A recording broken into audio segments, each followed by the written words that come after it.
Get connected with WFAN to talk about your favorite teams. The Fan on the Odyssey, iHeart, and TuneIn apps. Sports Radio 101.9 FM. The Fan. WFAN. Oh, that's right. It's your boy, Anthony Gallo, on The Fan. 888-808-1019. We've got so much to get to. Yes, we're following the Sweet 16, our Elite Eight coverage. I'm still reeling over the St. John's loss, but all is well in New York baseball as the Mets and Yankees start hot. And I don't know why I just sounded like I was from Boston there, but we got a lot to get to. Knicks, Mets, Yankees, Johnnies. We'll get a little bit of the draft as well. But starting with the team we heard about an hour ago, as the great Dave Sims, Susan Waldman, Emmanuel Barbari on the postgame had it covered, and the Yankees could not have started the season better than the way they have started this year. Pitching, defense, timely hitting in game one, big bopping from their guys, the power guys in the lineup. And they are slowly inching their way into the season. And as I felt all along, and they're not even 100%, they already look like a juggernaut. They already look like a team that can compete for a World Series and what I think is the best team in the American League. And no, I am not overreacting to just what we saw, but what we saw the last few days is encouraging. Stanton is healthy. He looks good. Judge picking up after what was a tough display in the World Cup final. The World Baseball Classic final. The pitching, these numbers, what I'm about to read to you is all first in franchise history. 3-0 for the third consecutive year, first time in franchise history. 1 run allowed over a 3-game span to start a season, fewest in franchise history. 20 scoreless innings to start a season, the longest in franchise history. And we came in, I've been saying all offseason about what this pitching staff can be when healthy. And we are starting to see, and it is day 3 of a long season. We have 159 more of these games to play. But you have to be encouraged with what you saw. For a Yankee fan base that all we heard about was they're just running it back, maybe that was okay. You have to be excited. And it's lunacy that they're not playing tomorrow. Sunday, they should have made it a 4-game series. It's ridiculous they're not playing, but that's a different story, different day. You go out there and you not only pitch phenomenally, and I'm not saying the Giants are world beaters. They're projected to win 83 games or whatever it is. You pitch phenomenally. You get good hitting, timely hitting from guys. Judge, another monster shot tonight. Took out an ambulance. Stanton the day before with a big home run. Him and Judge. I think it was like the 67th time they've homered in the same game together. You turn 4 double plays. The defense already looks leaps and bounds better than what we're used to with this Aaron Boone era of baseball. Jake Bird looked really good today. He started well. Bednar, a little shaky. And even in the World Baseball Classic, and I know it's different tournament, whole different ball game. He's kind of looked shaky, but he has yet to really blow it as the closer when it comes to he's gotten the outs. He's gotten what they've needed. So over 3 games, and I'm not saying crown him, I'm not saying the season's over, blah, blah, blah. All I'm saying is, for a Yankee fan base, that is the most miserable fan base to listen to. And as a Met fan, that's saying something, because that is a whole nother bunch of miserable fans in this city. All it was we're running it back. We're running it back. Not enough. We're not going to be good enough. They're not even healthy. And if they could, they're not going to play, they're not going to win 162 games in a row, obviously. But if they could, keep guys on the field, Stanton, the pitching staff, whether Max Fried or some of these other guys, and they could get timely hitting out of ancillary pieces. Having Stanton in the lineup will be a major plus as the season goes on. You have to be excited. And I've said this from the get-go. I said this in the offseason, and it's a small sample size, and I'm going to say it again. This is the best team in the American League, and besides the Dodgers, this is the best team in baseball. And just because you didn't get a shiny new toy and you didn't get the new object to distract you in the offseason did not mean what they did this offseason was insignificant.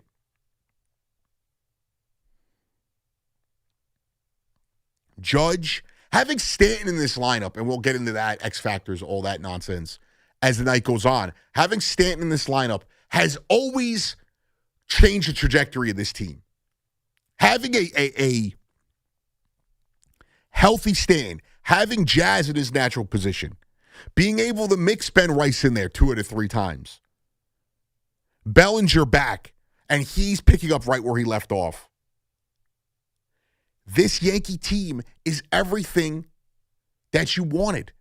Yes, we don't know what's in store as the season goes on, but right now, you have to enjoy what is going on with this team. And I already see it. I already see, the wheels turning, and how can we discredit what the Yankees have done early in the season? And you can't. You can't. All you can do is they've played the games, they've won the games. They damn near shut down this team, and they've done everything so well to be encouraged. They've played great defense. They've pitched amazingly. Timely hitting in the first game, and a few mixing some power as well over the next 2 games. They've even adapted to ABS, as we saw tonight, very well. Austin Wells did it twice, once for Hill, once for Jake Bird. And it was a major jump for this team. Kind of got them out of those innings. And they're going to be tested as the season goes along by far, superior talent when it comes to a roster than what the San Francisco Giants present. But as far as opening weekends go, even though baseball thinks the weekend ended on a Saturday, without the game tomorrow, which again, if you're a Yankee fan, obviously the Mets play tomorrow, so I still get to enjoy that. If you're a Yankee fan, you have to be livid. You can't even get into the thick of things because they're having you, again, another day off. But as this Yankee team inch closer to the home opener, and they go to Seattle after this, who's currently down 3-2 to Cleveland in Seattle. Yes, another, early. And it's kind of good because they are getting the portion of their West Coast trip. I think the Mets have a lot of their early road trips as well on the West Coast, so you're getting a lot of that out of the way early. You deal with the worst part of your travel early. Yankees will go to Seattle. And I'm sure if they win 2 out of 3 or they sweep Seattle, a lot of Yankee fans will still try to tell you it's so early it doesn't matter. Yeah, well, it does. What they are doing matters. Also, to come out and really put your mark on the season this early is good for the confidence of things as you move forward. Also, you are listening to WFAN 660 AM, 1019 FM in New York. And, I got you all the way till 5 a.m., so you got to get a little ID out of that one. 888-808-1019. This Yankees team, I'm not a Yankees fan, so you can't sit here and tell me I'm being a shill like C-Mac or I'm a homer. I've said it all offseason, and I'll say it again. You guys overreacted to Judge in the World Baseball Classic, and yeah, it was a monumental failure. But coming off of what I think are 2 good postseasons in a row for Aaron Judge, coming off of what was a disappointment for a lot of you guys, but a lot of things were put in place geared towards this season. The way that they went after the bullpen last deadline was for this season. Well, was for last year, but was also with this season in mind. You look at what Bednar and Bird and, Duvall can add to that, along with the guys that they already have in there, whether it's Hedrick or Hill or Cruz. The bullpen looks very good early. I've always believed in the majority of this pitching staff. I believe in Bednar. The starting rotation, I think, is fantastic. And they're not even healthy. And their offense last year was the number one offense in baseball. Their offense last year did that while piecing in minor league players at third base, while dealing with Anthony Volpe, who was a negative last year, without having Ben Rice playing as much as he did towards the end of the season. So, yeah, you look at it as they just ran it back, but they are a better team come April 1st than they were last year. They are a better team when it was opening day than it was last year at that time. Vastly better bullpen. And we saw that old bullpen pitch in Queens today, and they did a pretty good job. But that is besides the point. When you get to this portion of the season, everything is an overreaction because you're not allowed to enjoy this because someone's going to knock you down. But right now, as a Yankee fan, you have to be able to enjoy this. You have to be able to see the bigger picture and realize that there is so much ahead and they've done everything to kind of put their staple on the season early on. And you know, I joked about night one. Everyone's like, oh, they're the run-it-back Yanks. It was more like the run-it-up Yanks. All you heard this offseason was not the talent on the roster, was not what they did last year. It was just they didn't add anyone. They didn't add that special piece to the puzzle, that shiny new object. That was the only criticism Yankee fans had. The only criticism. And it is a lazy opinion in my opinion. It is a lazy take. It is not really doing justice to roster building as a whole to just say, well, they didn't add anything, so there's no way that they could possibly compete for a championship. Yes, they fell short of the ultimate goal to a team that was one out away, one call away from winning the World Series. A team that they will compete with all year. A team that did add a shiny object, so you all think that the Blue Jays are somehow this vastly superior pitching staff because they added Dylan Cease. Dylan Cease would be possibly the third best starter on the Yankees right now. Possibly. He's not that much better than what Chris Bassett is. And if they would have brought back Chris Bassett, none of you would have said what you said about the Blue Jays this offseason. The Red Sox bring in a bunch of names you know. Contreras. You know who he is, even though he is aging. You know who he was. So that is a guy that you could hang your hat on. As I'm searching for the notes for the other guys the Red Sox added this year.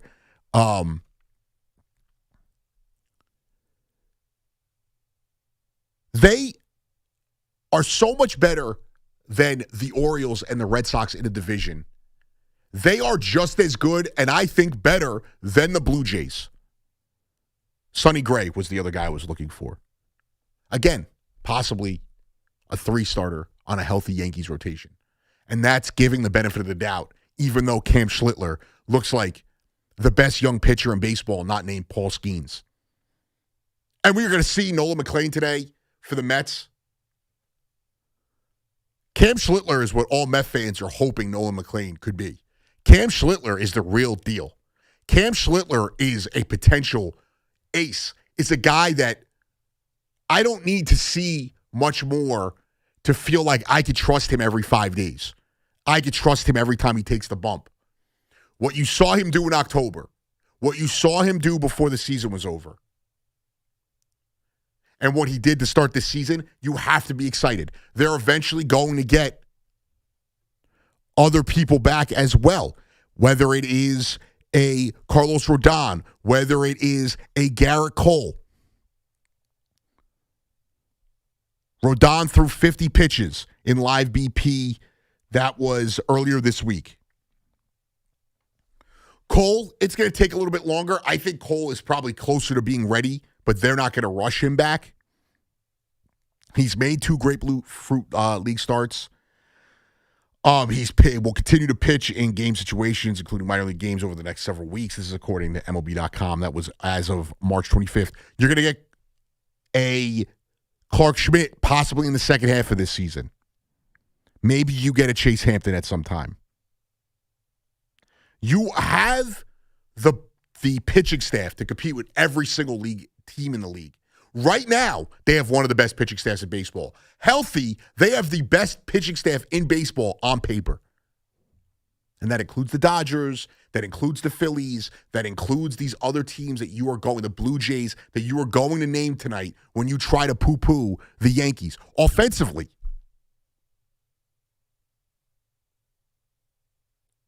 you guys have a offense that a year ago was the best in the American League, the best in multiple categories in all of baseball. You have Ryan McMahon, who, yes, is not going to, hit the lights out. He's elite defensively. But Ryan McMahon is better than everything you trotted out prior to the deadline at third base last year. Jazz Chisholm is now playing his natural position. I'm saying when Jazz wasn't playing third base, but Jazz wasn't a third baseman. Jazz Chisholm is playing his natural position now. And Caballero right now has given you things that the Yankees have missed over the years. You saw it when you got him at the deadline. He's an elite defender. He's an okay hitter, but he's an elite defender. He runs the bases as good as anyone in the league. Him and the guy from Tampa, Simpson, are the 2 best base stealers in all of baseball. So regardless of what they decide to do when Volpe comes back, you have that piece. In the outfield,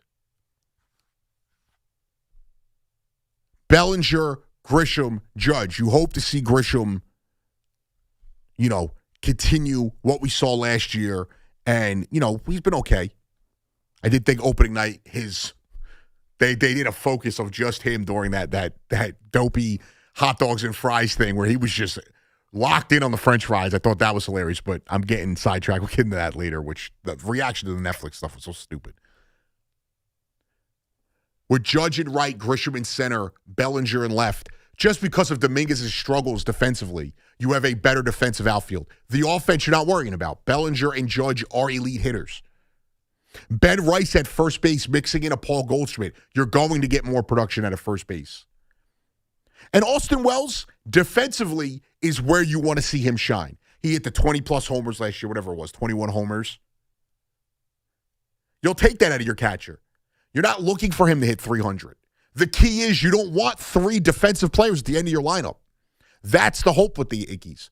But even with that, they were one of the best offenses in baseball last year. So to react to that and say that running it back with that team was not good enough because you didn't get the name, you didn't get to play MLB The Show franchise mode in the offseason this year, is a ridiculous remark. And they have started to already prove the doubters wrong.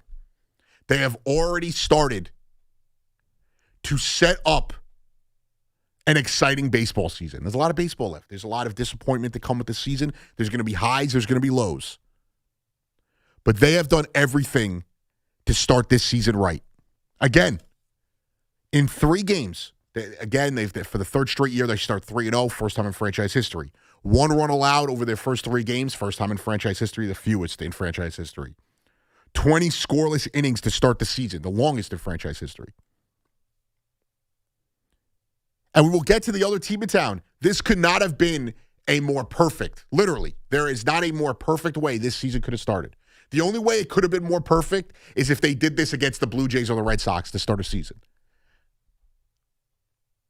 You go out on the West Coast, you have to deal with a wonky, schedule.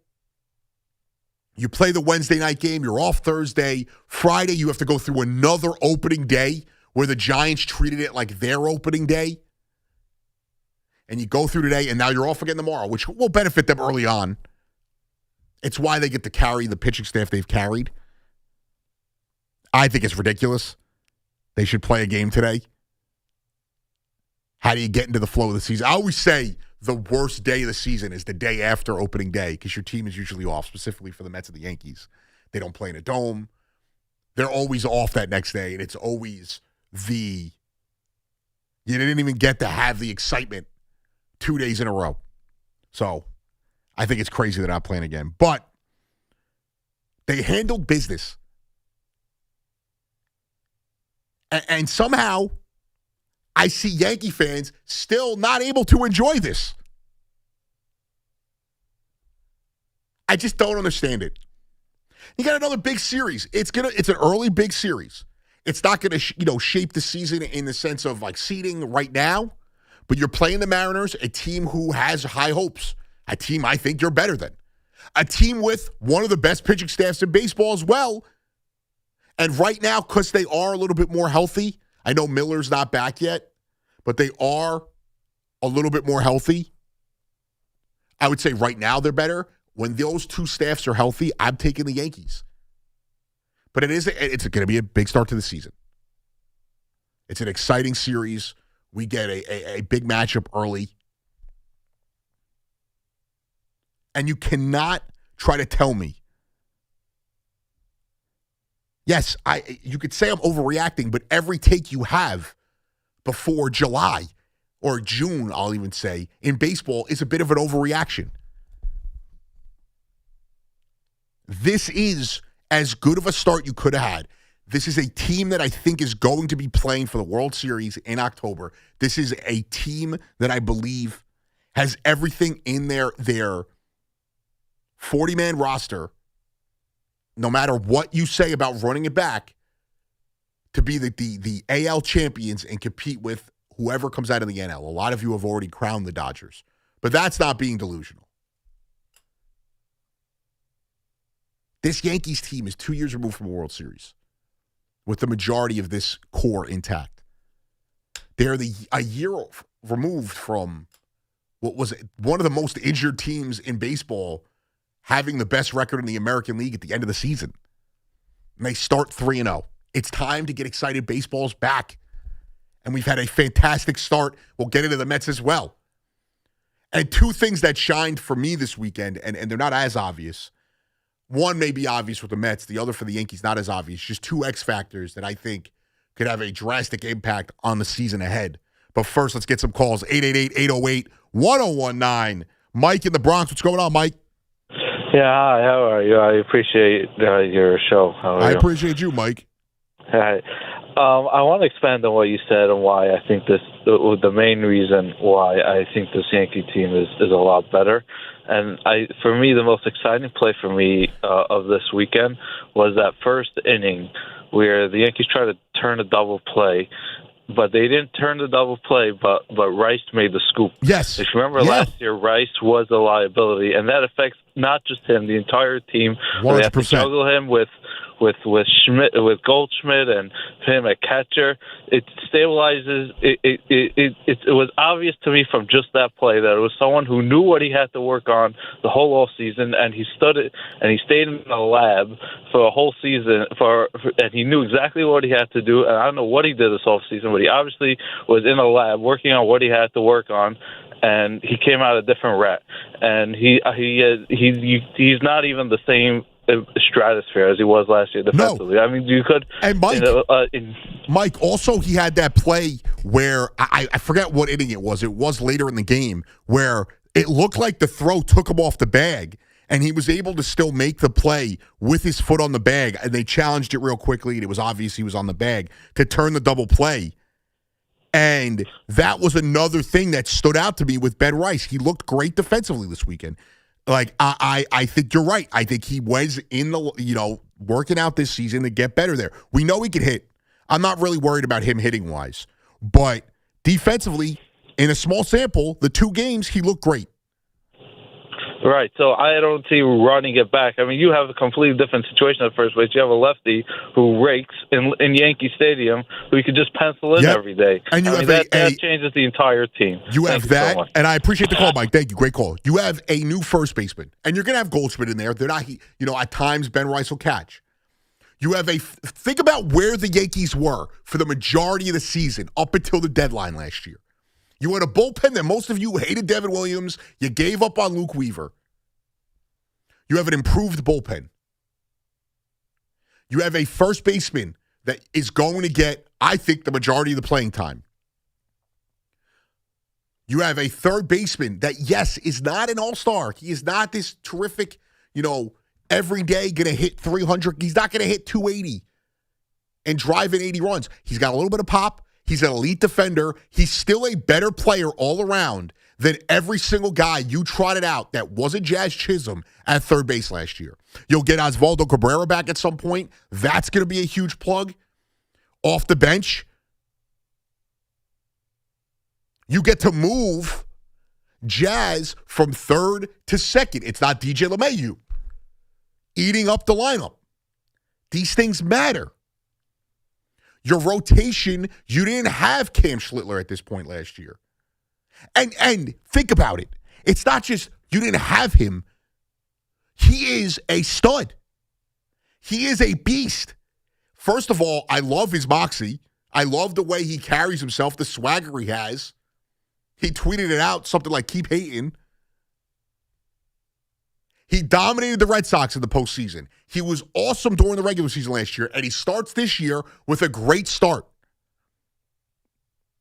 All I see around baseball is young players being praised, but somehow in this market, outside of Nolan McLean, we can't trust guys. And God forbid we say that they're as good as advertised.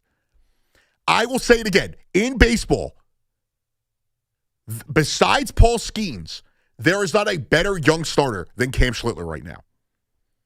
You have Max Fried, Cy Young candidate from last year. You're going to get Rodon and Garrett Cole back. You have Will Warren. You have Ryan Weathers. These guys are reliable at the back end of your rotation.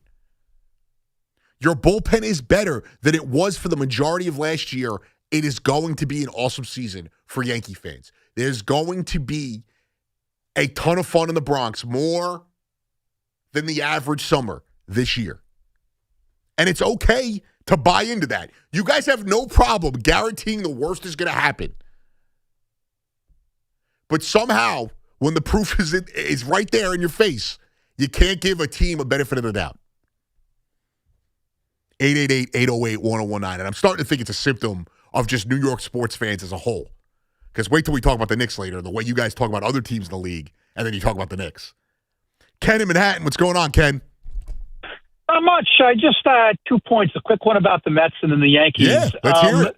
The Mets point is that first game was a very interesting game because they beat who I think is the best pitcher in the game, right. And that's Skeens. And Ken, real quick, I also think that it's okay to say that they beat him. I know there was defensive miscues, but he was not pitching well, and a lot of that was due to how the Mets worked the count early on against him. No, I get it. I would take Skeens at 30% over most other pitchers at 80 or 90%. Right. That's how good he is. Right. However, after they got past Skeens, the Mets survived against a really bad Pirates team. And that is something that there's an indication that their pitching staff is not very good once you get past the starters. And if they play teams like the Dodgers, they won't even be in the game. Wow. And I'll move on to the Yankees. Okay. Yeah, I'll move on to the Yankees connected to the Dodgers. Is it great that they're 3-0 against the Giants? Fantastic. We want them to win every single game. We want both teams to be happy, all New York sports fans to be happy. However, if I was Major League Baseball, I would have put the Yankees opening up a 3-game series at Dodger Stadium. Let's see what they got and get the juice in there instead of playing the Giants. But the whole point is, Ken, to your point, if the Yankees start 3-0 against the Dodgers the first week of the year, there's no juice, and then you guys are coming on here saying it's the first 3 games of the weekend. That's why they're waiting until July to play that series, so there is more juice. And it is a standalone, and it's not going up against the Elite Eight, and it's not going up against draft coverage. It's probably why they waited to make it a bigger moment. I think the Yankees have the best pitching staff in the American League, maybe in baseball. But I'm concerned when they play against elite teams like the Dodgers because aside from their pitching, they don't really match up well. Well, let me ask you this. Ken, because numbers-wise they do, because offensively they were lockstep with the Dodgers last year, and pitching-wise they were ahead of them. Let's take the Dodgers out of the equation. How do you think they stack up against the rest of the American League? I think they're the best team in the American League, without a doubt. I think Toronto gives me a little worry because for some reason the Yankees played tight against Toronto and they played tight against Boston. Boston owned them for most of the year last year, with the exception of the playoffs. Boston owned the Yankees, and for some reason the Yankees seem to put more stress on themselves when they get into these bigger games with other teams that are better than the mid or lower tier teams, and I don't know where it comes from. That's fair, Ken. Great call. I appreciate it. I disagree on the Mets point. Like, what, it's 2 games in, and I don't think it's an indication. You could also say that they won a game after trailing after the 8th inning, and they didn't win one all last year. So what's that indication? It's an indication of nothing. It's something to be happy about. And I'm not even telling you like all the positive things they said about the Yankees was to show like you guys were ready to just say that they were inept right off the bat because they didn't give you a shiny object. Now, to his point, the Dodgers are the Dodgers. And for what it's worth, you're not going to have to worry about them come October until you get to the World Series. You could say that they're not as good as the Dodgers, and it's tough to put who can I push back against and say they're as good as the Dodgers? Who? But they don't have to face the Dodgers till October. And I'm sorry, I've seen this Yankees team do more in October than I've seen the Blue Jays team do. And I do think the Blue Jays are as good. I do think the Yankees are a bit better than the Blue Jays. I think they are the best team in the American League. I also think the Red Sox, the Orioles, I think we're going to see the Red Sox have a down year. I think they pay too much for a guy in like Sonny Gray.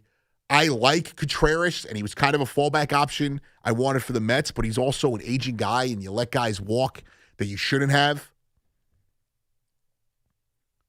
Yes, their pitching staff, they hope to be deeper and better than it was a year ago. But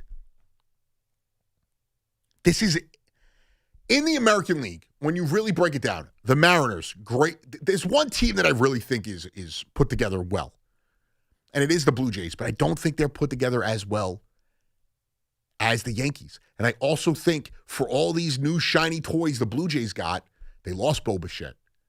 They lost a Bassett whose numbers were better than Dylan Cease's. Just because Dylan Cease strikes out more guys does not mean he's the almighty pitcher in the league. Springer's older. Santander's, again, a year older and kind of a mystery. Everyone talks about how great Vladdy Guerrero is against the Yankees. How great is Aaron Judge against the Blue Jays? Just as good, if not better, at a larger sample size. Their bullpen is shaky. And then you look at I like the Astros. I think the Astros have a great foundation for what they've built there. I don't know if they're as good as the Yankees. The one thing I hold with the Astros is that they were so banged up. The only team that I think was more banged up than the Yankees last year was the Astros, in my opinion. I don't know what the actual facts are on that, but the way it felt. I like the Rangers. I don't know if the Rangers, what they are. DeGrom's already getting scratched from starts. And you can't tell me that you're ripped as a Yankee fan, Brandon Nimmo here in New York, and all of a sudden you think he's going to be the savior of Arlington. The Mariners have a great pitching staff. They have some good pieces offensively. Julio Rodriguez, inconsistent. Randy Arozarena is a really good player. He's not carrying you. Cal Raleigh, good player, was a beast last year. Can he replicate it? If he doesn't hit 60 home runs, what is their offense? Cleveland, I like Cleveland. But I don't know what they are. The Royals, I don't know what they're going to be. The Yankees are in a class of their own, and the only team that could possibly threaten them in the American League is the Blue Jays. 888-808-1019. My guy, Tony in Montreal. What is up, dude? Oh, we lost Tony. Tony dropped. I'm sure he'll call back in a bit. I'm sure he's got food questions, and he's still trying to set up the curling practice as well. To go back into it, and we'll get to a break in a second. Another stat I saw, too, which doesn't really play into the conversation. I just thought it was food for thought. The Yankees haven't lost in San Francisco since June 24th, 2007. Obviously, just the last few years they've started to play all these teams every year. You don't always play in San Francisco, but they just started to play every team every year. But you remember when they used to you play the AL East, or you'd play the NL East, or you'd play one team interleague, one division. Yankees haven't lost in San Francisco since June 24th, 2007. They've swept the series in 2019, 2024, and now 2026. Very cool. Let's try it one more time. Tony in Montreal. What's going on, Tony? How you doing, Gallo? I love to talk to you, man. I haven't love heard talking from to you you too, for a dude. Hey, listen, I'm listening to you, and last year, Yasevich, this unheard of rookie come out of Pennsylvania, a little tiny college, and he pitched like he was Catfish Hunter. So you're right. I love Schlichter, but I also think Yasevich, if they're not equal, I don't know who's ahead. They're two phenomenal pitchers, but I think they're going to be at the top of their class this year. Well, and, he's also got to get healthy, though. He's hurt right now. He's got arm fatigue or whatever it's called. I don't know. Is a little frightening. I know it's probably, if they catch it early, it is not as dire in my opinion, but it is a little frightening.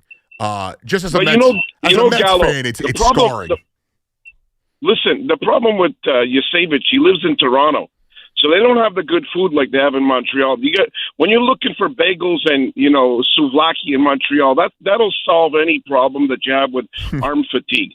Right. And we got the best Italian food That's up what here. all these baseball teams are missing is some bagels and souvlaki.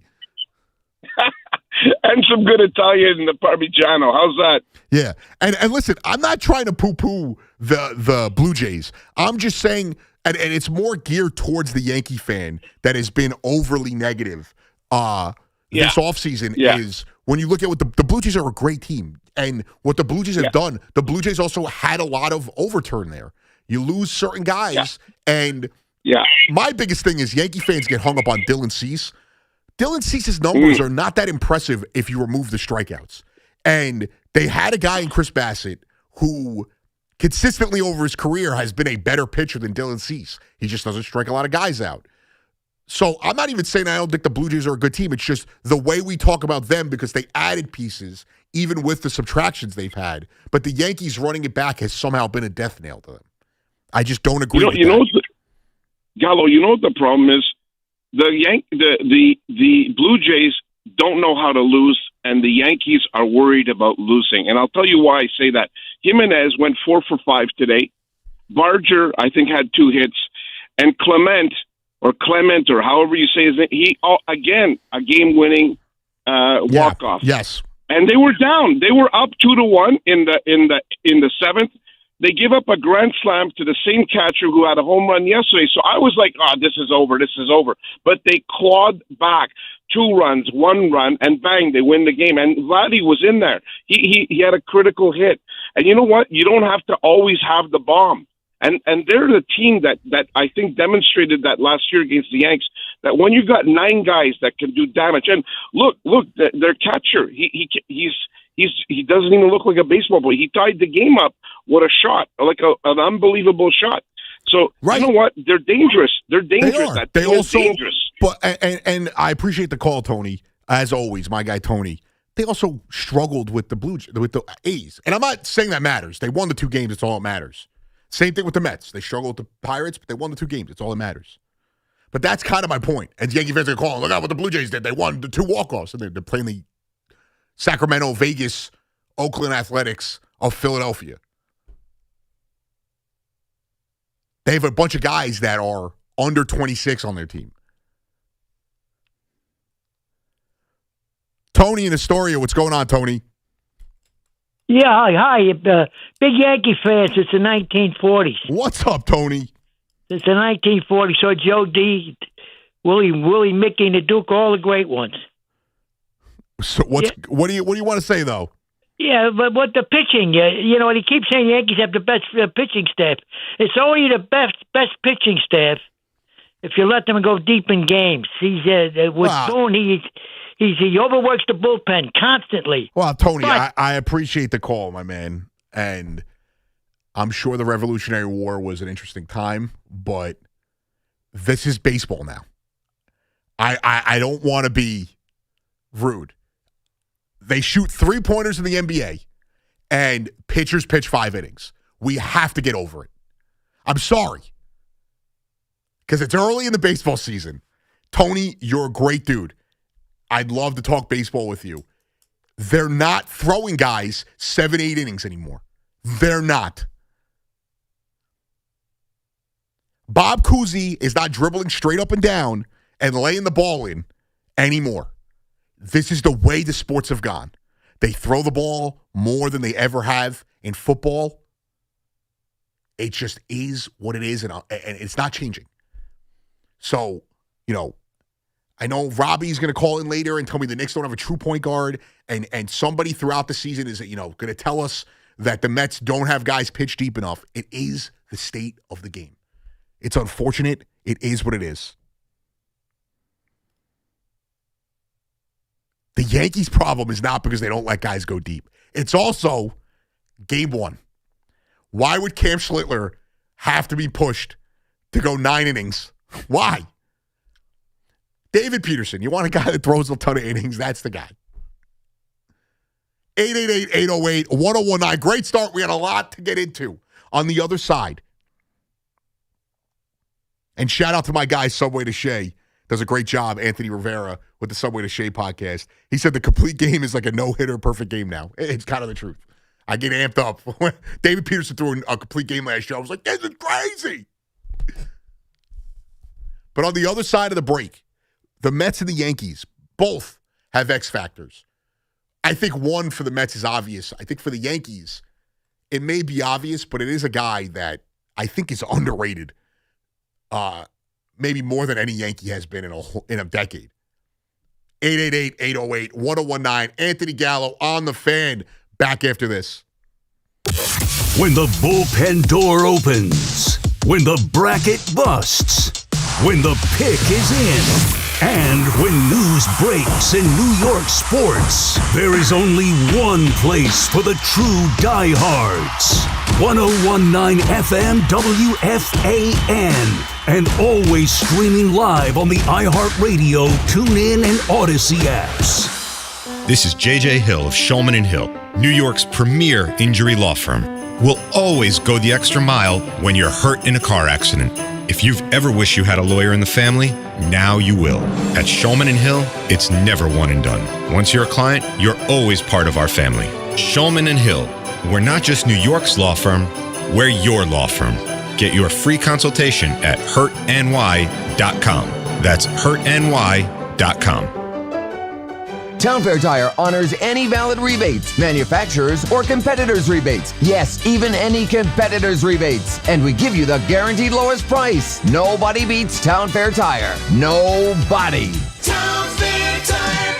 Diabetes, high blood pressure, anxiety meds, everyone's on them. If you're a 50-year-old male, maybe a bit porky, and you may even have type 2 diabetes, $1 million of term insurance may only cost you about $200 a month. Call Term Provider. Speak with Big Lou at 800-700-6898. Big Lou will find a term life policy for you even if you have type 2 diabetes, are overweight, or have high blood pressure. Term Provider has helped thousands of people like you who think they can't afford term life insurance. To buy $1 million of affordable term life for you, all you need to do is call Big Lou at 800-700-6898. Lou will make sure the scales are tipped in your favor. Call 800-700-6898. Big Lou will answer your call and work to fit you into a term life policy that you can afford. Remember, Big Lou's like you. He's on meds too. Call 800-700-6898 or biglou.com. Wesley Financial Group is not a law firm, and Chuck McDowell, definitely not an attorney.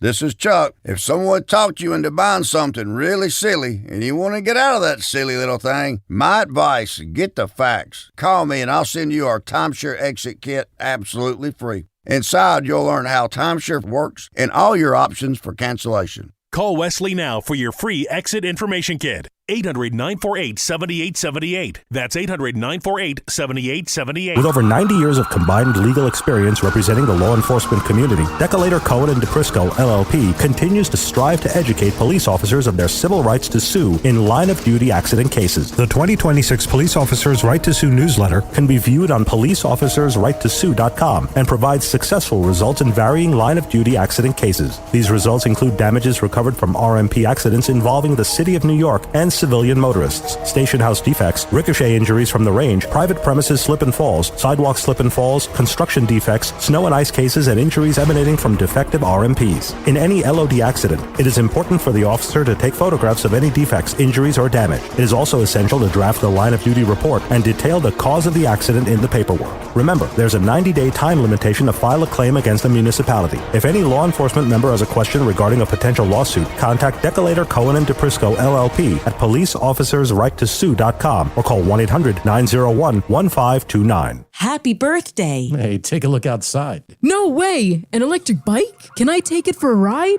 We have a car versus electric bike crash on Main Street. Victim is a 17-year-old male and unresponsive. No sign of helmet use.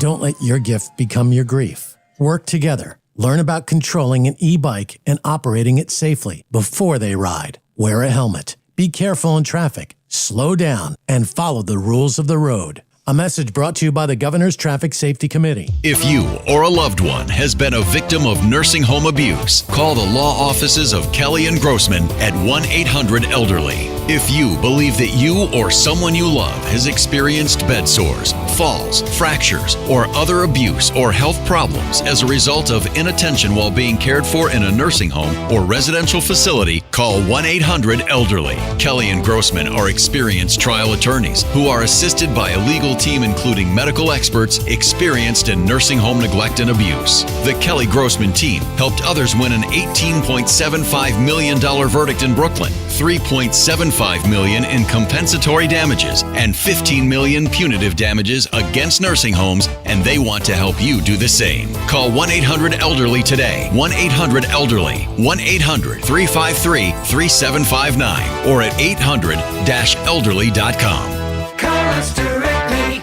1-800-ELDERLY. Talk New York sports here. The Fan. Anthony Gallo back on the Fan.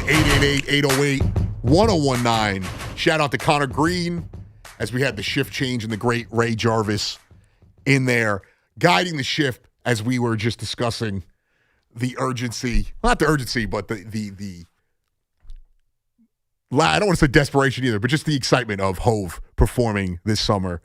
And as everything, the World Cup, whatever you want to go see, Knicks playoff game, the World Cup, Jay-Z at Yankee Stadium, or in Philly at Roots Picnic, as I'm a big Roots Picnic guy, all of it way too pricey. I don't know what the tickets were for Citi Field. It's the first time in like 4 years I didn't go to opening day. I'm sure those were pricey. I was supposed to go yesterday, but I had to do a couple of, exciting personal things as the Hoff had offered me the tickets, but I couldn't go. But I'll find a day. I'm with the baseball, you can always figure out a way to get a cheap ticket. Everything else in this town, it's impossible. But going into the break, we talked a lot about the Yankees as a whole, and there's an X factor on both of these teams that I thought was highlighted over this weekend, specifically today. When it comes to just singular, I'm not going to do one pitcher, one hitter. For the Yankees, and I thought it was obvious last year, and I thought it was obvious coming into this season. He couldn't open a bag of chips. That's all you heard about. He's always injured, and he's out there first weekend of the year. He mashes a home run. Stanton is the X factor on this team. He is possibly, take away the obvious of, Judge and Cole and Fried, Bednar, Bellinger, but the X factor, the same way we talk about a Mitchell Robinson, and he is a better player at his respective sport. Stanton is at baseball, than Mitchell Robinson is at basketball, but the same way we talk about that, there is a different level this Yankees offense gets to. This Yankees team gets to. The scariness of this lineup when Stanton is there. And when Stanton is healthy, he is a masher. He's their most clutch player. And I don't think, correct me if I'm wrong, he's the most clutch Yankee that they've had since Jeter has left. He is one of, I think, the most underrated players in the entire sport, and a lot of it is due to his injuries. He's a guy who's going to hit 500 homers. I think will be a Hall of Famer. He's done it clean. Last year, in 77 games, hit 24 homers. The year prior, only 114. 27. Year before that, 124. I feel like even though he's got those issues with, I can't open a bag of chips, whatever it is. Mariners with a big base hit there. Julio Rodriguez tying up the game right now, 3-3 in Seattle. Stanton is the cog to this lineup. When you have him, it adds a level of alleviation to the pressure on Aaron Judge's back. It gives more protection to Judge. It gives more protection to Bellinger. And you look at the lineup today, he's hitting fifth. And it just, Judge hits second, and then you have to go to Bellinger. Ben Rice is not an easy AB either. And I kind of would have liked to see them hit Stanton fourth because of, I know what they were doing with the lineup today, obviously, facing a righty. You want to get two of those lefties in there early. But I would have liked to see Stanton hit fourth. I'm nitpicking now. But he's an X factor. His approach at the plate is great. Yes, he strikes out a lot, but his approach at the plate is great. He is as dangerous as they come. And yeah, he's starting to get up there in age. I think he is entering this year 36 years old. Essentially 36 and a half. He still can hit, and hit lethally. He was so freaking good last year when he finally got to be like 80%. If you could get 110 plus games, if you could get, let's say, 350, 400 ABs out of Stanton, and that's a minimum for me because you might be able to get more, this Yankees lineup jumps to a whole nother level. Oh, you got through Judge and Bellinger, or that guy gets on, and you're thinking, oh, okay. Grisham gets on, I got Judge out, and now Bellinger's up. Oh, but who's right behind him? Stanton. Ben Rice, obviously. Jazz, who's a great hitter in his own right. But Stanton is the guy because of his clutchness, because of how lethal he can be. And you can't just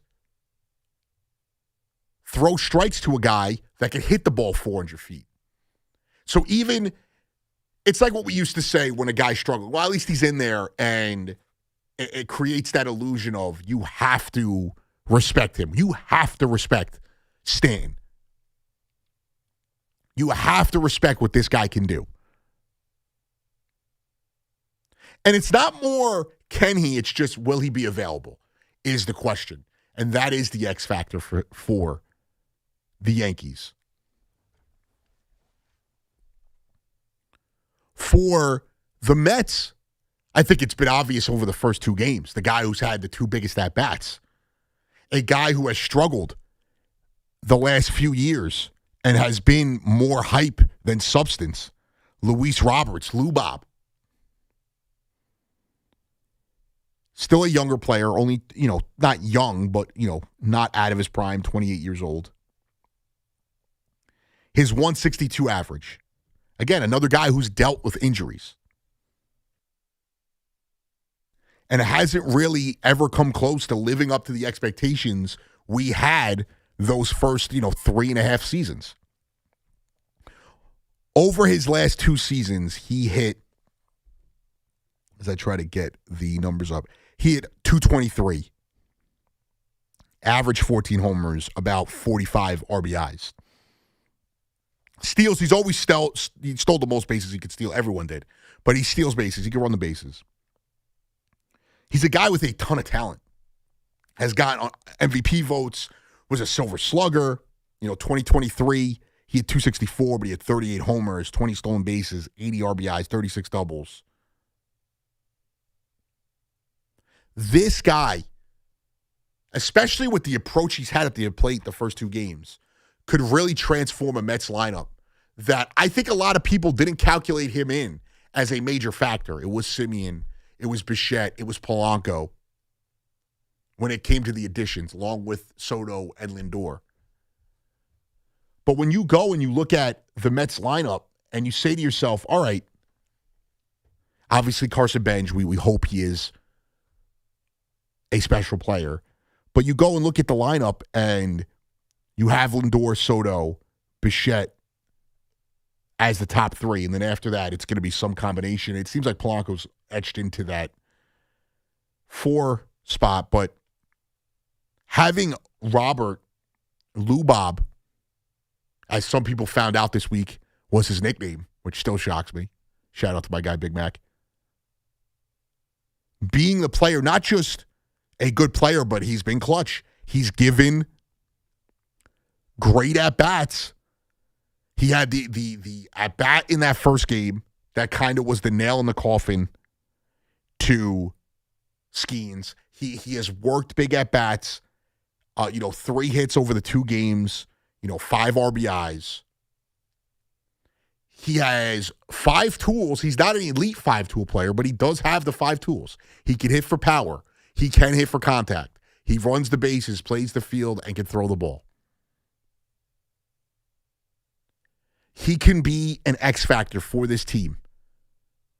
Remember how Starling Marte, who was more reliable when the Mets got him, more exciting, and a guy that, older injuries really hampered him.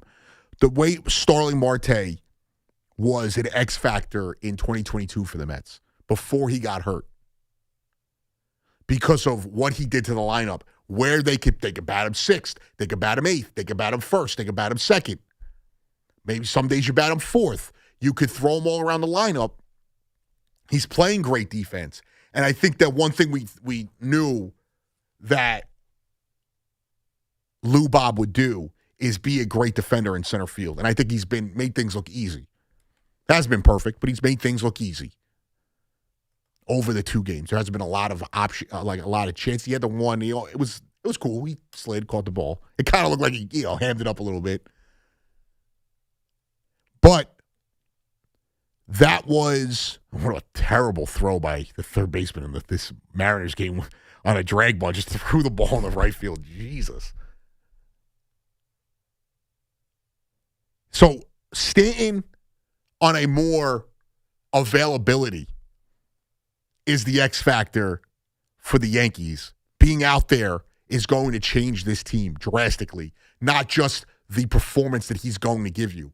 And for Luis Robert, it's what he can do and the potential of what he can do to elongate this Mets lineup, to make it a 6-7 deep lineup throughout the year, to give them more speed on the base paths, better defense, maybe a little bit more pop. And he is going to go a long way. And what might feel like a steal at the end of the year. I think does he have 2 more years left on his deal? This year and the next year? He has, let's look it up. Where's the great spot rack, as always?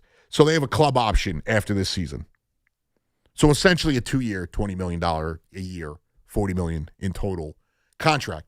If he goes out there and is a borderline all-star, gives you 250, 25-plus homers, 70-plus RBIs, 30 doubles, 25-plus stolen bases. That's a steal for Luis Angel Acuna, who I liked. Gives you Gold Glove defense. That is going to change what this Mets lineup could be. And the one thing, I do trust the lineup. I thought today, as I'm prepping for the show, I'm out and watching the game. I'm like, how am I going to approach this? It's early in the season. I think it's easier to hang my hat on the negative. And there were negatives, and we will get into more of that. But the Mets lineup, Lindor, Soto coming up small in big moments. Some of it great defense by the Pirates. And then Lou Bob stepped to the plate and dug a ball out of the ground, which was probably the most impressive thing of all of it, was his ability to dig. And DeLauder hits another dinger, his 4th home run. And what is this, his 2nd game? That's crazy. I'm sorry, I'm getting sidetracked. The kid from Cleveland, the rookie, 4 home runs already on the season. I'm pretty sure this was his 2nd of this game. And he had 2 in his first game. Incredible. Fantasy baseball owners, circle the wagons.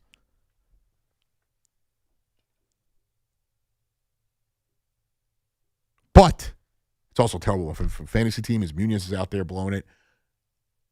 Luis Robert Jr., Giancarlo Stanton, X factors for these teams. A very exciting start for both those guys. A very exciting start for both teams. 888-808-1019. Nick in Long Island. What's going on, Nick? Hey, thanks for taking my call. Yeah, you're 100% right. Giancarlo Stanton's absolutely X factor for a few reasons. One, it's a very lefty-dominated lineup. If you look at over the offseason, Brian Cashman, we already have a lefty catcher, Austin Wells. He goes and signs Ascar, another lefty catcher, which I think is a mistake. Right. There's not enough balance with the righties, and he's that righty right in the heart of the lineup, like you said, to protect everybody. But the thing is staying healthy. Like you said a few weeks ago, he couldn't open a bag of chips. And now whenever he gets on base, I'm holding my breath that he doesn't break a femur or something, rounding second or third to try and go home. Right. I mean, if you look at his numbers over the past 162 games, he has over 40 home runs, batting .250. But again, it's over the course of 2 seasons. So is he going to be able to stay healthy? I mean, if he can't open a bag of chips, I don't see how that. Well, I mean, he's out there right now. He's out there right now, and that's all you can ask for. Great. But you can't bank on the injuries. And when he's out there, he's one of the best hitters in baseball, and it's tough to argue. Yeah, I know what you're saying. I agree 100%. Nick, you're not wrong. I don't want to. You're not wrong in what you're saying. Like, he can get hurt. He's wound very tight. He's an Adonis, but it feels like if he flexes too hard, he's going to tear a bicep. I get it. Yeah.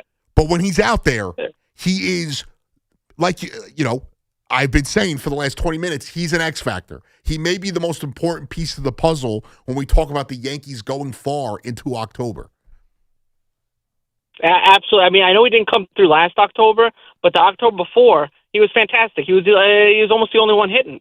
So he is clutch in the sense, and Aaron Judge is clutch too. I don't care what all the haters say. I agree. I do agree, Nick. Shouting him down about the WB. He batted .500 last October. And to be fair, Nick, I get it. He does have these glaring moments that you could cherry pick to say that he struggled in.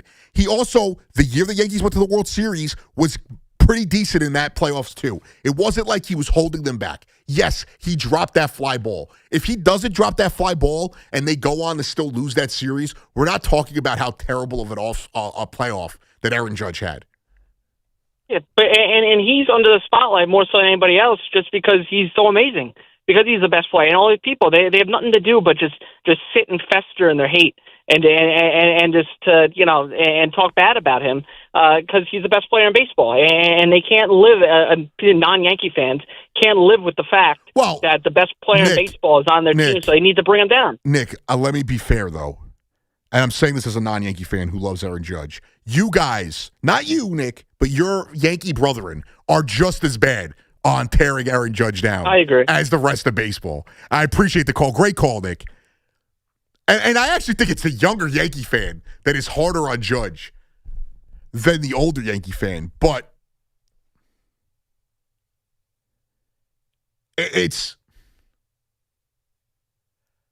outrageous, the hate that Judge gets. And I get it. I was pissed. And I wasn't pissed at him because he was a Yankee. I was pissed at him during the WBC because I wanted Team USA to win.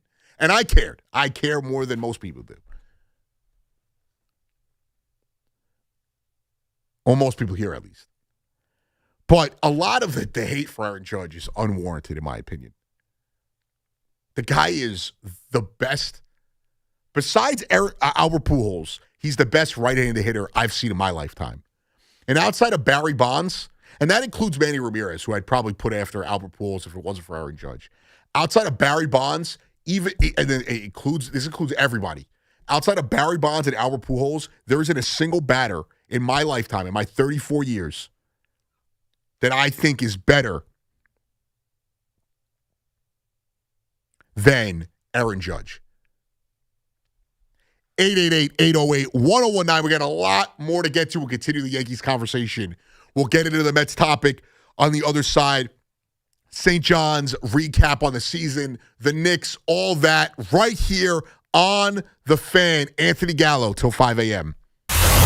It's the Carton Show with Craig Carton and Chris McMonagle. Afternoons 2 to 7 on The Fan, 101.9 FM. The Mets battle back and have that inning and do what, as you said and what we've been saying, this is what they've been promised to be. Yep. They've been promised to be tough at bats 1 through 9, put the ball in play. They did exactly what they've been promised to do. Get the Carton Show on demand. Available on Apple, Spotify, wherever you get your podcasts, and the free Odyssey app.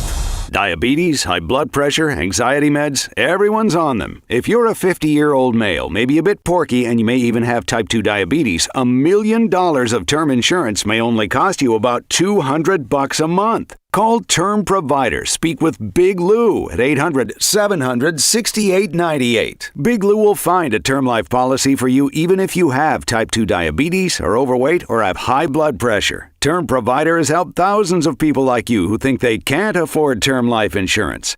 To buy $1 million of affordable term life for you, all you need to do is call Big Lou at 800-700-6898. Lou will make sure the scales are tipped in your favor. Call 800-700-6898. Big Lou will answer your call and work to fit you into a term life policy that you can afford. Remember, Big Lou's like you. He's on meds too. Call 800-700-6898 or biglou.com. Wesley Financial Group is not a law firm, and Chuck McDowell, definitely not an attorney. This is Chuck. If someone talked you into buying something really silly and you want to get out of that silly little thing, my advice, get the facts. Call me and I'll send you our timeshare exit kit absolutely free. Inside, you'll learn how timeshare works and all your options for cancellation. Call Wesley now for your free exit information kit. 800-948-7878. That's 800-948-7878. At Town Fair Tire, New England's largest name brand discount tire dealer, you get it all. The guaranteed lowest price, the most free services, and we accept all valid rebates from any manufacturer and from our competition. Yes, we accept them all, even competitor rebates. Town Fair Tire, New England's largest discount tire dealer, now with over 120 stores from Connecticut to Maine. Nobody beats Town Fair Tire. Nobody.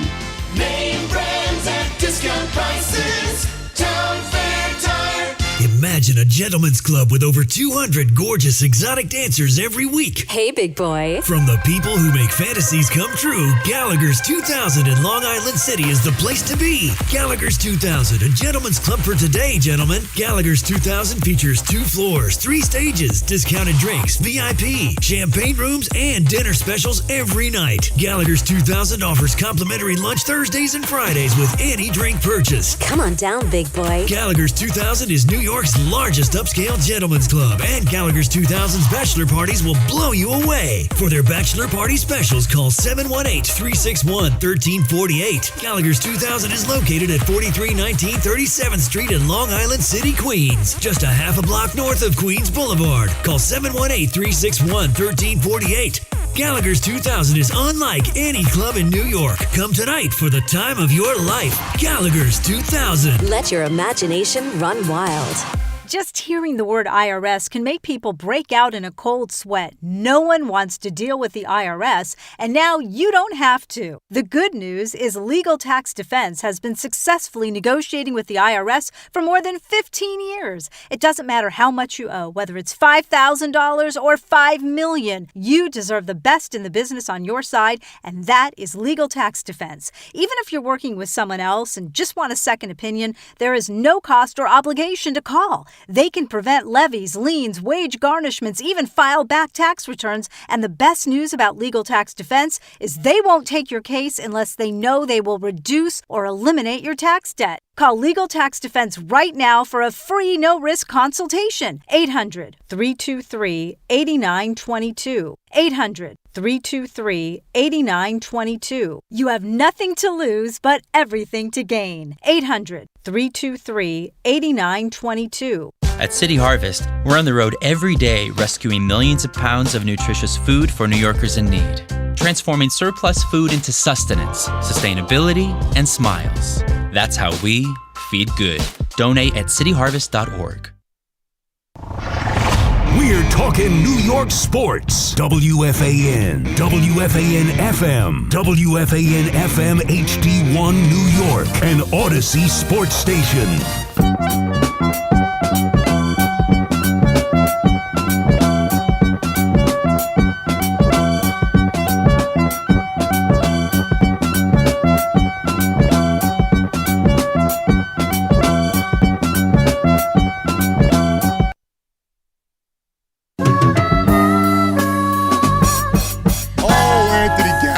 Back on the Fan.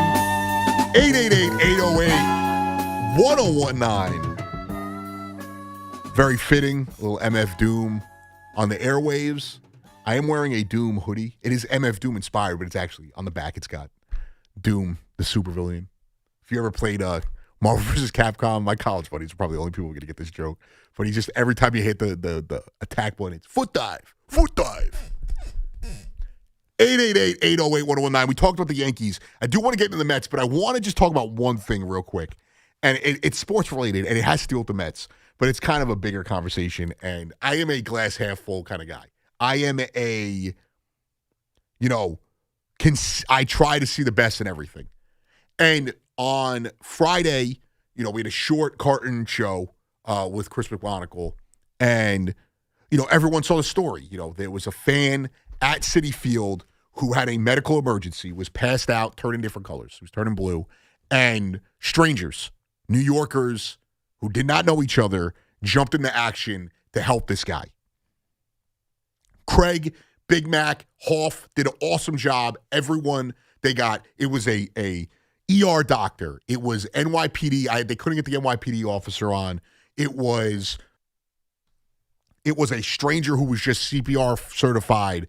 EMS, fire department, Citi Field security, they all hopped in the action, and the guy they thought was having a heart attack, he was passed out. Everyone said he was changing color, which is a sign. He was not responsive, and he ended up not having a heart attack and is okay. The moral of the story is he is okay, but the nitpicking that I've seen, and it is so frustrating.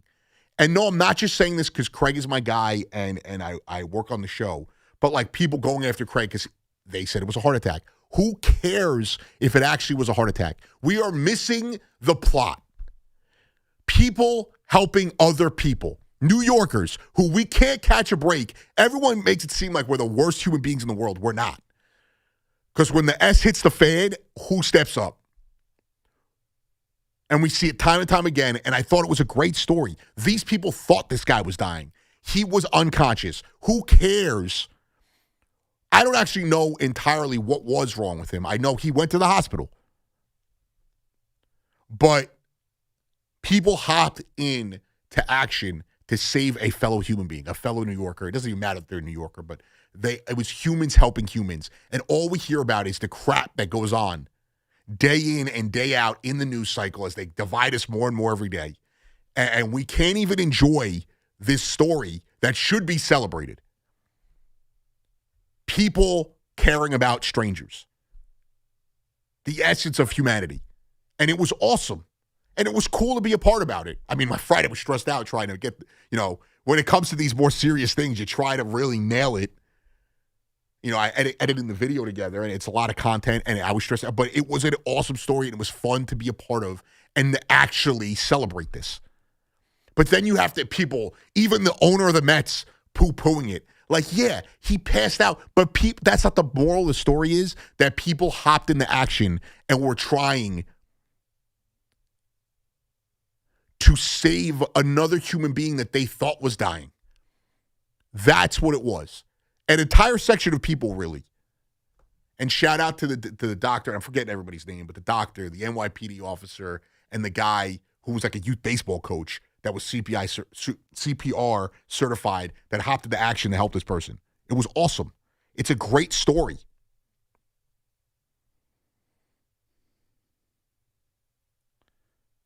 I just don't understand how we could find a negative there.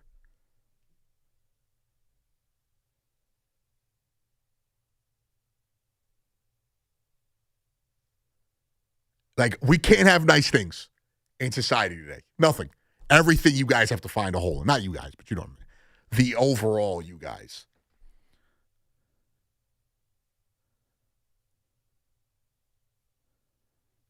(888-808-1019) In the YouTube chat, I see people talking. One guy saying, I had mentioned the Judge thing being one of the best hitters after Pujols and Bonds. Some people disagreeing. A-Rod would have had more if the Yankees didn't force him to retire. He's better than Pujols, and Manny took roids like Ortiz. Okay, well, Pujols, one of the best postseason hitters of all time, and his greatest 10-year span maybe in the history of the game. And Judge has a lot of numbers to catch up to on that guy. Just saying. And that's not the argument. It's the prop up how great Aaron Judge is. 888-808-1019. I'll get into the Mets in a second. Alex in New Jersey. What's going on, Alex? Hey, Anthony. How you doing? I'm good, man. How are you, sir? Good. If the Yankees want to succeed this year, Giancarlo Stanton's got to stay healthy. One thing I love about him is we have the same birthday. He's exactly 1 year older than me. Now, he came into the season with 453 homers. Yes. Now, let's say, after he played 100 out of 104 in 2010 after debuting. Remember, he didn't debut till June, and there was no COVID year, and he averages 150 games a year. I figured based off 100 from 2010 plus 150 times 15 from 2011 to 2025, minus the games he played, that's 624 games down the drain. Yeah. And he averages 42 homers per 162. I got him that he would have gone into the season at 615 homers if he had been able to average 150 games a year, and, of course, if there was no COVID year. A-Rod got 600th homer in his 15th full year. Why couldn't Stanton 40 a year? Well, Alex, to your point. Play more than 150 games a year. Yeah, I appreciate the call, Alex. It's a great point. I would have let you keep going, but you were on a roll there. Just take 2019 where he played 18 games, and then the next year, 2020, where we had the COVID-shortened year. He loses out on – you don't even have to look at the rest of his thing. He loses out on – he played 41 games those 2 years combined. He's missing out on nearly almost 300 games. He's at 530 if he plays, those games right there. My math might be off there. 41, it's like 121, 183. So it's 183 games missed in a 2-year period. He's incredible. And if he hits 500, it's the only guys that aren't in the Hall of Fame that have over 500 home runs are linked to steroids. Sheffield, Bonds, Sosa, McGuire, Manny, A-Rod. He has to get in the Hall of Fame if he hits 500. And, if they could get over the hump, and this, it doesn't just go for Judge, and it's going to be forgotten because of how much he's been injured. Stanton, and it's not just before, on the Yankees, also before he got to the Yankees. He missed, almost 100 games in 2015. He is one of the best power hitters. If you take, since 2010, he's the best power hitter in the sport. Obviously, you want to say in the era of Judge, he's the second best power hitter in the sport to Aaron Judge. Doesn't mean he's the best hitter. Obviously, Ohtani and guys. There's a Machado, Harper. There's a bunch of guys that have, but his ability to do it in the clutch, his ability to just do it when he's available, he's a Hall of Fame talent. And we would be looking at. I thought when he came to the Yankees, and they were where they were, I really thought that we were after a couple of years. I'm like, oh, if he stays healthy, that first year he gets 38 and 100. I was like, oh, if he stays healthy, and obviously the next year he immediately isn't healthy, and Judge is healthy, like we're going to have like a Mantle-Mara situation here. We're going to have two guys vying for 50 home runs every year together. And he just hasn't been able to stay healthy. He never got back to 40. But, I mean, some of these numbers, I mean, he played 110 games, 452 at-bats in 2022, or plate appearances, sorry. He had 31 homers. The next year, 415 plate appearances, 24 homers, which is not as good.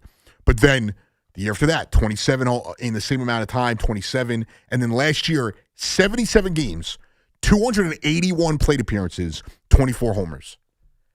And that's because also he went from being the second most scary bat in the lineup, I removed the Soto year, to now being the third or fourth best hitter in the lineup when healthy. And yes, teams are respecting him, but he has a little bit more to see. He is seeing more pitches because they're not trying to pitch around him like they are pitching around Judge. Dealing with Bellinger, they are dealing with guys. I mean, Jazz is hitting behind him. That adds a little bit of protection for him. It's not like Jazz is a superstar, but Jazz is one of the better middle infielders in the sport. He's a guy who has 40-40 potential. Potential, before everyone freaks out. So it is an incredible resume. He is the X factor for the Yankees. And that's, if you wanted to do, what's a pitcher or what's a hitter, who are the X factors for each? It's just he's the singular X factor. I could see a world where the Yankees get far and Garrett Cole doesn't have to be Garrett Cole for them to get there because of how much pitching they have. Same goes for Rodon. Or if Free doesn't emulate what he did last year, I could still see them getting to the promised land because of how much they have pitching-wise. If Stanton gets hurt, they're going to have to make a major move at the deadline to supplement that power and that production and that bat. Whereas with him healthy, that lineup is drastically different. It's a very good lineup without him, and they didn't have him for the majority of last year, like I said. But it puts them in another stratosphere with him. And talking about power, guy I loved as a Met, obviously not a great player, but a guy I loved as a Met, Dom Smith, just finding out today he's on the Braves after he hits a grand slam to walk it off today. A cool moment. Sucks that he's a Brave now, so I have to hate him. 888-808-1019. Fortunato in Hackensack. What's going on, Fortunato? Hey, how you guys doing today? I'm good. How are you, man? Hey, I'm good. I just had a quick question about the Yankees. Uh-huh. I was going to say that with the Yankees, I think with that other guy playing over with the Volpe, I think a Caballero over Volpe, I think it's a good choice. But what do you guys think about the Caballero over Volpe? I appreciate it, Fortunato. I think there is a world where they both can coexist. I think that, Caballero could be your everyday shortstop, and you would be fine with that. I think that Volpe could come back and they could split time, and Yankee fans would be okay with that, but it would be okay for the Yankees to do that. I think Volpe's in a position now that he doesn't have the luxury of being guaranteed a spot. One, because he's not starting the year at shortstop due to the injury. So if somebody right now, Caballero, plays well and ends up being a really serviceable, productive player who's impacting the team, now Volpe comes back and he's not guaranteed playing time. Now Volpe comes back and he's not going to be able to struggle for a long period of time and be gifted a slot at shortstop. But there's another factor to that as well. Osvaldo Cabrera at some point is going to be back this year. And that's another guy who is going to impact the team.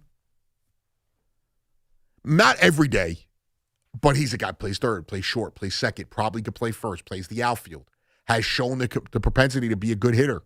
It was an underrated injury last year that we really didn't talk about.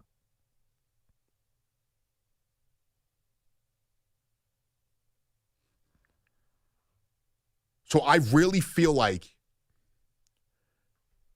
with everything going on, Volpe is not guaranteed everyday playing time when he gets healthy. And now the DH spot, there is less space to fit guys in. And this Yankees lineup is deep. They have depth at multiple positions. You have Randall Grichuk. You have Ahmed Rosario. You're going to get Caballero back. You're going to get Cabrera back. You have Caballero. You have Volpe, who's going to get healthy.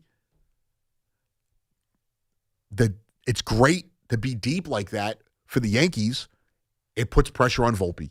Doesn't mean he's never going to play again. Doesn't mean he's never going to start again. Doesn't mean he can't be a starter in this league. It does mean that he's going to have to produce now. Because as much as you guys kill Boone and you kill Cashman, you call him a data applicator, and they live in the computers, they don't have a feel. They're not benching a guy who is being productive, who is helping them get to their ultimate goal. It's not happening. Let's see where they're at with Volpe. I didn't see an update. Volpe right here, left shoulder recovery. No earlier than May is his expected return. Is hitting overhand tosses and could advance to live at-bats on or around April 1st. Volpe is participating in all defensive and base running drills and began diving on his left shoulder in early March. He went surgery on the 12th, so that was as of March 25th. Nothing on Osvaldo Cabrera. Let's see what they got on him. As far as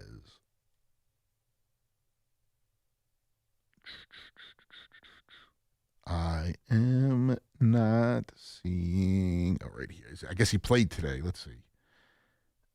Yeah. So there is. Also, he is playing right now in the. So he is rehabbing.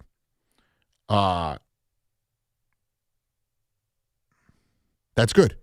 So Volpe, at least at the minimum a month, probably 2 months away if he's not going to start playing live games until April 1st, if that. What was it? Not live games, sorry. Live BP, I believe is what they said. Yeah, live at-bats on or around April 1st. So he's probably a month and a half away. Cabrera, if he's playing now in the minors, he's going to be around and available. Or they're going to trade him, I guess, because I don't know how you can justify having him in the minors when he is a valuable player. He's a good player. I'd rather have him than Randall Grichuk. He can play the outfield. He plays the entire infield, and he does it well. I mean, a couple years ago, he had that monstrous series against the Astros to start, and I was like, oh, man, the Yankees got to find a way to get this guy 350 at-bats. So that is another positive in a long list of positives early on for this Yankees team that so many of you have tried to find ways to tear down because they ran it back, because they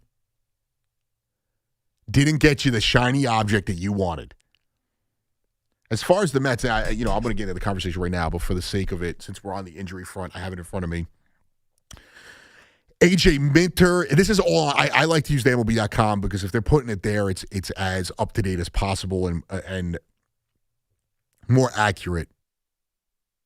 AJ Minter, early May is his return. Is about a month behind other Mets pitchers. Will spend early April in Port St. Lucie rehab. So he's just catching up spring training-wise.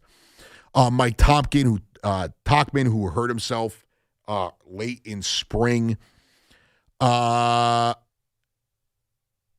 It says midsummer, so I guess that's good because I didn't think he was going to be back this year.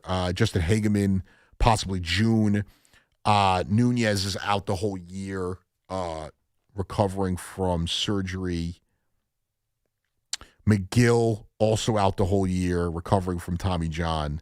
Reed Garrett out the whole year, recovering from Tommy John. So, and they did lose Brian Hudson, a guy with a little bit of hype in the offseason to the White Sox as they claimed him off waivers.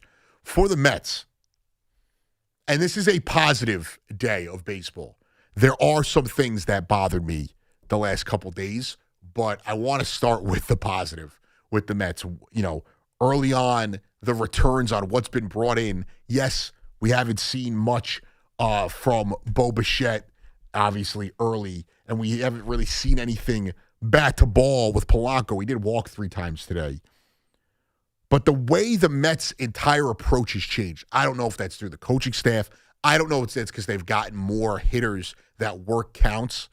They saw 150 pitches, I think, before the end of the 6th inning on opening day, which is great. And a lot of that is due to the lack of efficiency from Paul Skeens and the poor defense. But this Mets team looks more patient. They look – I heard Howie Rose today. I was bouncing around on the broadcasts, traveling in. I went to go see my brother today. We did a little lunch. He got a place in Jersey City, so I went to go see it. Very fancy. He's living large out there. But on the way back, had to listen to the game, the first 3 innings on the phone, and watched the most of the game, and then I left, and right as I'm leaving, getting onto the bus, I had the game on my ear, and as I finally sit down on the bus, I go to put the game on my phone, and the ball's leaving the yard. Literally, it was like a split second. Robert was coming into the box when I first got on the bus, and by the time I turned on the video feed, the ball was leaving the yard. So I actually didn't even see the pitch, and I caught the tail end of it. But their ability to work the count is what's impressed me. Their ability to be patient as an entire squad has impressed me. And I want to bring up right now, if they have the numbers here, Keller threw 77, Lawrence threw 23, Soto threw 27, 18 from Santana, and Barco threw 24. So there was, I think Barco did pitch 2 innings. So that was maybe the one that they swung and missed the most at. But there was a level of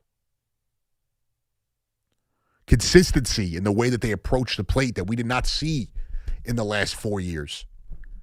And Alonso, this is not an Alonso, it could be a Jeff McNeil thing, because I love to, rip Jeff McNeil. This is not an Alonso diss. This is not a Nimmo diss, because Nimmo was a very patient hitter, but it is, they've changed the coaching staff. They changed a lot of the lineup. You add in, 4 different pieces to the lineup, it's going to look a lot different. It's another year of Juan Soto. Maybe Juan Soto is getting to these younger players, Beatty and Alvarez, on the roster. He does look a little bit more comfortable and has been I know everyone's so crazy. He's got to smile more. He looks more happy.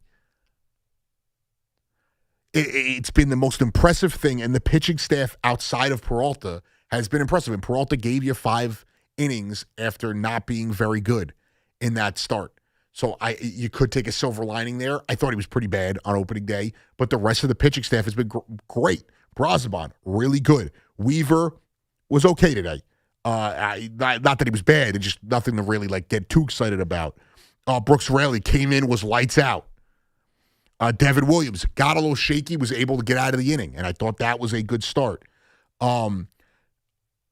Garcia, I'm not overreacting to that. I gave up the run, obviously, with the ghost runner on second. And then Lovelady, it was a slow trickler down the left or down the third baseline, which hurt them. And I actually thought was the nail in the coffin. I was like, there's no way this team's coming back twice. And I was starting to get a little negative. It was starting to creep in a little bit. It's the same old team. That was the show I was getting ready to do. Same old Mets. They can't get the big hit when needed. And they got 2 big hits today. And there was a lot of good defense they had to get. I thought the Pirates, pitching-wise, they are pedestrian in the bullpen. I actually think they have the potential to have a decent lineup. Not great, but decent lineup and a decent rotation. Their bullpen's terrible. I did kind of like what I saw outside of Cruz, what they did defensively and strategically with the new manager, and that was something that I thought was noteworthy with them. But good defense kind of killed the Mets in that inning, and the flip. I thought Lindor had the walk-off on that little trickler after Torrens drives in the tying run, and they flip it, get the out, and it felt like another disappointing. This was going to feel disappointing. It was day 2. It would have felt like a bad loss. You're playing the Pirates. You can't muster any offense. You get 3 hits off of Mitch Keller, and you don't get another hit until extra innings. And it just felt like another one of those moments where we were going to be like, man, they just can't find a way to come back. And they did it twice today. And I know it was in extra innings, but they did it twice today, and it felt good. It felt like a big win. Opening day was awesome.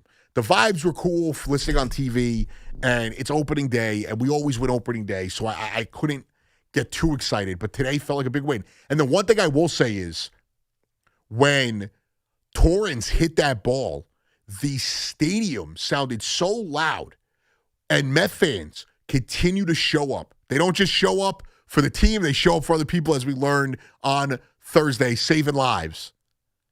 But they continue to show up, and I thought that was cool, and it was a big moment. Now, there were things that bothered me. The inability to get hits with runners in scoring position, leaving 9 guys on base. They were 3 of 14 with runners at scoring position, and a lot of that was over like a 2-inning period in the extra innings, specifically, the bases loaded situation in the 10th inning. And defensively, Bichette has looked as we all thought he would. Very shaky at third base. Polanco, who I thought might ease into first base, has kind of looked like a guy who's never played first base before. He's, booted a couple balls. He covers the base odd, like he's covering second base, which I get, but he's covering the base kind of odd. He did make a decent play on opening day where he was able to get the tag after the throw, and I know the sun was affecting everyone. He's struggling with the pop flies. I get it. It's going to take some time. It was a little troubling. And the third base situation is something we're going to have to get used to. Bichette is going to be an average third baseman at best. I think he, is going to make some big plays, but I think there's going to be a lot of simple plays that he's going to struggle with. I thought the ball that trickled down the third base line was something that he clearly wasn't used to, because why wasn't he closer to the ball when it happened? I get it. You want that. It looks like it's going foul. I would have liked to see him be a little bit more aggressive there. I'm nitpicking on that one, but the defense has not looked great. Peralta, it's one start. I'm not overreacting to that. It's one start, and, Brandon Lowe was playing out of his mind.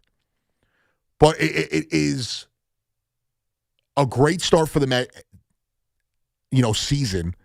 They got to go out and, if McLean's got to give you something today, and hopefully they could sweep.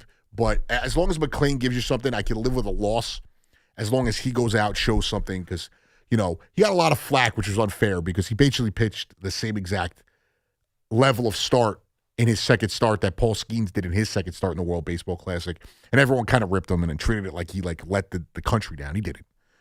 Aaron Judge, Kyle Schwarber, they let the country down. Brian Buxton, Alex Bregman, those guys let the country down. Not Nolan McLean. But there's a lot to be excited about. And the X factor of the weekend, the X factor of what I feel may be the season, is going to be Luis Robert. That bullpen, though, if they can look the way they did tonight, specifically the two guys that I'm more worried about than most Met fans in Luke Weaver and Devin Williams. Devin Williams, changeup, and his, I think it's a forkball, screwball, whatever it is that he throws. They looked really good today. There was a level of energy that I liked. I hope he keeps it up. I'm not getting too ahead of myself. It was a great start to the season, a great win, a win that I didn't think they were going to. I really, even though I am a glass half full guy, like I said, there was a moment in that game where I was like, oh, they're not gonna, even when it was the 7th inning, there's no runs. I'm like, they're going to win this game. And then they got to the extra innings, and they were not getting the hits. And after they blew that, before the Pirates ever regained the lead in the 11th, I was like, I think the Mets, they're not winning this game. And I was getting ready to bury, Lindor and Soto for coming up and not being able to come through when they needed it. And they didn't, so I didn't have to do that show. So now we're talking positively. But they have a chance. You start 3-0, you start 3-0. And no, it doesn't have to look as pretty as the Yankees. We're all praising the Blue Jays, who are struggling with the A's. And they're 2-0 to start the season. They may go 3-0. It doesn't matter if it's as dominant as the Yankees do. If you start 3-0, those wins mean the same as, a scoreless. And just to read it off real quick, 1 run allowed, 20 straight scoreless innings to start the season. Both records in the franchise's history. It still means the same. So 3-0 is 3-0. Matthew in Hackensack. What's going on, Matthew?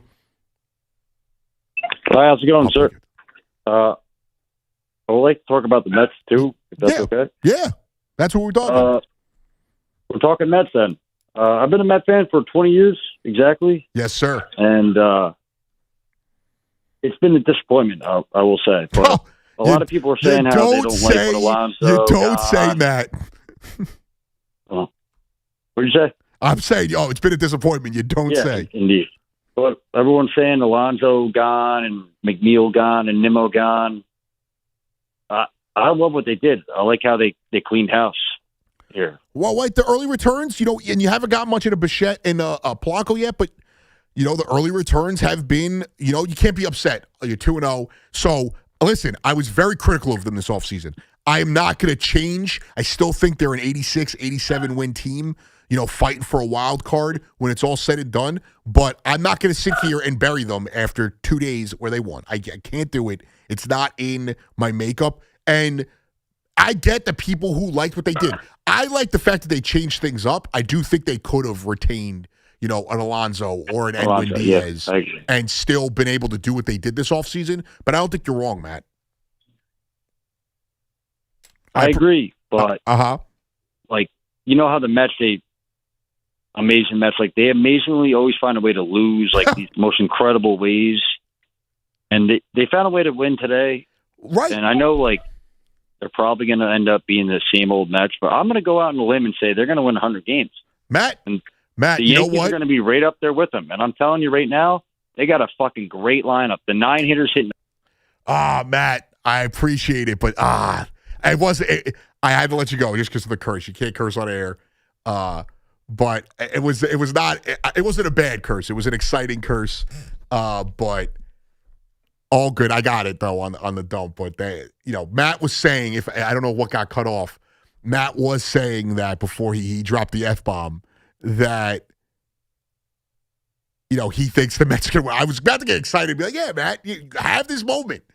I don't think they're winning 100 games. I don't think they're winning 90 games. But you can have this moment. You're allowed to enjoy it. Philly fans, Yankee fans, Mike in Brooklyn who's on air, who's on hold, is going to come up after the break. They'll tell you can't get excited. You're not allowed to get excited. But it's okay to be excited. I'm not with you right now yet, but it's okay to be excited. You feel good about this team. You feel good about this team. I think where, Matt was going was I think he was about to say there was going to be a Subway Series. Cool. I would love it. It would be awesome for the city. Because you know what? I'm New York or nowhere. Kick rocks. It's our sport anyway. LA's going to ruin it. Look what I want to get into it too. I get it. They tried something with the trumpets. They Starbucksed it. That's what they did. They took a perfectly good deli coffee. They turned it into a Starbucks. And Edwin Diaz is cooked now. That's what it is. He may not be cooked on the mound. The vibes are cooked. 888-808-1019.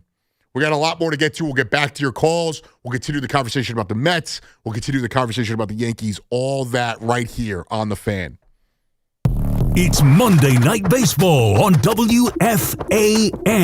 Going, and go! 2-run homer, Aaron Judge. The Yankees meet the Mariners in the Emerald City. 9:40 tomorrow night. Susan Waldman and Dave Sims call all the play-by-play. Got a lot of giddy-up on it. Hey now, there it goes! The home of Yankees baseball is The Fan. 101.9 FM, 660 AM. And always live and available in Espanol with Ricky Ricardo on the free Odyssey app. This is Alex Shulman of Shulman & Hill, New York's premier injury law firm. We'll always stand up for you if you're injured in a slip and fall.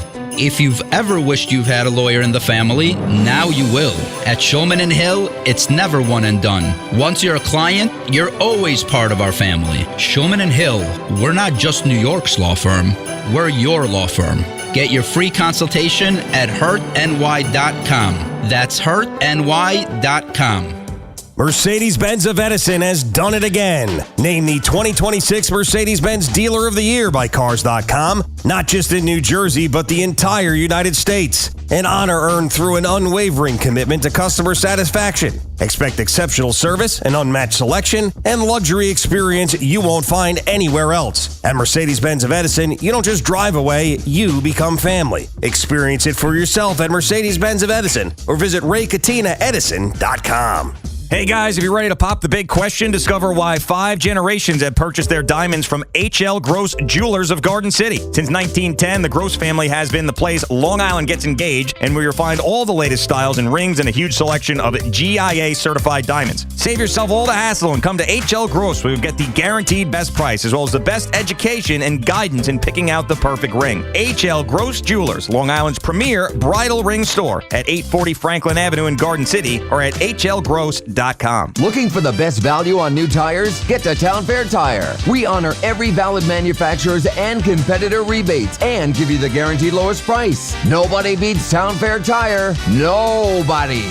Town Fair Tire.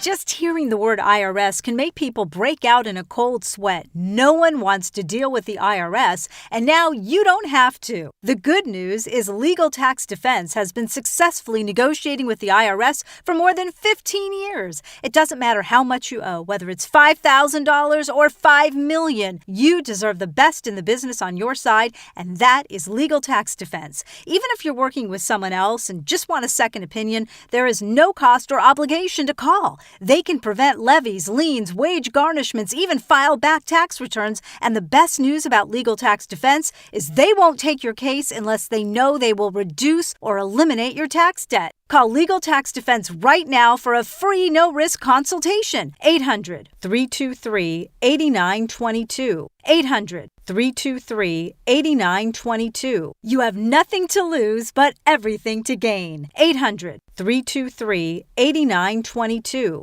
If you or a loved one has been a victim of nursing home abuse, call the law offices of Kelly and Grossman at 1-800-ELDERLY. If you believe that you or someone you love has experienced bed sores, falls, fractures, or other abuse or health problems as a result of inattention while being cared for in a nursing home or residential facility, call 1-800-ELDERLY. Kelly and Grossman are experienced trial attorneys who are assisted by a legal team including medical experts experienced in nursing home neglect and abuse. The Kelly Grossman team helped others win an $18.75 million verdict in Brooklyn, $3.75 million in compensatory damages, and $15 million punitive damages against nursing homes, and they want to help you do the same. Call 1-800-ELDERLY today. 1-800-ELDERLY. 1-800-353-3759 or at 800-elderly.com. Call us directly.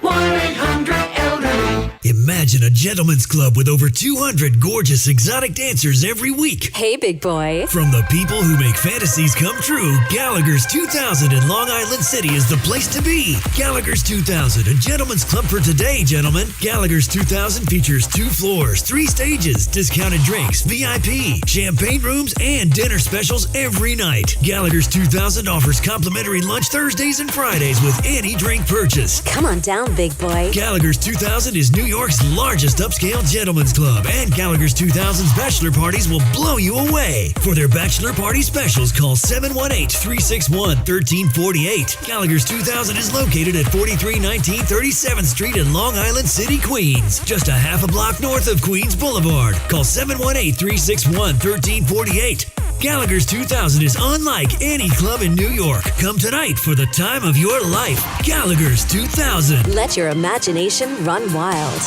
Hey! Hey! Hey! My dad is bringing home the best birthday cake ever! It was my 5th birthday, and my dad was bringing home the cake.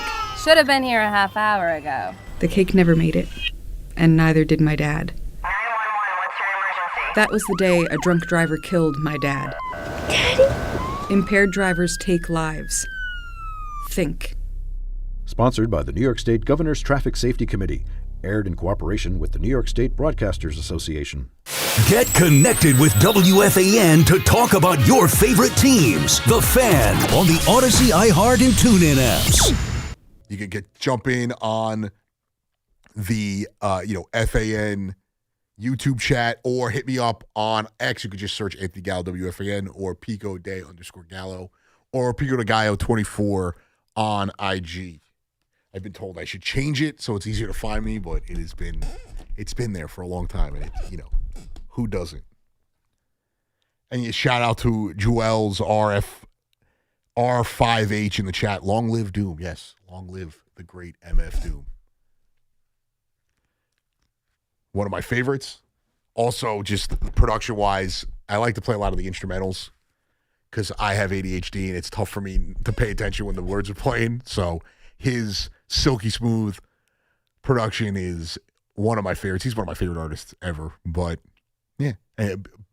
Jay-Z coming to town this summer at Yankee Stadium, but he's also doing Roots Picnic. If you don't know what Roots Picnic is, the legendary Roots crew, most of you know them as Jimmy Fallon's house band, but they are one of the greatest bands ever. They put on a music festival every year in Philly, and lineup is fantastic. Erykah Badu, Jay-Z, De La Soul, and if the bank account allows it, there's a lot of things I want to do this summer. I'm definitely heading down to Philly for that. Kehlani, I could Scream Folded, which has been the song of the year, along with everything Olivia Dean has put out. But yeah, very cool. Great summer for music. Lil Wayne, I know we've been giving those tickets out. He was on with Craig a couple weeks ago to give out a couple tickets. But Lil Wayne's going to be performing. I don't know if it's in the spring or at the end of the summer. I think it's September 10th, if I remember correctly now. He's performing in Jones Beach. So a lot of great music this summer for, what is now turning into an older crowd. I'm 34. But guys like me and Ray, this is 100% in our wheelhouse as far as music goes. So an exciting, summer of music here in the city. It's always an exciting summer in the city, but a good music. Ray, do you know when that Wayne? Oh, he's on the phone. My fault. Concert is. We were giving out tickets for that. I don't know. I'm sure. Do you know when the Wayne concert is? Is that in September? I have no clue. I am the worst guy to ask about Lil Wayne. I have I know you are probably the person I respect the most here when it comes to music. But that was so I am a fountain of negativity when that name is mentioned. Okay, understood. And then Jay-Z is what, July? I think that is July 11th, 12th, and 13th. It's gonna be wild. It's gonna be a good time. Yankee Stadium, a lot of fun this summer, and not just because of the Yankees. So, and not just because of NYCFC. Gotta give some love to the guys in blue. Mike, my guy, the ray of sunshine that is Mike in Brooklyn. What's going on, Mike? Gallo, how are you doing? It's Paulie in Yonkers. Oh, I just want to let you know. I thought this was Quagmire. The Mets are a bunch of minor leaguers. How the hell? What happened? Oh, my God. What are you doing? Well, I saw your tweet earlier, and it did make me laugh. Because I was like, that was how I was feeling. I was like, this is ridiculous. And I know Tommy's head was about to explode because I'm sure Paul would have called in this week if they lost that game. Bunch of minor leaguers, damn it. Listen, dude, first of all, why do you go to Chatham and you eat in Cheesecake Factory? Excuse me? No, didn't you go to Chatham a couple weeks ago? You went to the mall over there in Chatham, near Chatham over there? Well, are you talking about Short Hills? Yeah, Short Hills. You went with your buddies. You guys went to Cheesecake Factory. Come on, you got to, what do you call it? Call me up. I'll give you my number. There's a place over there, great Italian place. Well, it wasn't. It is part of the story I can't peel back, Mike. If I will tell you off air, and it'll make more sense why we went there. But I can't for the sake, and it's a good thing. It's not a bad thing. I just can't. There is a top secret thing that was going on, but that's the only reason. And what's wrong with Cheesecake Factory? what's wrong with Chatham though, dude? Well, is that Chatham, what it is? It's Chatham. That's the part of Jersey that's in. Yeah, it's Chatham. There's Scalini Fideli over there, which is an unbelievable Italian spot. I went to a place not far from there today. But my brother's in Jersey City, so we went to Milburn Deli. It was fantastic. I don't know if you've ever heard of it, but no. Real quick, just a funny story. My one buddy, I love him to death, Cody. He is, blue collar guy. Stain on his shirt? Huh? Yes. Oh, so did I tell this on air? This story? You did.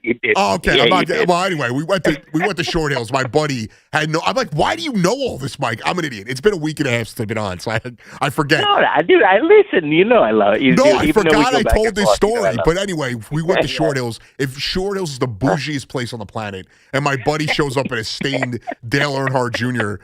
shirt, so very funny. What was your point on the Mets, though, Mike? Listen, first of all, dude, Peralta is not an ace. Dude, I don't care what they say, dude. And I still don't think. I said Dal last week. First of all, he's going to be 31 next year, Scoobo, right? Because we're going to have a year of no baseball. The Mets I hate it. I know you hate me, but no. Oh, I do. Well, I do. No, I'm just kidding. I'm saying I hate. It's the truth, though. We're not going to have baseball next year. I know. Listen. I want to give a little shout out. Will, my boy from Williamsburg, birthday today. Happy birthday. Happy birthday, and Will. Gallo, you and me, one of these days, let's get together, grab a little real dinner. No Cheesecake Factory. I'll take you to a nice place. Okay, right? I got it. And that'll be after, once the Mets, we'll talk. The Mets are 12 games over 500. We'll have a great time together. But no, I'm down. My Lakers. Goddamn Lakers. I appreciate you, Mike. Yeah. Short Hills. Definitely out of my element when I go there.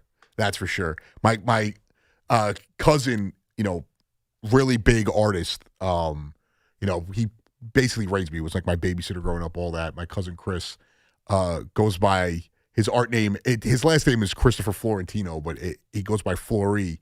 And he's a really great artist, does a lot of stuff. I wear his clothes sometimes, or that he's made. And just to talk about being out of my element, I'm glad you cleared that up because I wear his clothes sometimes. My eyebrows. I was like, yeah. No. He makes. I got like a Marine Park hoodie. He's got his art on the backboard. I know phrasing, terrible. And I thank you for pointing that out. And you'll appreciate. And talk about being out of my element. Thursday, it's opening day, and he's got an art show in the city. And I'm thinking I'm gonna wear my Mets shirt.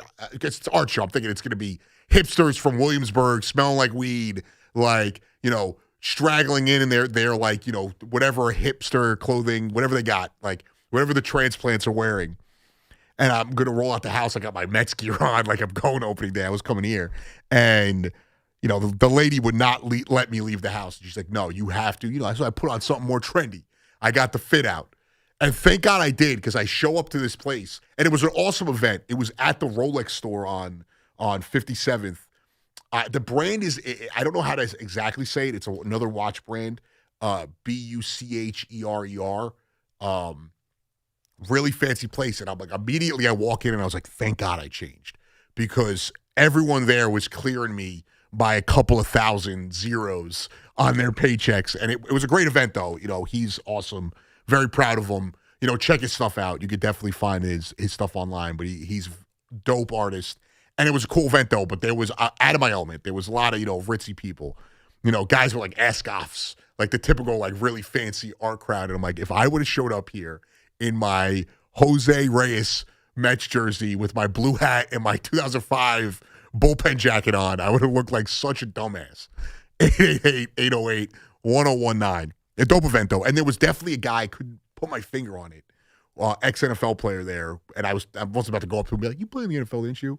You don't realize, every other athlete you kind of know. You don't realize how much you don't know what a football player looks like until you're confronted with being by them, because you're like, dude, you wear a helmet all the time. Duh. 888-808-1019. Anthony Gallo on the Fan. Steve in Whitestone. What's going on, Steve? Hi. What's going on, dude? How are you? Great. You are the first person. I'm 76 now. Uh-huh. You brought up Pujols. Correct. I'm a Cardinal fan for 70 years. So I am very respectful that finally that Pujols is in the realm of all those other guys. Oh, he definitely is. He is one of, and thank you, Steve, for the call. He is one of the, and Steve would know this, the Cardinals, great baseball organization. So, for a Cardinal, Stan Musial, Mark McGuire, the guys who have played for that organization, Pujols is a monster. And to think about what he did at the end of his career, not just what he did, early on, was impressive. And the other thing, too, with Pujols is, his worst years would be some guys' career years. He was clutch in the postseason, 700-plus home runs. You got to think he lost at least 100 games. Just say 100 games. Older guy. We don't know how much he would have played. He lost like 100 games to the COVID-shortened year.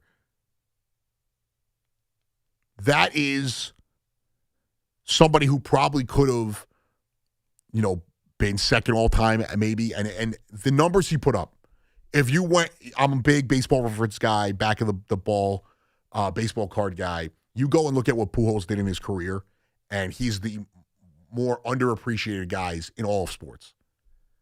I think Judge is very underappreciated. I also think it's just the nature of where the sport has gone. And I still think he's very popular. He was a part of the World Cup draw where they picked all the countries and who they were going to play, and it's like Shaq, Gretzky, Brady, and Judge. So there's still a gravitas of being a Yankee, being the best player in New York, being the best baseball, or being one of the best baseball players. And, of course, they wanted to go with American, Canadian people in this area since we're hosting it. So, obviously, Ohtani would have been a part of it had it been in Japan. But I think that, just like Judge, Pujols is very underappreciated. And I think people always, when they talk about the best players of all time, they always forget about him. And there is not a more decorated player in American sports, period. Records-wise, championships, individual accolades, there is not somebody like that. And the only guy in this sport, I'm also talking about my lifetime. Willie Mays, there are guys, Mickey Mantle, that I did not get to see in my lifetime. Judge is right after those two. Bonds is the only guy I'm putting ahead of Pujols. Bonds is the most dominant athlete I've ever seen in my lifetime. And I get it. A lot of people hate him because of the steroids. Removing Mets success, which there's not a lot of it in my lifetime. Bonds chasing those records is some of the best, most exciting baseball memories I have. Going home, turning on ESPN to get the live look-ins was a daily routine for me. Making sure if the Giants were playing a nationally televised game, I wasn't missing it. So, Pujols is right after that guy. And, the steroids thing is kind of where the delineation is with those two. Oh, if you're talking about the greatest ever. And Judge has the chance to be a guy who may not get all of the benchmarks as far as that. Maybe he's probably not going to hit 600 home runs. But it's going to be a guy we look at like this is one of, if not the best right-handed hitters of all time. He's going to need to have Bonds only had the 1 year, really, in the postseason that he was completely lights out. They went to the World Series. They obviously lost, but he got there. But Bonds' numbers are so ridiculous that you can forgive that postseason success level. But to be in that other stratosphere, Pujols has not just the regular season success, he has the postseason success. So I do think that's where Judge is lacking. Now Ohtani's got it. And it's different than other sports. You don't win a World Series by yourself, but you can be a more dominant player in the postseason. Judge is light years better than Beltran, but part of the reason why Beltran gets into the Hall of Fame is because he was a lights-out postseason player. Yes, we have the one moment that is burnt into my brain as a Mets fan, but we forget about what he did with the Astros and what he's done with the Cardinals, what he's done in other playoffs, what he did with the Mets prior to that strikeout. So if Judge wins one, and if he wins one, we're never going to talk about his failures in the postseason ever again. But if he wins one and he's the main catalyst, that puts him again into another stratosphere. 888-808-1019. Steve in Rockland, what's going on, Steve? Yo, Anthony, you could ask Reggie. Reggie will be the first one to tell you he doesn't have those rings with the Yankees without Brian Doyle and Chicken Stanley. Right. And you know what, Steve, that's a great point because, Reggie Jackson is in baseball lore. But when you think about the numbers, the benchmarks, there are guys ahead of him in so many of those numbers. He didn't even play for the Yankees that long, but because of those postseason moments, he is in Monument Park. He is etched into the eternity of baseball lore. And here, while we're on Reggie for a second, you got to remember that from 1972 until 1970, 72, 74. Right. Reggie was on 5 World Series championships. Right, with the A's and the Yankees, correct. In the nascent days of free agency, before it became a super duper thing. All right, because there was not that many owners who wanted to sling around the cash. They were still very, right. resentful. It was very different back then. Before it became a free market, really. And I mean, and the idea that Reggie, everyone forgets that he played on 5 World Series champions, and I think that had something and to do. 5 World Series champions in, a 6-year period, and the 1 year he didn't go to the World Series, they went to the ALCS. I mean, and he hit 400. And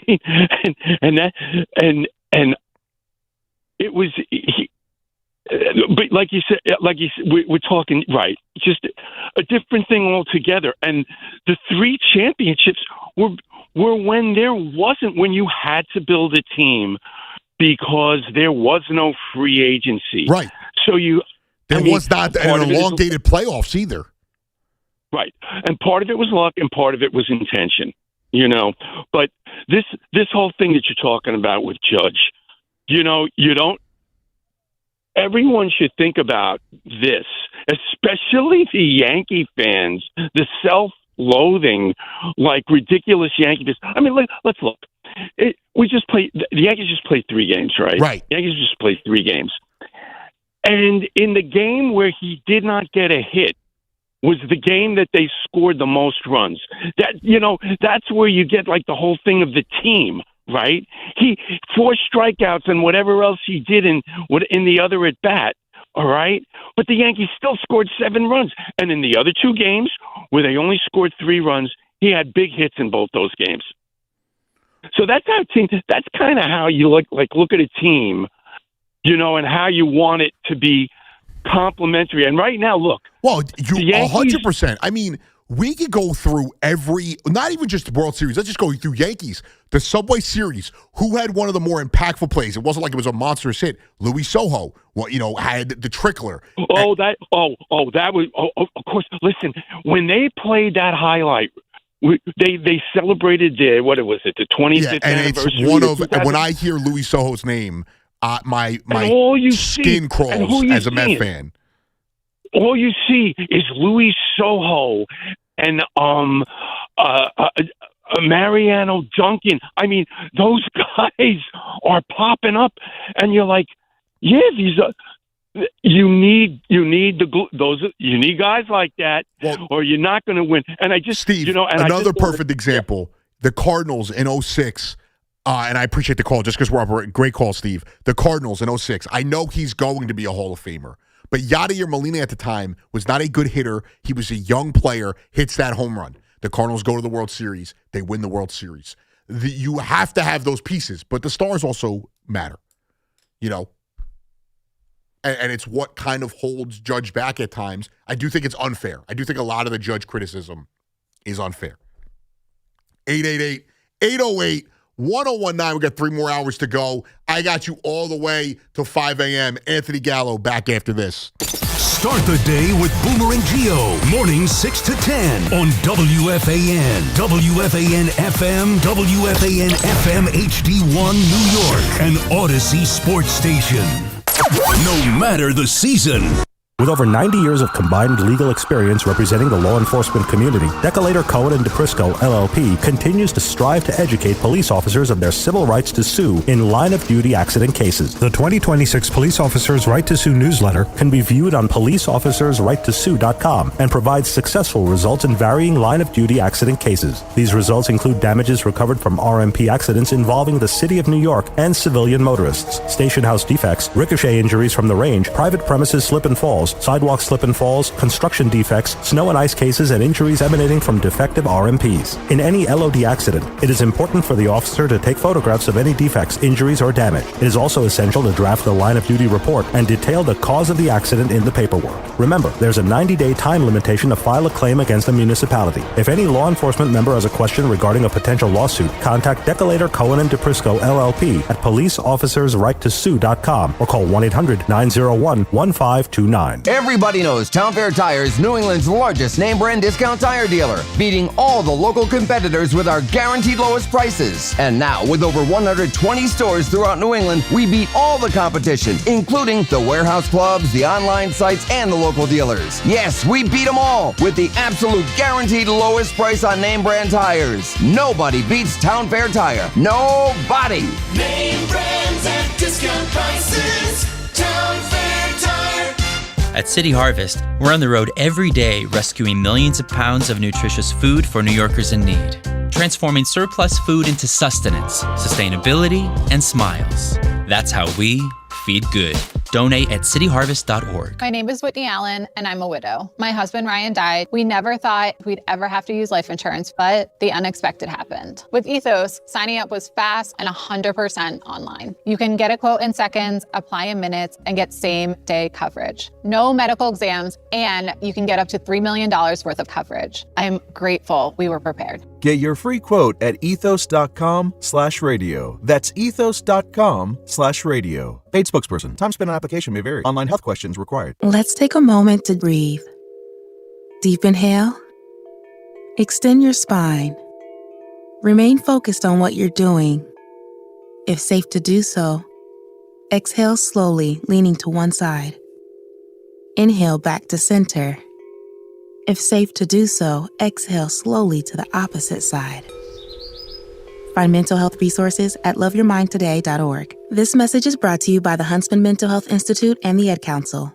Just hearing the word IRS can make people break out in a cold sweat. No one wants to deal with the IRS, and now you don't have to. The good news is Legal Tax Defense has been successfully negotiating with the IRS for more than 15 years. It doesn't matter how much you owe, whether it's $5,000 or $5 million. You deserve the best in the business on your side, and that is Legal Tax Defense. Even if you're working with someone else and just want a second opinion, there is no cost or obligation to call. They can prevent levies, liens, wage garnishments, even file back tax returns. And the best news about Legal Tax Defense is they won't take your case unless they know they will reduce or eliminate your tax debt. Call Legal Tax Defense right now for a free no-risk consultation. 800-323-8922. 800-323-8922. You have nothing to lose but everything to gain. 800-323-8922. With over 90 years of combined legal experience representing the law enforcement community, Decolator Cohen & DePrisco, LLP, continues to strive to educate police officers of their civil rights to sue in line-of-duty accident cases. The 2026 Police Officers' Right to Sue newsletter can be viewed on policeofficersrighttosue.com and provides successful results in varying line-of-duty accident cases. These results include damages recovered from RMP accidents involving the City of New York and civilian motorists, station house defects, ricochet injuries from the range, private premises slip and falls, sidewalk slip and falls, construction defects, snow and ice cases, and injuries emanating from defective RMPs. In any LOD accident, it is important for the officer to take photographs of any defects, injuries, or damage. It is also essential to draft the line-of-duty report and detail the cause of the accident in the paperwork. Remember, there's a 90-day time limitation to file a claim against a municipality. If any law enforcement member has a question regarding a potential lawsuit, contact Decolator Cohen & DePrisco, LLP at policeofficersrighttosue.com or call 1-800-901-1529. Your official station to talk Yankees. The Fan, 101.9 FM and always live on the free Odyssey app. Download it today. On Twitter, it's for my own sanity. he sent me the article about Degrom, and I was just reading up on it in the break. And we're talking about Stanton and all the time he's missed, and Degrom dealing with neck stiffness. So we hope it just slept wrong in his neck in a couple days, and hopefully he gets to pitch again. Talk about a guy who we've been robbed of just absolute greatness continuously as he continues to get hurt, and he's going to be a Hall of Famer because there's no way you can't put him into the Hall of Fame. Like it's like a level of like Sandy Koufax where you don't care about him not hitting certain benchmarks. And it's about how dominant they were when they were in their prime. I'm going to bring up Sandy Koufax's numbers because he has 165 wins, which is still a lot. But he never, got to reach, he retired at 30. He had a 10 WAR. He went 27-9 his final year. And then, Jacob Degrom, he pitched, how many starts did he make? He made 400. I'm going to get how many games he was in. He was in almost 400 games, Sandy Koufax. And you look at Degrom, and Degrom's been in 248 games. And he's got 96 wins. He's going to get to 100. Like, he's not retiring in the next 2 years unless something terribly happens. But a guy that we have, another one of these guys who just, on even a more of a level than Stanton. But like we said, if Stanton, played half the games he missed, let's say he missed 600 games, if he played 300 more of those, he's probably pushing for 600, not 500. Degrom, has pitched. Last year he made 30 starts, and he had under 3 ERA, which is great at age 37, 12-8. He's made more than 30 starts just last year, once, since 2019. He was pretty durable early on in his career and fell off after that.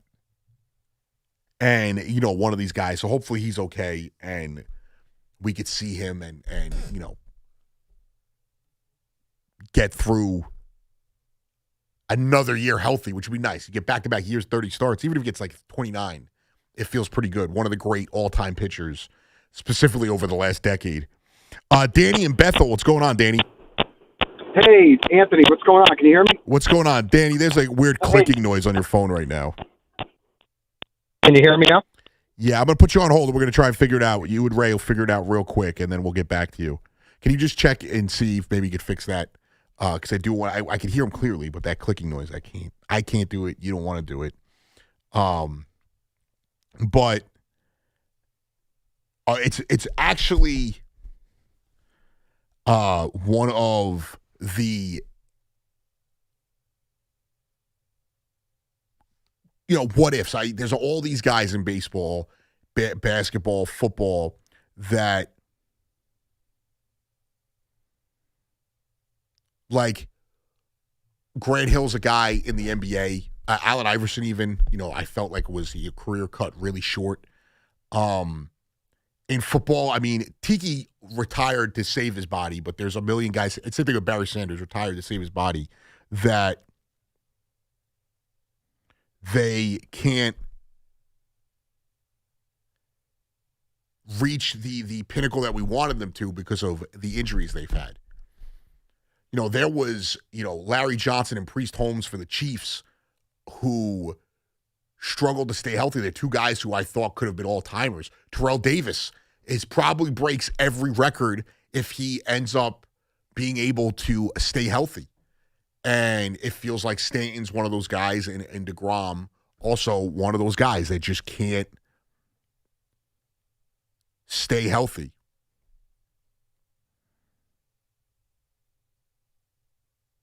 Someone in the chat clearly has a problem with me not being delusional with the Mets. I don't understand it, but that's fine. And Stanton being on the field earlier to what I was talking about is an X-factor situation for the Yankees. If you weren't listening, about an hour ago, I was talking about the two X-factors for both teams. And, obviously they're both kind of obvious. one being Luis Robert for the Mets, and what his potential could be. Because when you look at the Mets lineup, you know, even though they've started slow, I trust Lindor, Soto, Bo Bichette. I think Polanco is a good role player. You know, I think he's good for 20-plus homers, 70-plus RBIs. Like, you know he's going to be that guy. But Luis Robert, a guy who, you know, growing, you know, into himself, we thought was going to be a perennial MVP candidate, perennial all-star, and he's really struggled. And I was very excited. I've been on the Luis Robert train, the Lou Bob train for a while, and I thought he was a low-risk, high-reward guy because you're not giving up a lot to get him. And I just was excited when they made the trade, but I wasn't giving the benefit of the doubt. I wasn't thinking, all right, this guy could be something.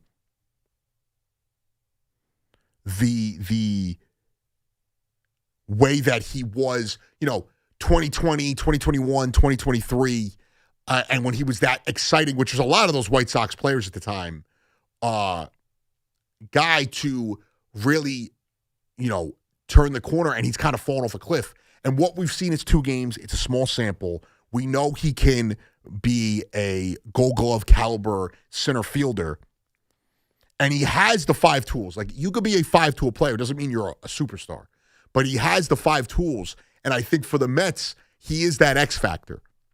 He is a guy who can lengthen a lineup where you start off with your 3 big guys in Lindor, Soto, and Bichette, and it feels like Polanco's probably going to hit cleanup, at least for the foreseeable future. And you hope to know that you're going to extend that lineup where, and this, you know, I don't think Beatty's not playing every day. You know, Vientos isn't playing every day. I don't know what the plan is with Carson Bench. I don't expect Marcus Semien to ever be the hitter he once was. He's older. He just has to be a serviceable role player. But when you look at that lineup and you're trying to extend it, you know, I could have gone with Alvarez with this, who has looked very good early on. And again, it's 2 games, and he's a guy that has a high ceiling, and we've kind of written off as a young player. But what Luis Robert can do for this team, versatility-wise, lengthening the lineup, defensive, you know, stalwart in center field, he really can put this team into a different situation. And a lot of what you know, hinges on the Mets' success is going to be their pitching staff, their bullpen, things like that, health. I really think that a lineup that I do think is good, and is one of the few things areas of concern I didn't have, he could turn that lineup into one of the best in baseball. When it comes to the Yankees and who I think their X factor is, and obviously if you've been listening, you know who I'm talking about, the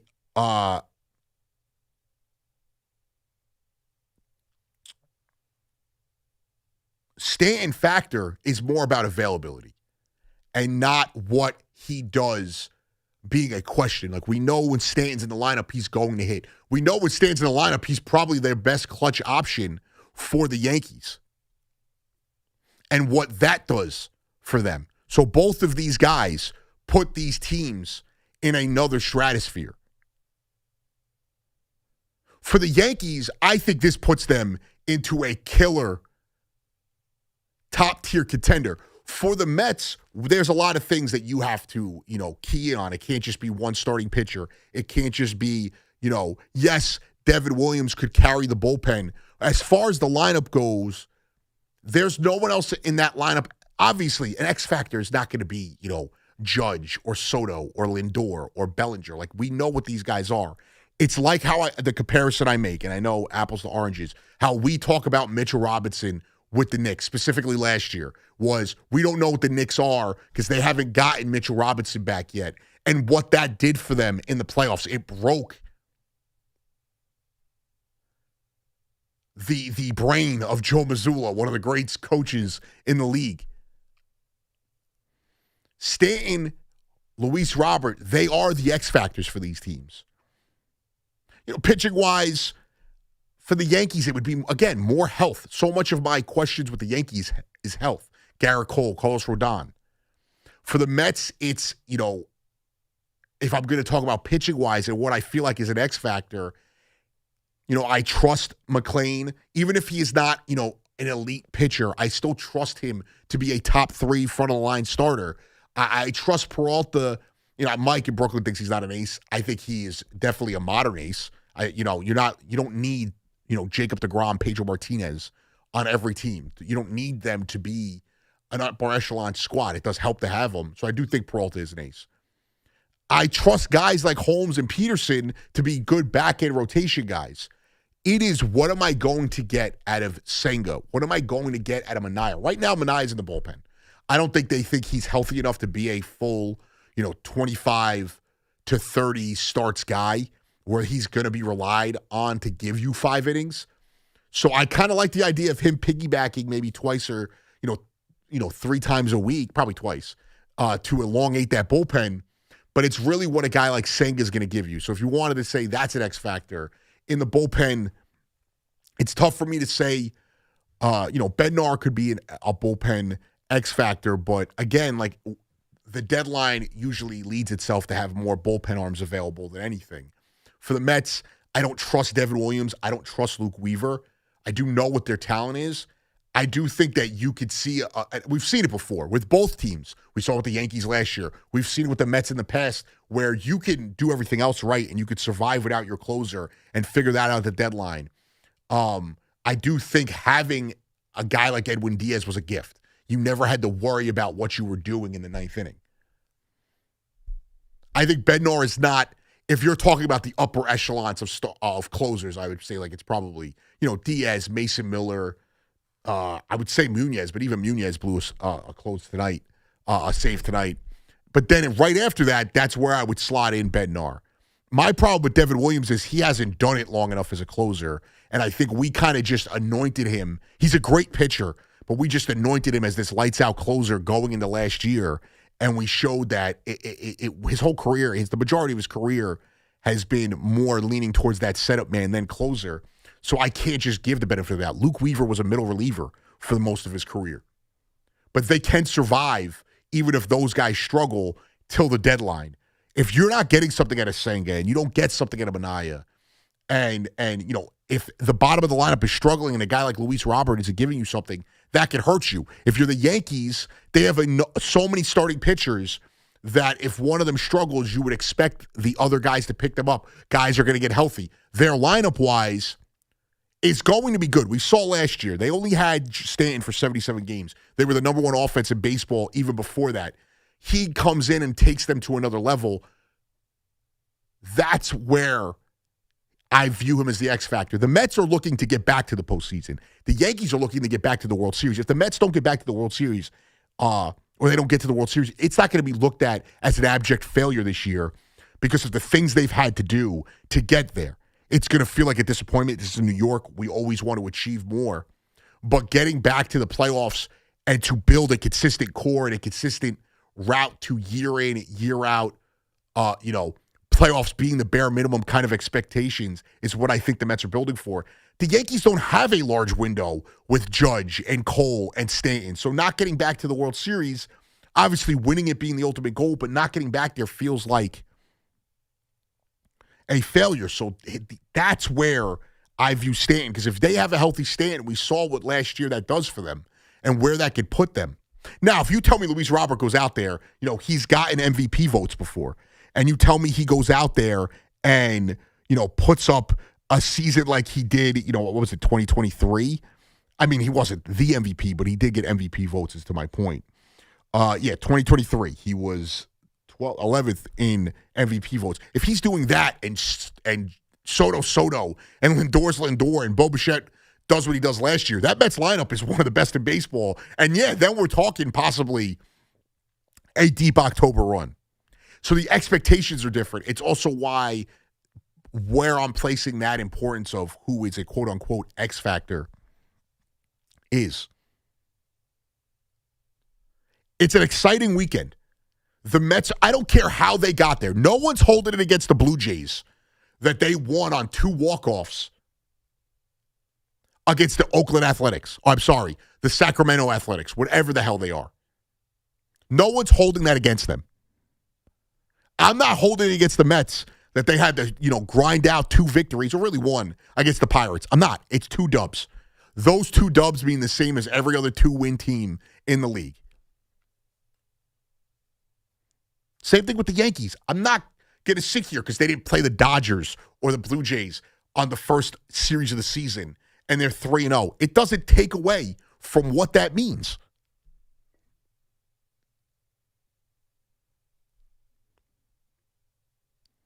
I just, it is what it is. We can't get too high, can't get too low. I'd like to chime in for a second.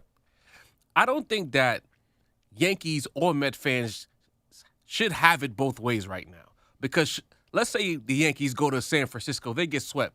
Right. They're 0-3. The Mets find a way to lose both games. Both sides are going to be arguing about how bad their teams are, especially the Met contingent. The offseason was a mess. Right. It would be, where's Pete? Bichette can't throw the first. Polanco's terrible. You're not allowed to have it both ways. Quite frankly, if you're a Met fan specifically, you should be looking at the fact that the Mets won ugly consecutively. Yeah. That's something they didn't do last season at all. They didn't come back in a single game last year after the 8th inning, and they did it on day 2 of the season this year. How about that? Back in the day, last year, you bases loaded, nobody out.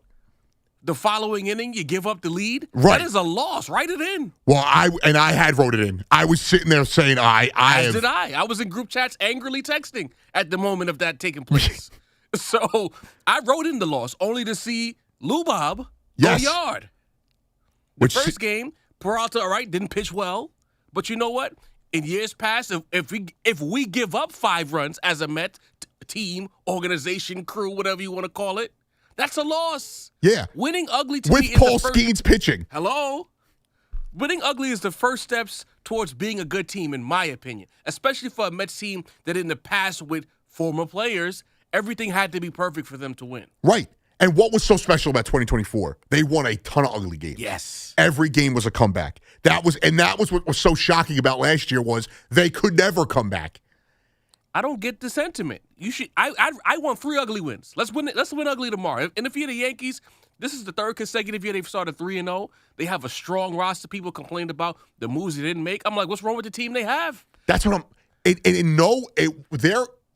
Let's say the Dodgers would have lost last year. Right. And I know they won the year prior, but if they run it back, no one's like, oh, they just ran it back. It's like, well, maybe they are just good enough. And it's a crapshoot, and you have to win the games. Adding something may not change anything. We watched Yankee teams build the 06 Yankees with Sheffield and all these guys. They won nothing. You know what's funny, too, talking about the having it both ways, and I know you know this as a Lakers fan. The Knicks, the Lakers, they're never good enough if they beat someone. Right. The Knicks get blown out by the Hornets, and now the sky is falling. The world has to stop now. It is over. They are not winning an NBA championship. But the Pistons lose to the Nets, and it's not the same thing. That's the point. It's like the Mets barely beat the Pirates, and they're somehow not good enough. The Blue Jays barely beat the A's, and they're World Series contenders. We have to be able to appreciate into this early season what it is. I don't get the logic behind it. Let's talk about on the Mets side. The bullpen had a pretty decent showing yesterday at this point. Yeah. Right? They did what they were supposed to do. Their only blemishes came with the guy on second base in an extra inning. Come on. The Yankees went out there and looked like a professional baseball team out west against San Francisco. They did what they were supposed to do. Aaron Judge already has 2 home runs. What are we worried about? Right. And it's because I read the comments, and C-Mac pops up a lot, and everyone calls him a shill. And it is the most negative group of Yankee fans in his mentions all the time. And I'm like, how can we be like this? The weather is getting nicer here.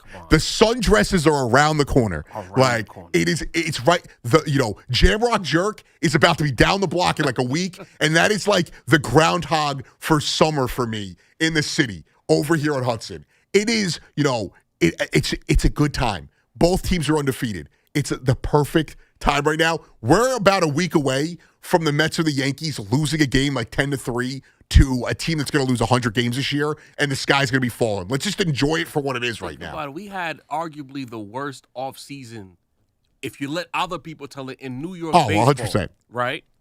But through 5 games of New York baseball, there has not been one loss yet. Enjoy it.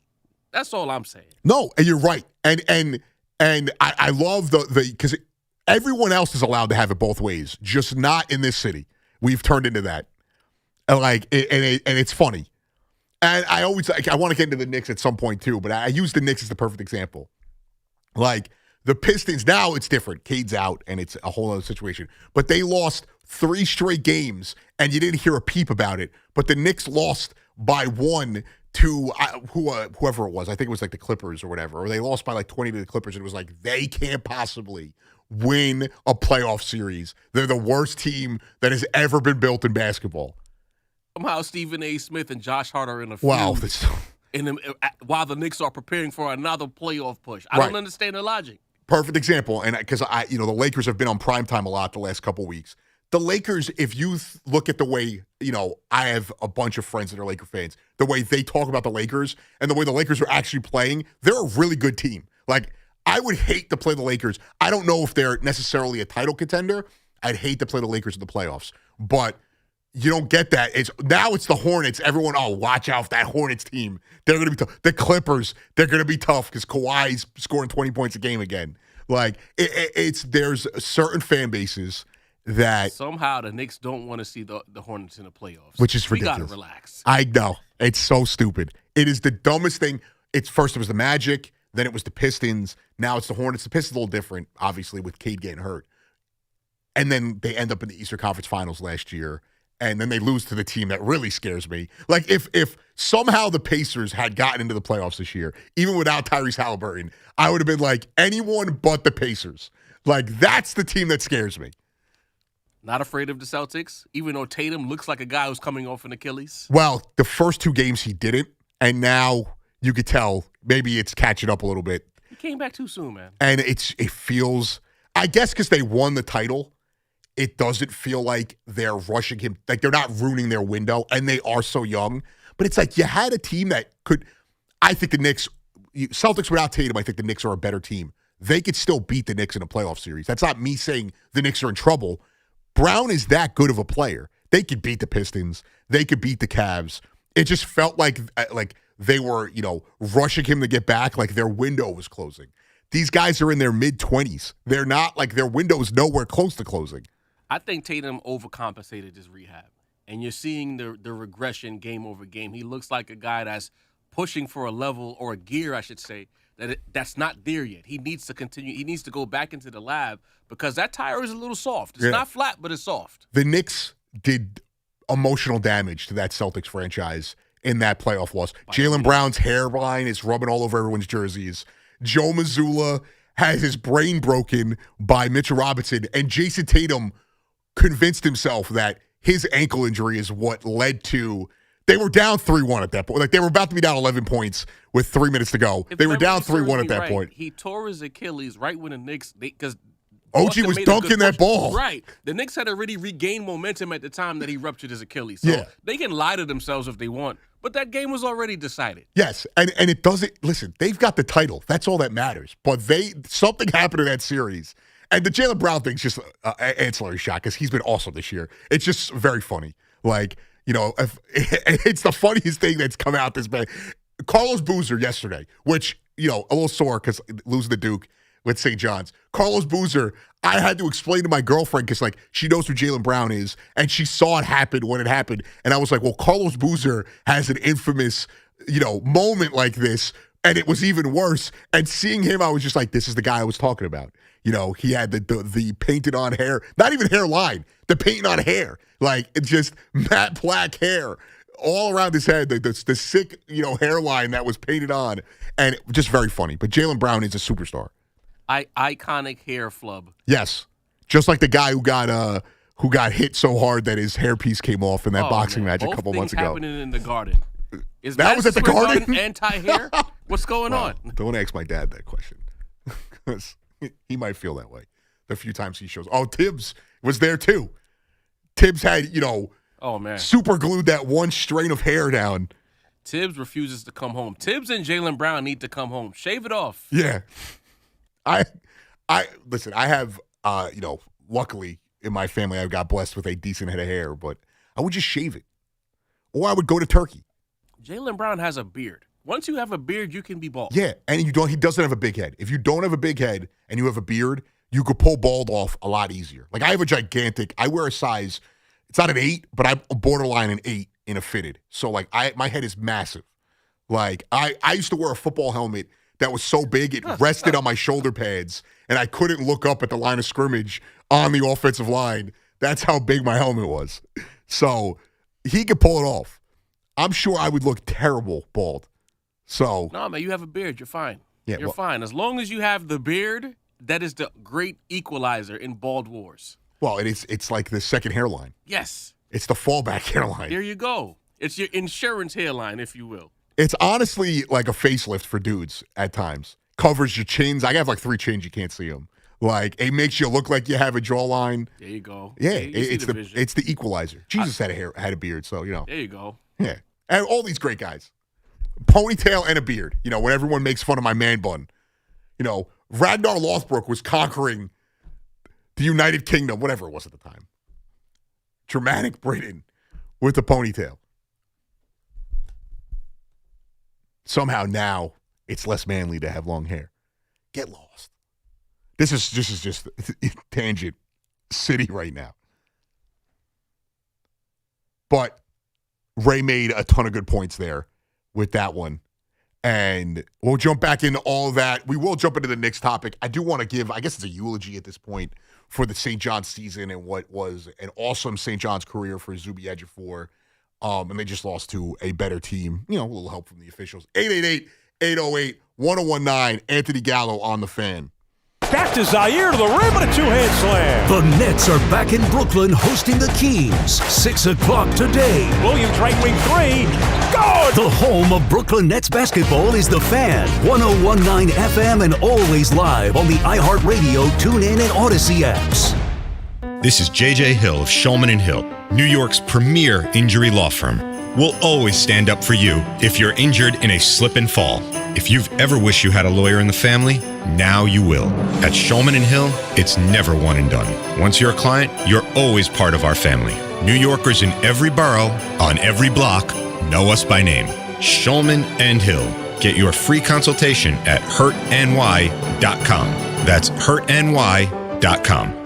Imagine a gentleman's club with over 200 gorgeous exotic dancers every week. Hey, big boy. From the people who make fantasies come true, Gallagher's 2000 in Long Island City is the place to be. Gallagher's 2000, a gentleman's club for today, gentlemen. Gallagher's 2000 features 2 floors, 3 stages, discounted drinks, VIP, champagne rooms, and dinner specials every night. Gallagher's 2000 offers complimentary lunch Thursdays and Fridays with any drink purchase. Come on down, big boy. Gallagher's 2000 is New York's largest upscale gentleman's club, and Gallagher's 2000's bachelor parties will blow you away. For their bachelor party specials, call 718-361-1348. Gallagher's 2000 is located at 4319 37th Street in Long Island City, Queens, just a half a block north of Queens Boulevard. Call 718-361-1348.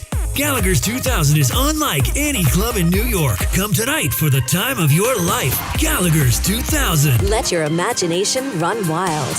Looking for the lowest price on name brand tires? Get to Town Fair Tire and get the guaranteed lowest price on any name brand tire. Nobody beats a Town Fair Tire deal. Nobody.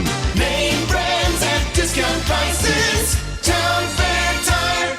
I'm Boomer Esiason. My mom died from cancer. She was only 37 years old. She didn't have life insurance, and that was devastating for my family. That's why having life insurance is so important to me. Ethos makes it fast and easy. Get a quote in seconds, apply in minutes, and get same-day coverage. You can get up to $3 million in coverage with no medical exam. Get your free quote at ethos.com/protect. That's ethos.com/protect. Paid spokesperson. Time spent on application may vary. Online health questions required. Retirement can be scary, but only if you're not prepared.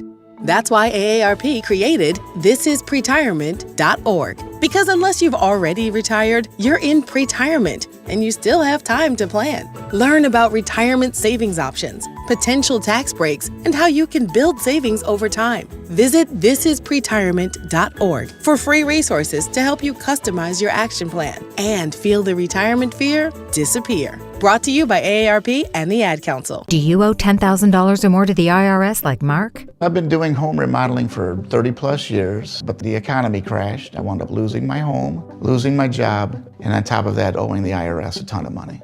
I owed the IRS $114,000. It really, truly was the worst part of my life. Then Mark found tax relief advocates. On news radio, I heard about TRA, and I thought, what's the worst that could happen? So I picked up the phone and I called them. When it was all said and done, TRA settled my $114,000 debt for $100, and I'm telling you, I was ecstatic. Could not believe it. Would recommend TRA to anyone. If you owe 10 or even hundreds of thousands of dollars to the IRS, don't lose hope. Do what Mark did and call TRA for a consultation. But TRA did. They gave me a second chance, and I'm forever grateful. Visit TRA.com or call 800-491-9914. 800-491-9914. That's 800-491-9914. Hey!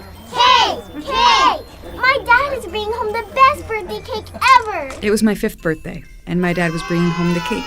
Should have been here a half hour ago. The cake never made it, and neither did my dad. 911, what's your emergency? That was the day a drunk driver killed my dad. Daddy? Impaired drivers take lives. Think.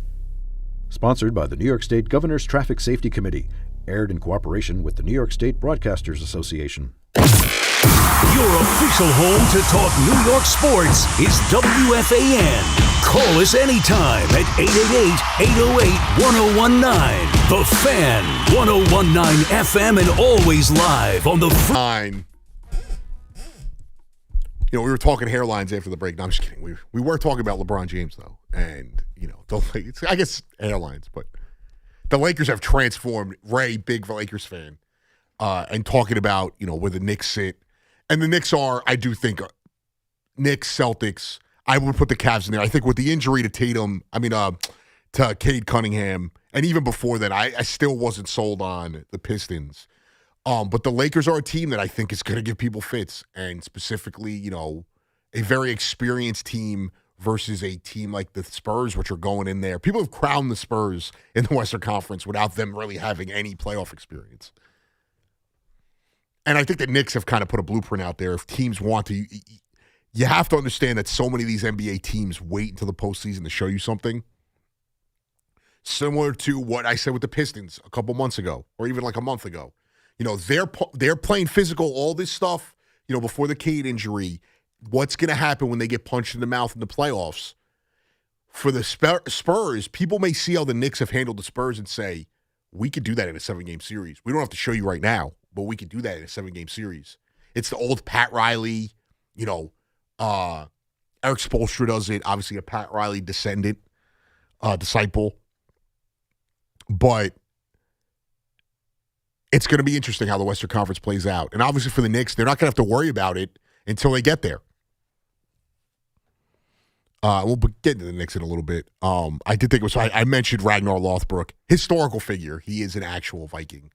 You know, one of these guys who, if, I'm not sure 100% what the historics are of it, but he brought, you know, the Vikings into mainland Britain or whatever it was called at the time.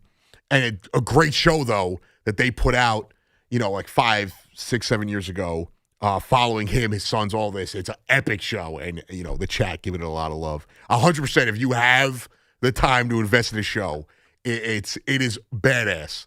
My guy Boomer, I know he watched the sequel show, Valhalla, but it is awesome. Also, the greatest speech maybe ever made on a television show, not a movie, is made in that show. So check that out. We actually just, if you know the movie Burbs, if I get on a little bit of a tangent, the movie Burbs, I think it's the early 90s, late 80s with Tom Hanks. He lives in the suburbs. His neighbor across the street is like doing, or his neighbor next door is like doing something sketchy. Like he's like, ends up like murdering someone or like burying a body. They did a remake on Peacock, and it's a television show starring Keke Palmer. There's a couple of actors in there too that are notable names. I just can't remember what their names are. Very good. Me and my girlfriend started it. Very good, very funny. Because we were watching Abbott Elementary, and we just started it, and we caught up and didn't realize that the new season hadn't come out yet. So we were looking for something else to watch. We threw that on by chance, and it was actually pretty good so far. 2 episodes in. You know, I'm locked in on the more nerdier stuff. My girlfriend isn't interested in. Monarchs, Legacies of Monsters, whatever it is on Apple. It's like the Godzilla King Kong show, Kurt Russell, Wyatt Russell. It's awesome. Specifically if you're like me and you're a big Godzilla, King Kong fan, that show is phenomenal. So check those out. And Invincible for, the comic book nerds out there. Just came out with a new season, so I'm geared up on that one. Rich in South Orange. What's going on, Rich? Hi, Anthony. I have 2 points to make and only 2. Okay. My first question to you is a little bit of Yankee trivia. Let me hear it. In The Good, the Bad, and the Ugly, a grave where all the money is, what was the name on the grave of a current Yankee player?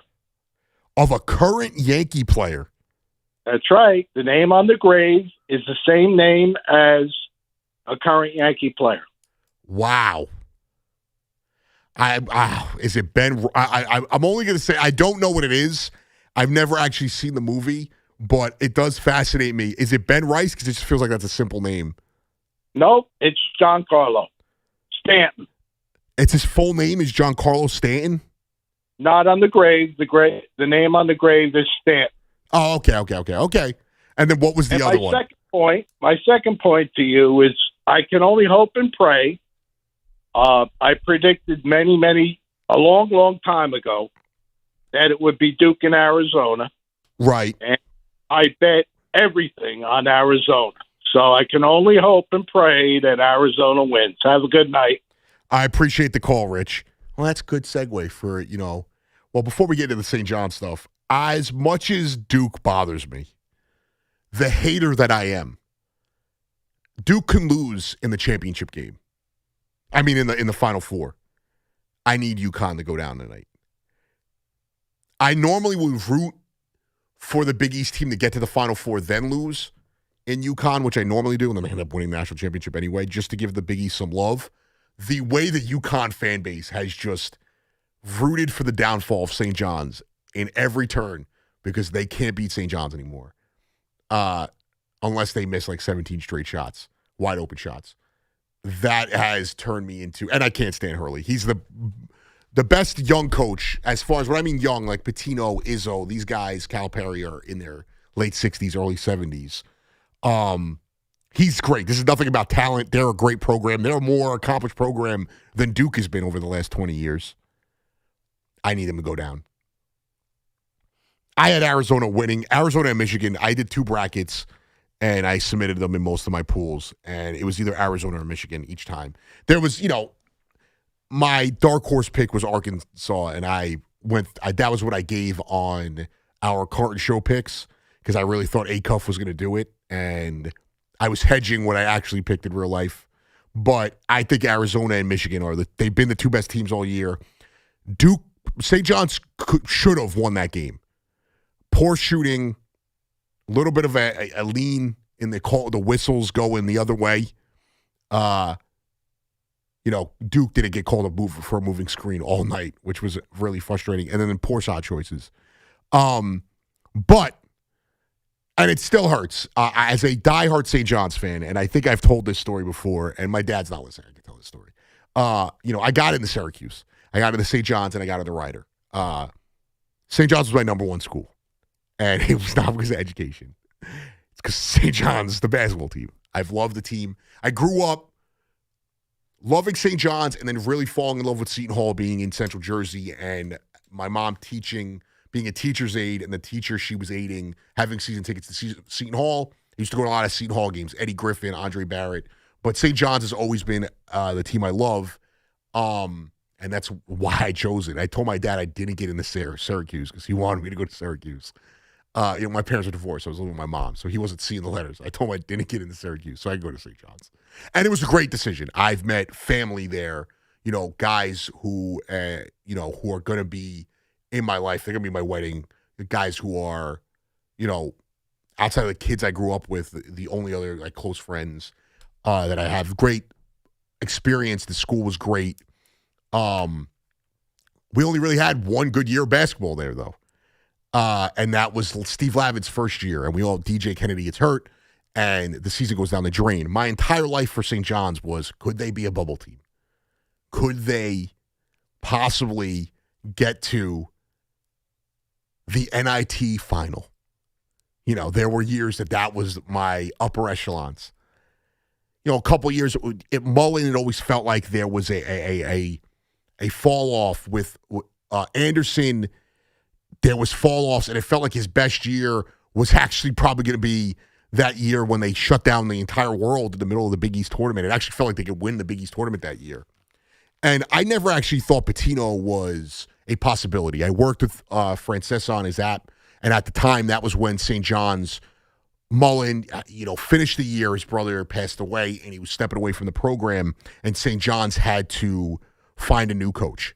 And nobody wanted the job. Tim Kluse got sick, and, I unfortunately, I don't even know what came of that, but Tim Kluse, the great Iona coach, was the big number one guy. Rapoli, I think, Mike Rapoli, big, booster, kind of propping up the program right now, as important as a Rick Pitino is to that program, and that's just the nature of the sport. And Pitino would tell you that too. But there was such a struggle, and then, I'm thinking there's no way Pitino's getting hired. The school is so afraid of controversy because of what happened with Mike Jarvis, what happened with Father Harrington, and that whole scandal when I was in school, which was more of a legal thing. It had nothing to do with college basketball, and, I never thought he was actually a possibility. He goes to Iona. They hire Coach Anderson, who I actually thought was a good coach. I thought he got a little bit of unfair rap, but he didn't get the job done. And Pitino comes here, and I kind of thought, I was excited, and I was like, this is the guy. But at the age he was at, I was like, I'm not sure if he's ever going to put us in a situation where I really feel like we're a program again. And I've been completely wrong. And it wasn't like doubting him. It's just at his age, I wasn't sure what we were getting. And him and Tom Izzo have been my favorite coaches. I do love Shaka Smart as well, but he's not on that level on college basketball, big college basketball guy. And what he has done with the program and what is going to continue to do, 2, 3, 4 years, however much more he's got, has been short of a miracle. It's been incredible. And the level of standard he's brought into the school, the administration, and this program has been incredible. And no one has I'm trying to use big words here. No one has been more of a symbol of that, of what he preaches as a coach, what he has done here at St. John's, than the man himself, number 24, Zubie Edifur. Came in, transferred from Kansas, bought in, when a lot of guys did not buy in, and this is not a diss at them, they just did not buy in. Guys transferred. He told a lot of guys to transfer. Played behind Joel Soriano, who was a very good player at St. John's, was probably their best player in Pitino's first year. The only guy who stayed, brings in Zubie Edifur, who we already know with the Mike thing, but was sitting behind Dickerson, a first-round pick in the NBA at Kansas. They told him not going to play. Bill Self, he told him the truth. That's what these guys do.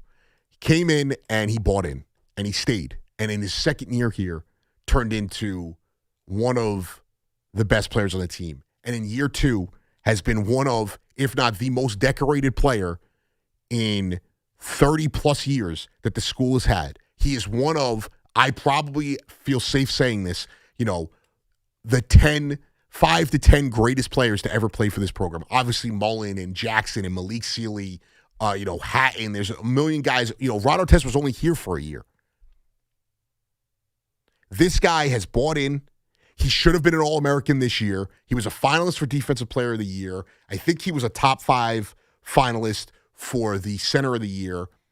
He's put the team on his back. He had maybe his best career game in the Big East tournament final this year. 2 Big East tournament champions, 2 regular season Big East champions, got the school to the Sweet 16.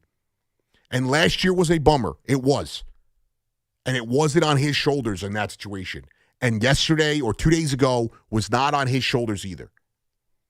But, and they tell you that these kids don't care anymore.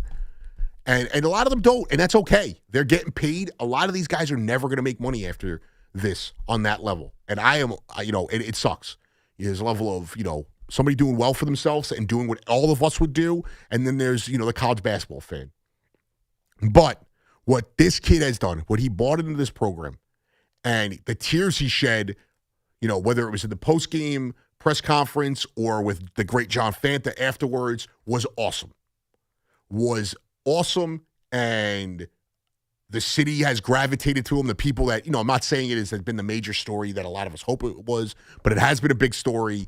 And the school, I know, I bought his jersey from Athlete Threads, which was kind of a scam, but that's a whole other thing. I'm going to re-buy it from an actual place.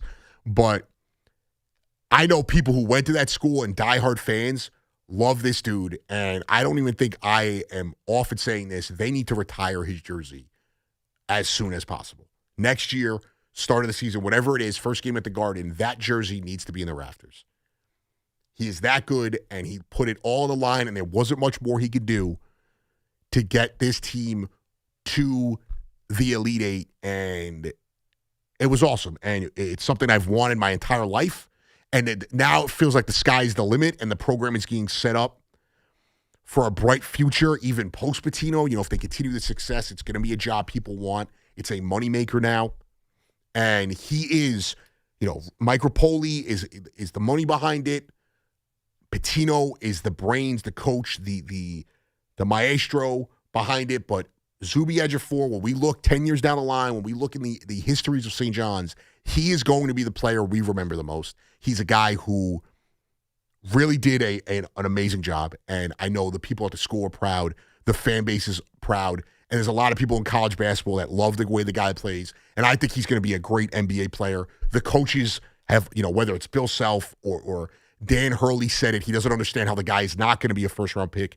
He's got a decent shot that could definitely be worked on, and he's improved. Again, if you are a coach coaching young kids in today's specifically basketball world, that is a guy you point to that has completely transformed his offensive game, has transformed his defensive game into not just being a post defender, but somebody who could go out onto the perimeter and defend, can shoot the ball, can get to the rack, has great footwork. That's the guy. I think he's going to be a good NBA player. And if he falls to the second round, Leon Rose, you better make it happen. So, it sucked. It was a disappointing night. It hurt. Sports are amazing. And the hurt is part of the amazing part of it. Like, the disappointment sucks, but, it's nice to feel a little human. But, it was like Mary J. Blige was playing in my head. Every day it rains. I was staring out the window. My girlfriend gave me, you could tell I'm on a strict diet. My girlfriend gave me a cupcake. She felt bad. I was like a little kid. It sucked, but the year is the best. I am 34, so do not jump down my throat. It is the best year I have ever had. 99 was a long time ago for me. I was very young. This is the best season I've had as a St. John's fan. And they were right there. A couple shots fall, and, we're previewing an Elite Eight matchup with UConn right now, which for the sport, it doesn't matter either way. Duke-UConn is still great, even with Hurley's connection there. I do think St. John's, UConn would have been good for college basketball because UNC sucks right now, so there isn't that vaunted rivalry.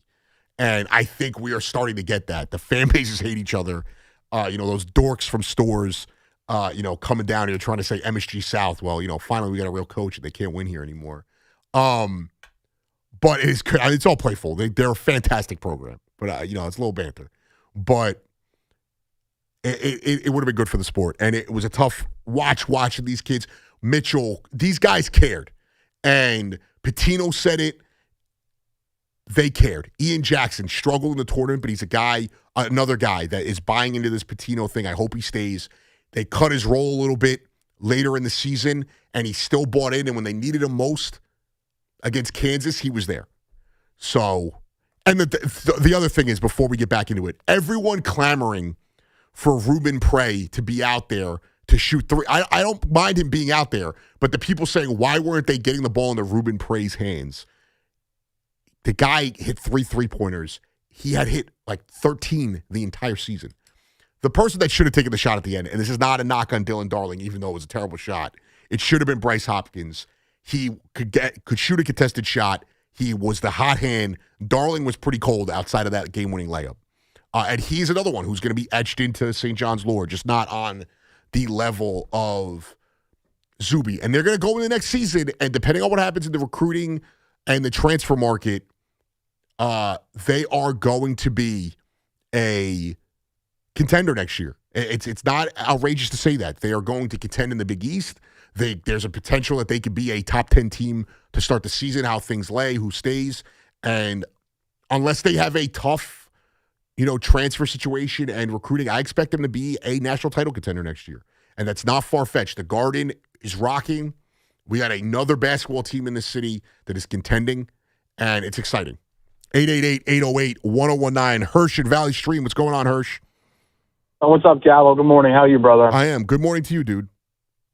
Yeah, so listen, man. I mean, I don't want to be a Debbie Downer. I've been rooting for this team since, I guess, 81, 82. I was 10 years old, and it was a great season. There's no two ways about it. And I do think that the program is set up.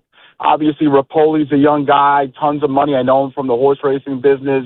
And I do think that when Patino retires in 3-4 years, I'm pretty sure that Richard's going to take over. It's just how I see it playing out. Well, and he's not. I know people are going to immediately go to his last name and say he's a good coach. I also think there are going to be coaches that want that job where before no one wanted that job.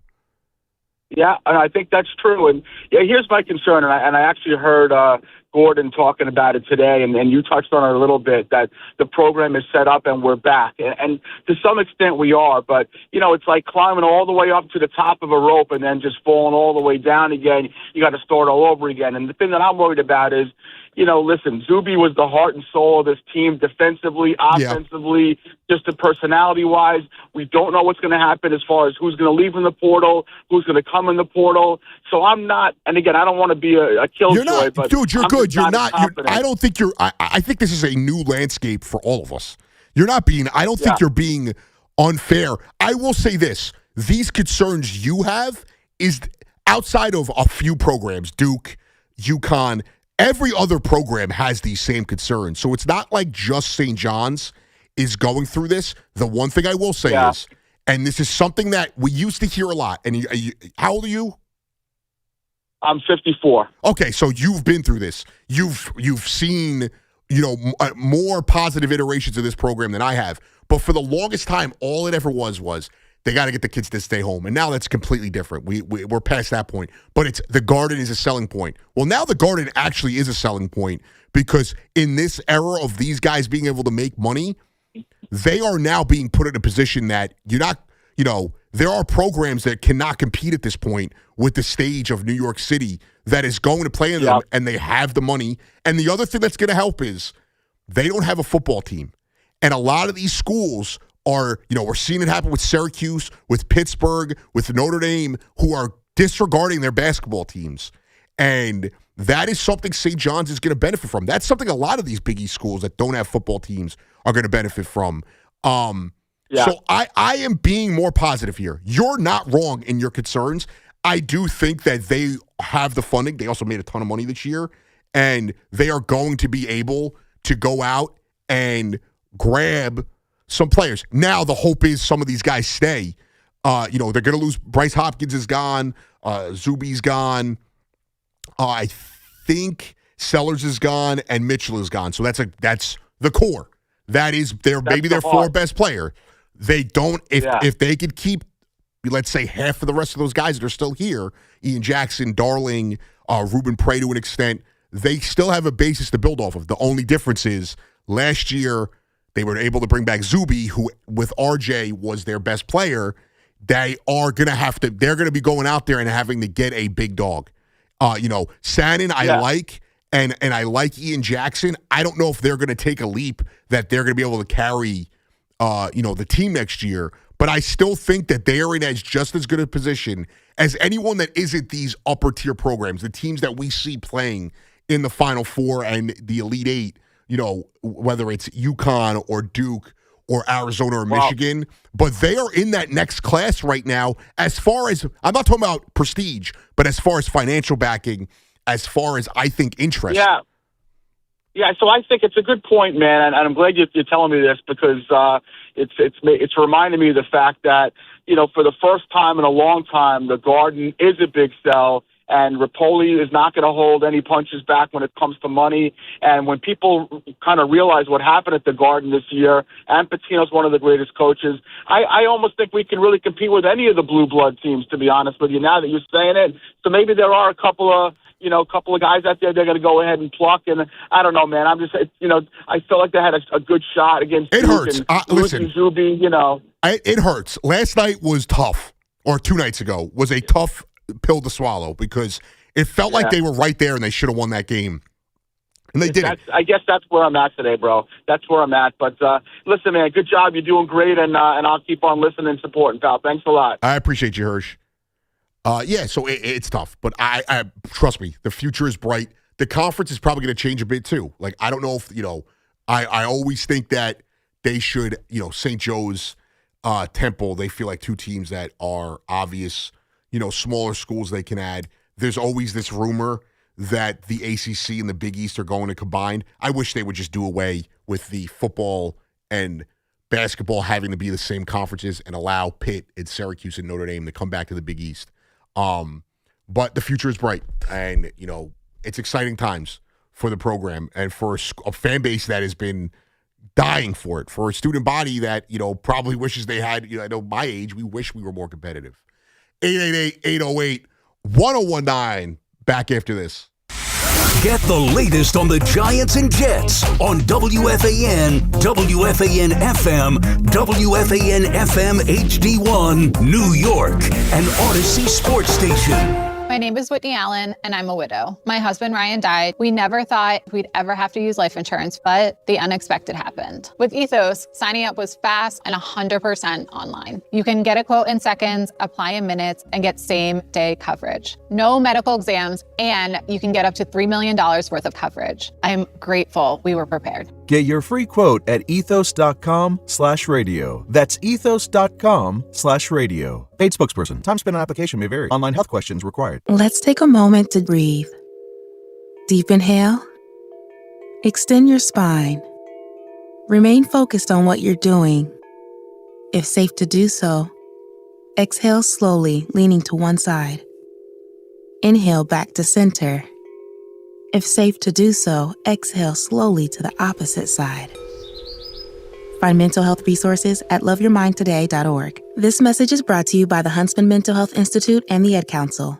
Just hearing the word IRS can make people break out in a cold sweat. No one wants to deal with the IRS, and now you don't have to. The good news is Legal Tax Defense has been successfully negotiating with the IRS for more than 15 years. It doesn't matter how much you owe, whether it's $5,000 or $5 million. You deserve the best in the business on your side, and that is Legal Tax Defense. Even if you're working with someone else and just want a second opinion, there is no cost or obligation to call. They can prevent levies, liens, wage garnishments, even file back tax returns. And the best news about Legal Tax Defense is they won't take your case unless they know they will reduce or eliminate your tax debt. Call Legal Tax Defense right now for a free no-risk consultation. 800-323-8922. 800-323-8922. You have nothing to lose but everything to gain. 800-323-8922. With over 90 years of combined legal experience representing the law enforcement community, Decolator Cohen & DePrisco, LLP, continues to strive to educate police officers of their civil rights to sue in line-of-duty accident cases. The 2026 Police Officers' Right to Sue newsletter can be viewed on policeofficersrighttosue.com and provides successful results in varying line-of-duty accident cases. These results include damages recovered from RMP accidents involving the City of New York and civilian motorists, station house defects, ricochet injuries from the range, private premises slip and falls, sidewalk slip and falls, construction defects, snow and ice cases, and injuries emanating from defective RMPs. In any LOD accident, it is important for the officer to take photographs of any defects, injuries, or damage. It is also essential to draft the line-of-duty report and detail the cause of the accident in the paperwork. Remember, there's a 90-day time limitation to file a claim against a municipality. If any law enforcement member has a question regarding a potential lawsuit, contact Decolator Cohen & DePrisco, LLP at policeofficersrighttosue.com or call 1-800-901-1529. Check out Flag and Anthem's new College Game Day shop with all the gear you love. Now with your favorite school's logo. And don't miss Flag and Anthem's latest spring drop with Wear Now gear. Flag and Anthem has you covered. Visit flagandanthem.com and refresh your closet. Flag and Anthem, premium clothes without the premium price tag. At Town Fair Tire, New England's largest name brand discount tire dealer, you get it all. The guaranteed lowest price, the most free services, and we accept all valid rebates from any manufacturer and from our competition. Yes, we accept them all, even competitor rebates. Town Fair Tire, New England's largest discount tire dealer, now with over 120 stores from Connecticut to Maine. Nobody beats Town Fair Tire. Nobody.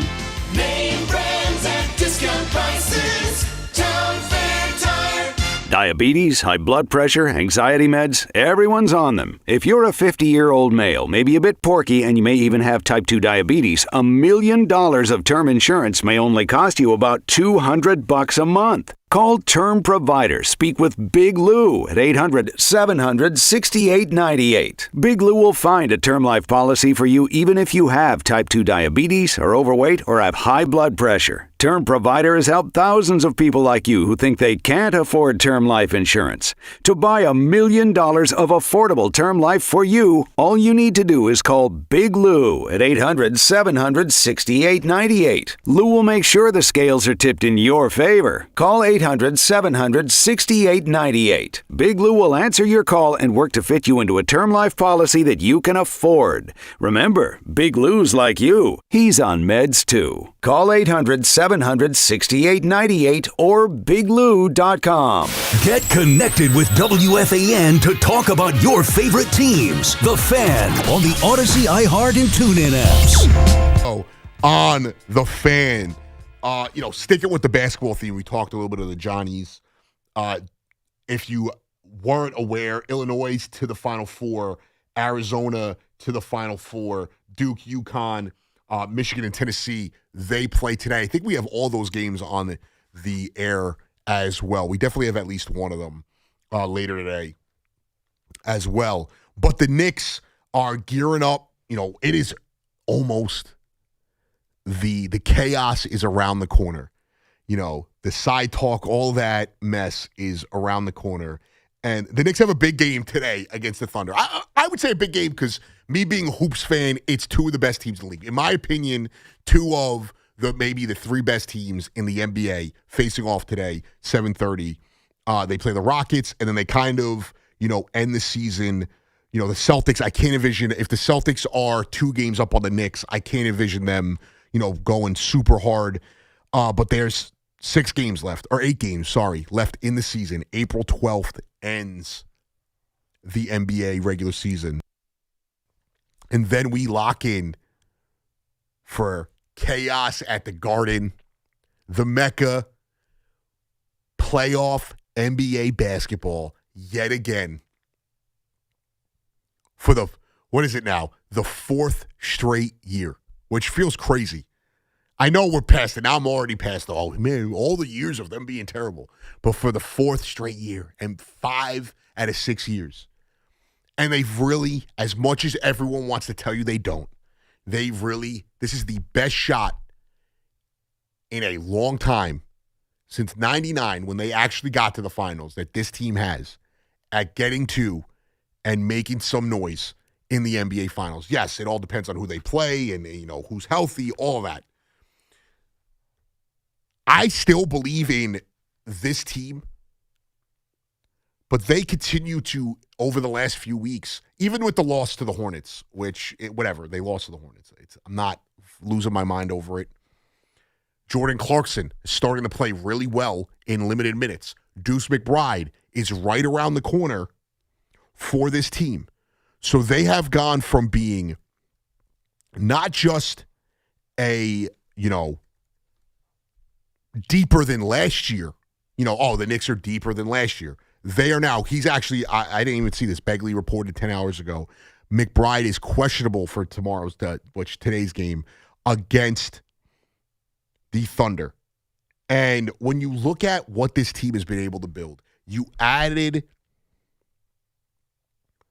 the, Jose Alvarado at the deadline. You added Sohan in waivers or whatever it was, free agency. Clarkson looks the best he's looked probably since the midseason tournament. You're going to get Deuce McBride back. This team is getting deeper as this season goes, as they get closer to the playoffs. They win tonight, they clinch a playoff spot, and it's funny. I'm also seeing Ian Begley talk about it where, this used to be big news for the Knicks, and, it's not. That's a great feeling. They sit right now a game and a half behind the Celtics. So the hope is you get to that Celtics game a game and a half still behind them.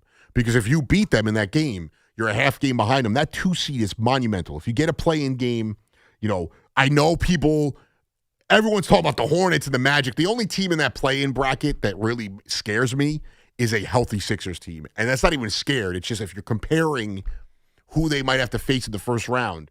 But it's always going to come down to Celtics, Cavs, Pistons. Celtics, Cavs, Pistons. Maybe in that order is who I am fearing the most when it comes to a second round Eastern Conference championship, whether it's semis or the conference championships. And, we're about, we're going to hear some news probably this week about Cade Cunningham. But they are banged up. Without Cade Cunningham, they are a team that has, lost to the Nets without Cade. They have played well, but, wins against the Warriors, that have nobody, the Wizards, the Pelicans. They did beat the Timberwolves without Cade. So I don't want to sit here and act like this team has just done absolutely nothing outside of Cade Cunningham. They are a good team, but in a playoff series with an untested team, now your star player is out, you're going to have to do more than that. And it can't just be Tobias Harris leading the way in scoring. Paul Reed, second in scoring in a game. But it's the Celtics, the Cavs, and the Pistons. They're going to have to get through those teams to get to the NBA Finals. And I think they have a great shot. I think Tatum is going to be a factor, but he's also, me and Wright spoke about it earlier, he looks banged up. He doesn't look 100%. I am not ready to buy into this Cavs team just yet. I just can't with what we've seen from Harden in previous playoff iterations, what we've seen, from this core of Cavs players. I do think they're going to be a tough team. I think this is a team the Knicks can handle. 6, maybe 7 games. I really think it is setting up. It all depends. If the Pistons lose Cade Cunningham and they end up, it's not entirely out of, they're 4.5 up on the Celtics right now. They're not, I don't think they're losing the 1 seed. If Cade Cunningham isn't ready for the first round, and let's say they do draw the Sixers, they might be in trouble. But it's going to be most likely, let's say chalk wins. It's going to be Knicks, Celtics, second round, Cavs, Pistons, and then we go from there. They're not avoiding it. They're not avoiding the Celtics. I don't think they're avoiding the Cavs. I like their chances in both those series. And I think with the way that we've seen guys get better, Cat's playing better basketball, which has not been talked about enough. He's played better basketball.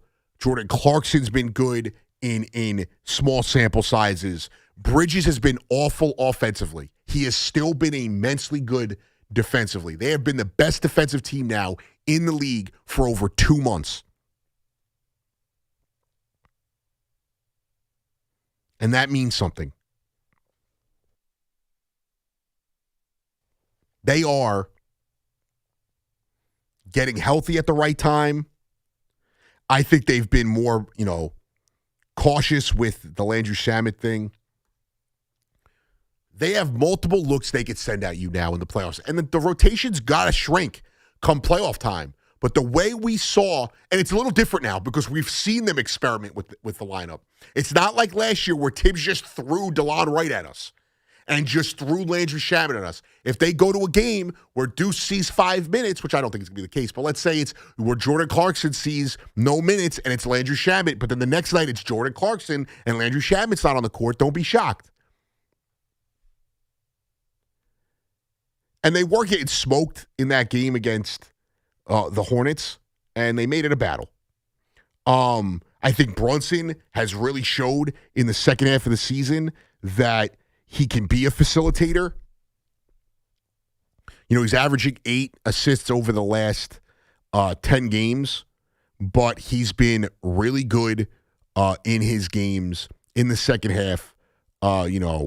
Since the beginning of March, he's got 2 games with 15 assists. He's got, another 3 games with 8 assists, 2 with 9, 1 with 10, another with 13. He's becoming more of a facilitator.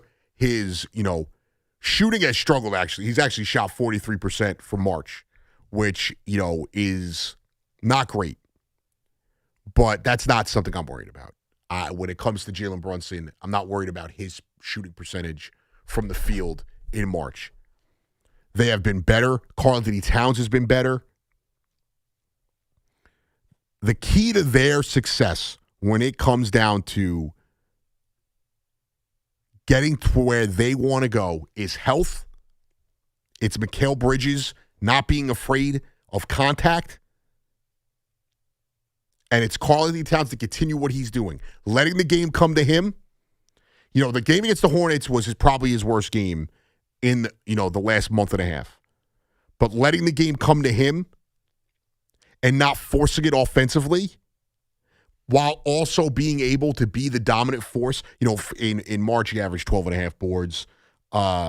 Being that dominant force on the glass, and also the defensive effort we've seen over the last 20-plus games from him is what I want to see come playoff time. It's been, we love to crush this guy when it's convenient, but you never hear about the good things he actually does. OG Anunoby has to be consistent come playoff time. He is an X-factor type of player, one of the best two-way players in the league. Josh Hart is starting to play good basketball again and being that reliable, multifaceted player. And the good thing about the way I see their rotations is he's not going to be someone that's going to have to play 40 minutes in the playoffs like we've seen in the past. So if he's struggling offensively, it's not going to kill us. And they're going to be able to mix him in differently. Maybe he plays 28 minutes one night, and he still gives you 8 rebounds, 6 assists, 4 steals, whatever it is. He's getting the full stat sheet, the compliment, being the slasher that he is offensively. Muhammad Diawara, what are they going to do? The rotation, the biggest question for me is what is that rotation going to look like? I think Shohan probably doesn't see a lot of time in the playoffs. Will be more of a strictly, we got a burner going on right now. We got to stop somebody, and we need to throw multiple bodies at him, maybe get some fouls on him. If you're asking me who I'd rather see play, him or Diawara, I'd rather see Diawara play. I also think he's a little bit better of a three-point shooter. Where are we? Is Jose Alvarado and Jordan Clarkson going to eat into each other's minutes in the playoffs? How is that going to work? I'm excited, though. This is the best opportunity that they are going to have to win a title. I don't know what's going to happen next year. If they don't win, if they win, I don't know what's going to happen next year. Giannis, whatever the hell you want to talk about. But right now, because I can't look to next year when the title is sitting there, they have a chance to win the Larry O'Brien. They have to get it done, and I think it lines up well for them. If they have to play a play-in team, let's hope if they were to get the 2. If they don't play the Sixers, I feel like it's a win. If they get the 3 and you end up playing the Hawks, that Hawks team has been very good. Again, not a team that is it 6 games maybe it takes? It's not a team that I am fearing them getting knocked off against. They have handled the Raptors really well this year. It's going to matter who they end up playing in the first round, but what's going to matter most is they're going to have to get through the Celtics, Cavs, and or the Pistons. They're going to have to get through 2 of those teams. That's just the way I see it playing out.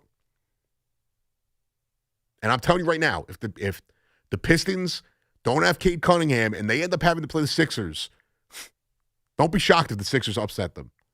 888-808-1019. Peter and Lawrence, what's going on, Peter? Mr. Gallo, how are you, my friend? I'm good. How are you, dude? Me, I'm babysitting a 75-year-old at night and an 8-year-old during the day. Oh, well. I got my hands full. It sounds like you do. 1 years older than you. And 2 points. Yes, sir. I enjoyed Susan Waldman and Dave Sims. They did a on great the job. Yankee broadcast. Loved it. And Knicks. Yes, sir. I don't care who they play. I still think they're going to the finals. Hell against the Lakers yeah, in a Peter. rematch to 73. Oh, you think they're going to play the Lakers? Yeah. You're going to have to keep. I don't think I'm going to be able to work with Ray if that happens. Final.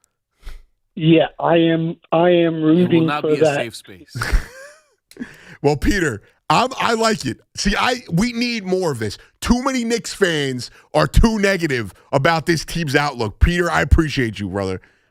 I can tell you this much. Between Ray, two of my best friends are Laker fans. I'm going to enough. Stu Kovacs, used to work at the Infinity Sportsnet, and my guy, Ray, Long Beach native, one of my best friends from college, also distraught about the St. John's loss. I can't deal with it. Laker fans have had enough, okay? And this doesn't pertain to you, Ray. I know you root for the Giants and the Mets, but also L.A., enough. The Dodgers, you guys don't care about this, but you got the MLS, LAFC, and LA Galaxy. They're doing great things. The Rams are a few years removed from a Super Bowl. Enough. You're ruining the trumpets. Your Carmel Macchiata version of the Edwin Diaz trumpets. And this is not a knock on that woman. She's like I had to look it up because I felt bad. But it wasn't vibing. I'm sorry. It's just not the same. And it's his walk-up thing. Just play the music. She's awesome. I did a deep dive onto her Instagram page. It was, I think it was some Tatiana Tate or just something Tate. She's really cool. I had followed her, but that moment was whack.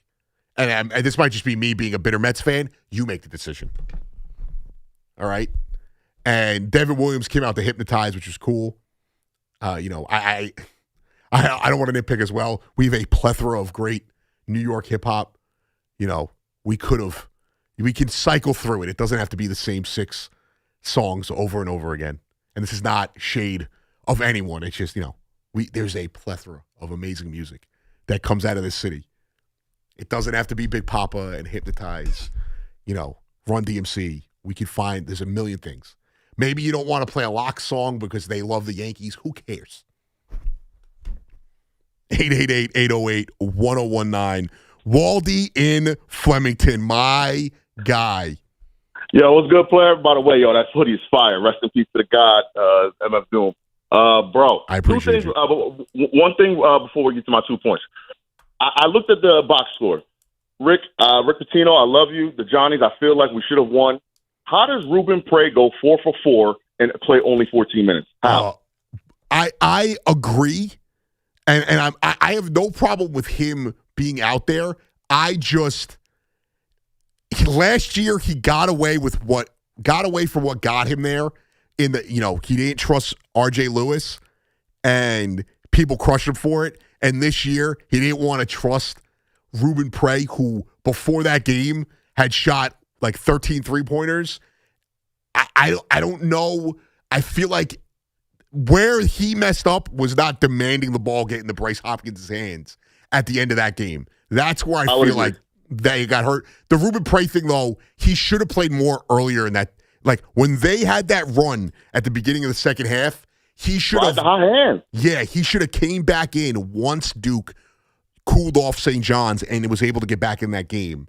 And he's grown. I mean, he's a sophomore. I hope he stays because he's really grown. I mean, I've enjoyed his game and his maturation. Yeah. I mean, even the first game of the year or the second game of the year when they played Alabama, he had a great game when Zubie was in foul trouble. And I was like, oh, man, he's really starting to grow. But, yeah, It's tough. There's a million things I can.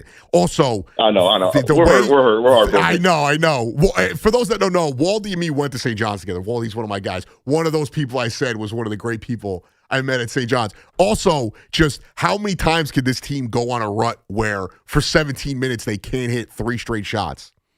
Yeah, it's rough. I think it's the Patino way. Like, the way he recruits, he never gets shooters. Like, guys like Donovan Mitchell, Peyton Silva, like, he's always been led by guys that can't really shoot. So. And Darling was supposed to be that, and he ended up being a better ball handler than I thought he would be, and his shooting failed us at the worst time. Yeah, and then the air ball with the game on the line. All right, let's move on. Life is good because we are Mets fans. Move up. Yes, sir. I'm so happy we got that win because I felt like we pitched well enough and we had some good at-bats. We just couldn't don't even get me started running the score position. Same old Mets. It's disgusting. But I know we're texting each other. I'm sitting here, I'm like, it can't be happening. Lindor and Soto are doing the same thing again. Year after year, like, stop this. All right, but, I'm looking at the lineup. I know Stearns is cheesing because I didn't see it. I was mad we lost our guy Pete. And obviously trading away Nemo for a guy that, a lot of people thought was over the hill in Simeon. You look at our lineup, there's no easy outs, especially if Carson Bench is going to hit. And in our 9-hitter, Francisco Alvarez could definitely hit 25, maybe even 30 home runs.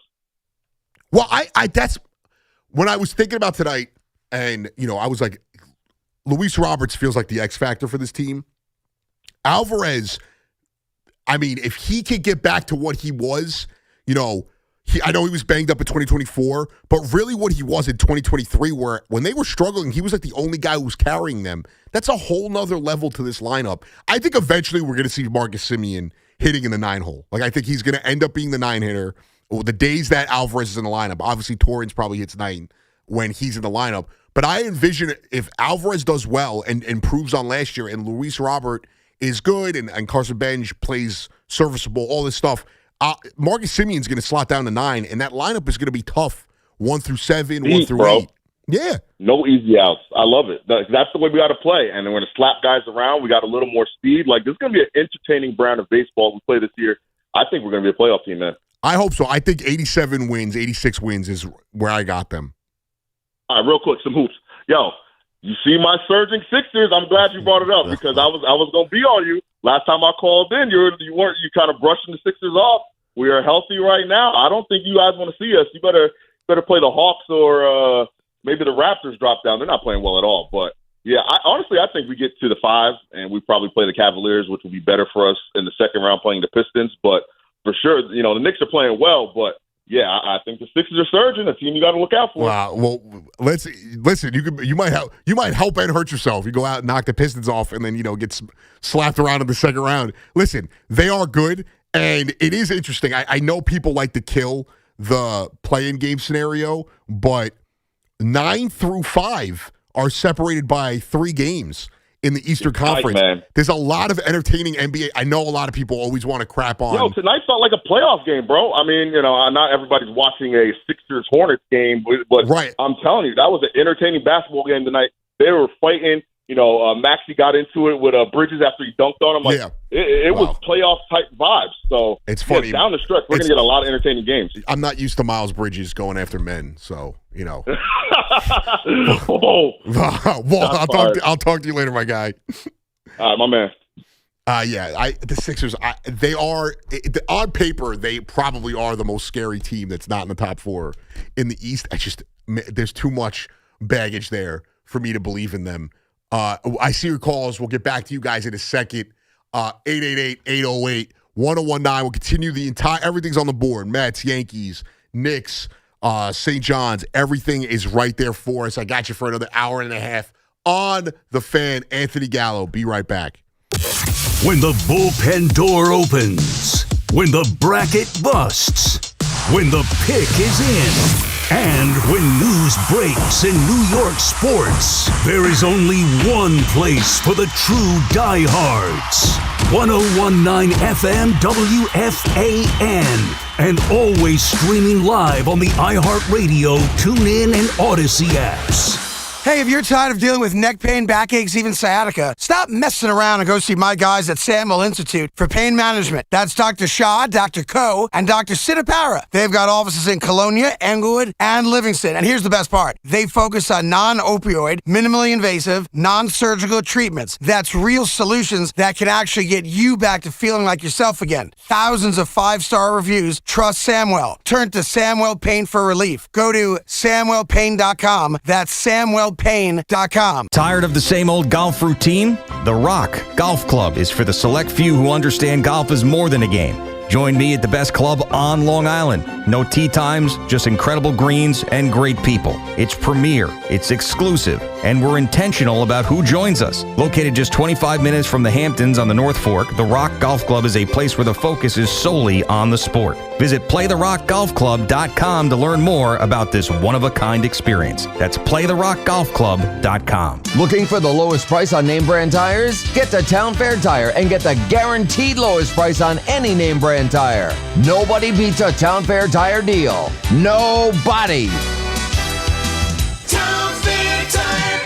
Diabetes, high blood pressure, anxiety meds, everyone's on them. If you're a 50-year-old male, maybe a bit porky, and you may even have type 2 diabetes, $1 million of term insurance may only cost you about $200 a month. Call Term Provider. Speak with Big Lou at 800-700-6898. Big Lou will find a term life policy for you even if you have type 2 diabetes, are overweight, or have high blood pressure. Term Provider has helped thousands of people like you who think they can't afford term life insurance. To buy $1 million of affordable term life for you, all you need to do is call Big Lou at 800-700-6898. Lou will make sure the scales are tipped in your favor. Call 800-700-6898. Big Lou will answer your call and work to fit you into a term life policy that you can afford. Remember, Big Lou's like you. He's on meds too. Call 800-700-6898 or biglou.com. Imagine a gentleman's club with over 200 gorgeous exotic dancers every week. Hey, big boy. From the people who make fantasies come true, Gallagher's 2000 in Long Island City is the place to be. Gallagher's 2000, a gentleman's club for today, gentlemen. Gallagher's 2000 features 2 floors, 3 stages, discounted drinks, VIP, champagne rooms, and dinner specials every night. Gallagher's 2000 offers complimentary lunch Thursdays and Fridays with any drink purchase. Come on down, big boy. Gallagher's 2000 is New York's largest upscale gentleman's club, and Gallagher's 2000's bachelor parties will blow you away. For their bachelor party specials, call 718-361-1348. Gallagher's 2000 is located at 4319 37th Street in Long Island City, Queens. Just a half a block north of Queens Boulevard. Call 718-361-1348. Gallagher's 2000 is unlike any club in New York. Come tonight for the time of your life. Gallagher's 2000. Let your imagination run wild. Just hearing the word IRS can make people break out in a cold sweat. No one wants to deal with the IRS, and now you don't have to. The good news is Legal Tax Defense has been successfully negotiating with the IRS for more than 15 years. It doesn't matter how much you owe, whether it's $5,000 or $5 million. You deserve the best in the business on your side, and that is Legal Tax Defense. Even if you're working with someone else and just want a second opinion, there is no cost or obligation to call. They can prevent levies, liens, wage garnishments, even file back tax returns. And the best news about Legal Tax Defense is they won't take your case unless they know they will reduce or eliminate your tax debt. Call Legal Tax Defense right now for a free no-risk consultation. 800-284-1238. 800-284-1238. You have nothing to lose but everything to gain. 800-284-1238. Okay, girls, ready to go? Yeah! Mom, I'm hungry. Can I have a snack? Me too, Mommy. You want a snack? Yeah. Got it? Children learn from our behaviors. Mommy, can you open this, All right, hold on 1 second. Okay. Okay, here. Thank you. They learn what is okay from the adults they see. Mommy, are you on your phone? If you're a distracted driver, chances are they will be too. What kind of driver are you raising? Funded by the Governor's Traffic Safety Committee. Talk New York sports here. The Fan. Anthony Gallo on the Fan. 888-808-1019. The great Action Bronson we've had a lot of conversations today, and it's been mostly positive, which is good. And every time, it's tough to get used to, going back to the Knicks. And I feel like it's more just we haven't seen a championship in this city for a while. But even like the way the Yankees start, and I still see whether it's people in my mentions like during the show or just I see C-Mac or Sean, any of these guys that are, lean to be more positive Yankee fans, and the way the Yankee fan, not Met fans are always there's always going to be the insecure Met fan, just like Yankee fans and Met fans mentions as well. But the Yankee fan that's so negative, or the Met fan that's so negative early on, I love Pete. Hoff the other day kills me, as I try not to die here. He kills me the other day, and he's sitting there. Was kind of negative the opening day when the Mets won on the Carton show. And then he comes in the next day and he goes, I'm doing a Rico with Evan. And I don't get why everyone's like, you're so negative. And then Emmanuel Barbari comes up to him and he goes, good start for you guys. He goes, I don't know. No, it could have been better. And it's, well, that's why. We know at some point it's the nature. There's 162 of these games. You win 61, you lose 61, whatever the saying is. It's what do you do with the other 100 games? Well, that's not right. What did I say? You win 60, you lose 60. Whatever the number is, I'm not good at math. I failed algebra a bunch. But the disappointment comes in baseball. It is so much different than any other sport. You could lose 5 games to the worst team in the league. It could happen. You could win 100 games and lose in the first round of the playoffs. It can happen. You got to be able to enjoy it. All that to say, you look at this Knicks team, and for the last 2 years, it has not been what other teams are flawed, what the Knicks do really well. It's every reason why the Knicks aren't going to win a title, why there's no reason to believe in them. And it's such a weird way to go about your fandom. First of all, you don't know. The Yankees couldn't beat the Red Sox, and then they beat them in the playoffs. The Knicks couldn't beat everyone's like, they're going to get upset by the Pistons. And they did it. And then it was, they have absolutely no shot at beating the Celtics. And they did. And you just don't know. And you certainly don't know when a team is a legitimate contender. When everyone else around the league, fans, CEOs, front office guys, players, they all think the Knicks are the best roster in the Eastern Conference. They think they're the best team. I've seen it a million times. The Athletic wrote about it. I saw Windhurst talk about it. I've seen other people, sources that say like these teams think that the Knicks, people think the Knicks and if the Celtics have Tatum at 80% are the two teams that are going to end up in the Eastern Conference Finals. It's like what these are, what the Knicks view is around the league. But in this bubble of New York, we view them so negatively. And I'm not even sitting here telling you that like they're necessarily going to be favored in a series, but to say that they have no shot, this notion that before Cade Cunningham got hurt, that the Pistons were just going to run the Knicks over in the playoffs when they have never won they haven't won 3 games in the playoffs, let alone a series. They lost to the Knicks in 6 games last year. They are a rough and tough regular season team. When the playoffs come and the whistle gets swallowed and other teams start being physical because they know what it takes to get into deep playoff runs, what are you going to do? What are the Spurs going to do when teams start beating up Wembanyama in the playoffs and he can't just freely do what he does? He's still going to get his. What are those ancillary pieces going to do?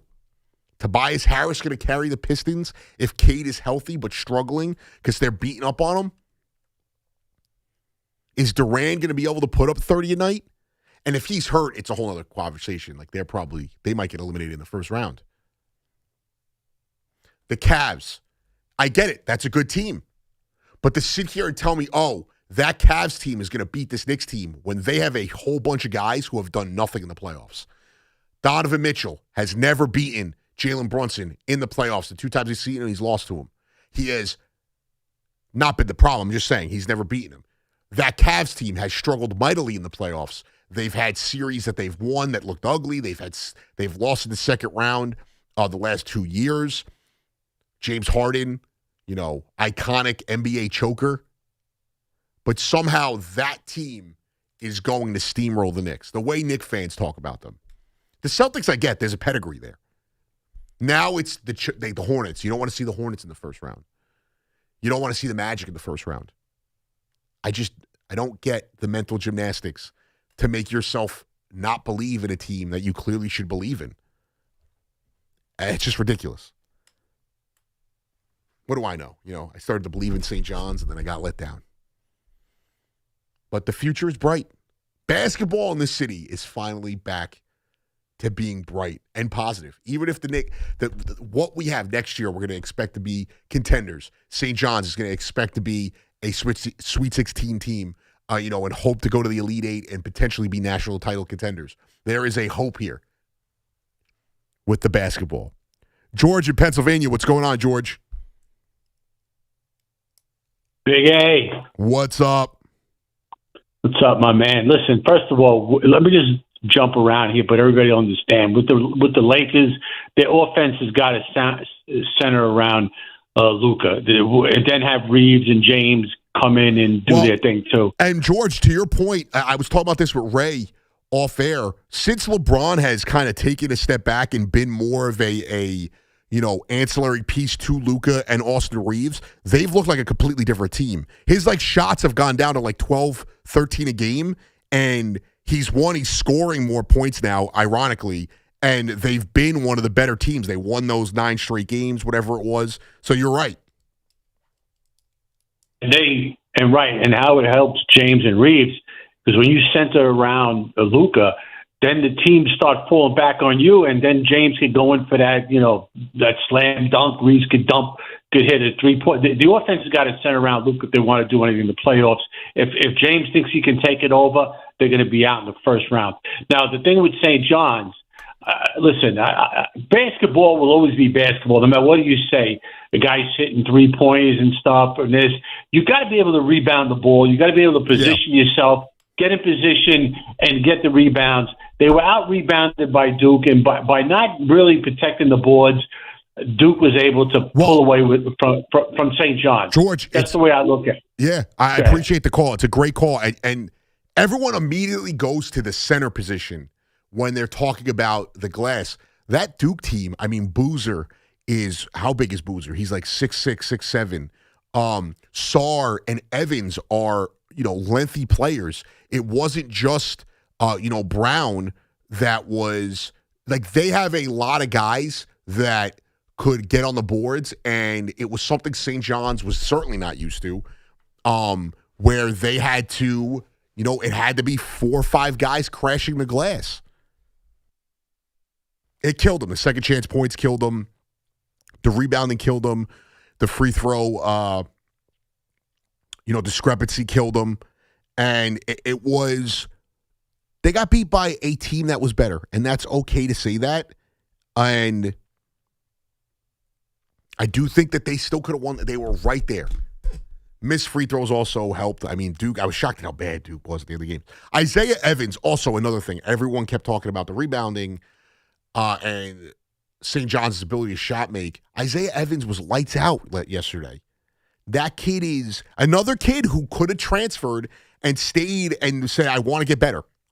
And he knew he was going to get paid either way, but has bigger hopes and dreams than just, being a college millionaire. And that's not a shot at anyone. I'm just saying, that's what it feels like. He's still probably a millionaire. But that's where they got killed. He hit every time he would hit a big shot. And, having, a key player come back in the way he did, and they didn't think he was going to play more than 10 minutes. He gave him 18, and he was great. It was killer. Also, it would have been nice if they could have called one moving screen at all on Duke. 888-808-1019. Mike in Manhattan. What's going on, Mike? Hey, Gallo, what is going on, brother? What's up, dude? A couple of things. First of all, on Judge, he's batting 154. Any concerned about that? No. It's nice and warm in San Francisco. What week do you think they'll start saying, it's Judge is slumping because it's too chilly out? Oh, it's going to be Friday's the home opener, Mike. I also don't know. It's tough because it's a 3-game sample size. He also had 2 mammoth home runs. So No, I got one more for you. Yeah, let me hear it, Mike. Okay. Now you're on the Carton show, right? Yes, sir. They're supposed to be doing like you guys putting the softball team together. Are you involved in that or no? That is the big man. Craig is in charge of that. I will be there. Craig's not the big man. He's the shortest guy out of the group, isn't he? Oh, that's actually me. To be fair, I'm the only one on that show that's not above. Why? 6 What feet. size are you? I'm 5'9", and they're all over. So right. Craig's actually a lot taller than people realize. And Hoff is a giant. Hoff is literally a giant. He's a gorilla, that guy. Yeah, but he can't play sports. I saw him try to jump over that chair that you made him do. I couldn't believe he barely could get. At least C-Mac went towards the middle. Oh, C-Mac is listen, Hoff is an older guy.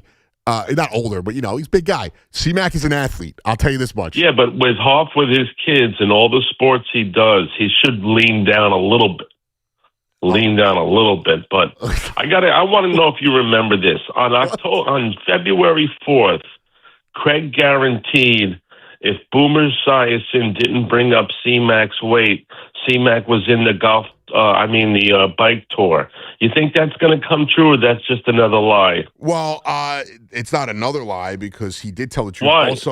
Also, he, Big Mac's weight has been poked fun at by Boomer, so that's Boomer. No, not in the last month. It hasn't. Not since Craig's guarantee. I have audio. You guys are backing out, Mike. I have audio evidence of that. So don't talk about backing out. You're trying to back us into the corner. Tell me the day. Don't come to a gunfight. Don't come to a gunfight with a pea shooting, you dork. Come on, Mike. I hear everything. I sleep in the basement here. So a caller called in like a month ago, and everyone tells us, you guys all it's okay. Maybe I also don't speak for anybody. Okay, that's not my place. Maybe he'll still do. I don't know. I can tell you this much: I can't ride a bike, so I'm not doing it. Not that anybody asked.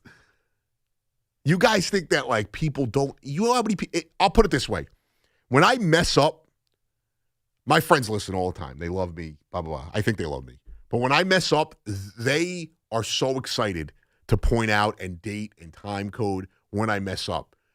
So just think about this place as us being friends and ball busting. It was like when we found out that David Jacoby was on the description of the Carton show. I couldn't stop laughing. I love C-Mac, and he deserves all the praise. He's the man. The show has been fantastic. It was just hilarious. You have fun. That's what makes us, when I was younger, my mom would hear me talk, whether it was on PlayStation or on the phone with my friends. She was like, if you listen to you guys in a bubble and had no idea, you would think you guys hate each other. You ball bust. The fans are the same way. When you guys point out everything, specifically to us digital guys, we see everything where you guys pointed out. We see it. Oh, this happened, and then we know. We have it logged in there. So, yes, there's no backing out. Yes, exactly.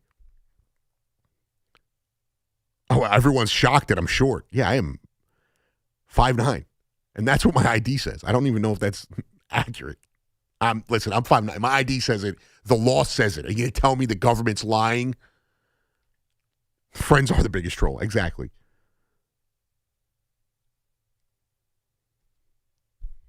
And literally, if you guys want to talk about it too, look at any comment section. The same 6 guys that troll with the most nastiest stuff. It's what it is. That is the nature of the beast.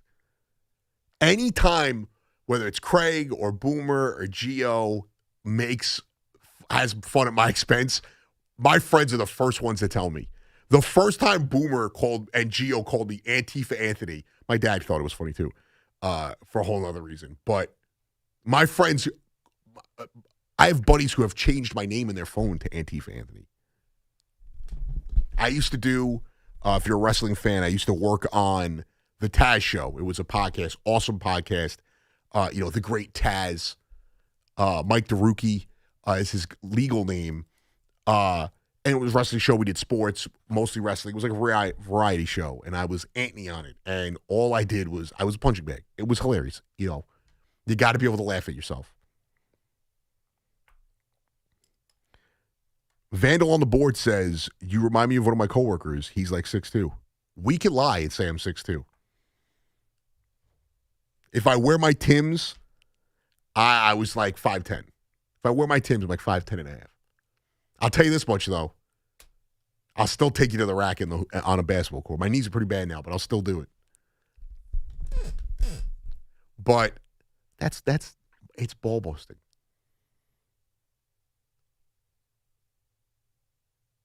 And sometimes it goes too far.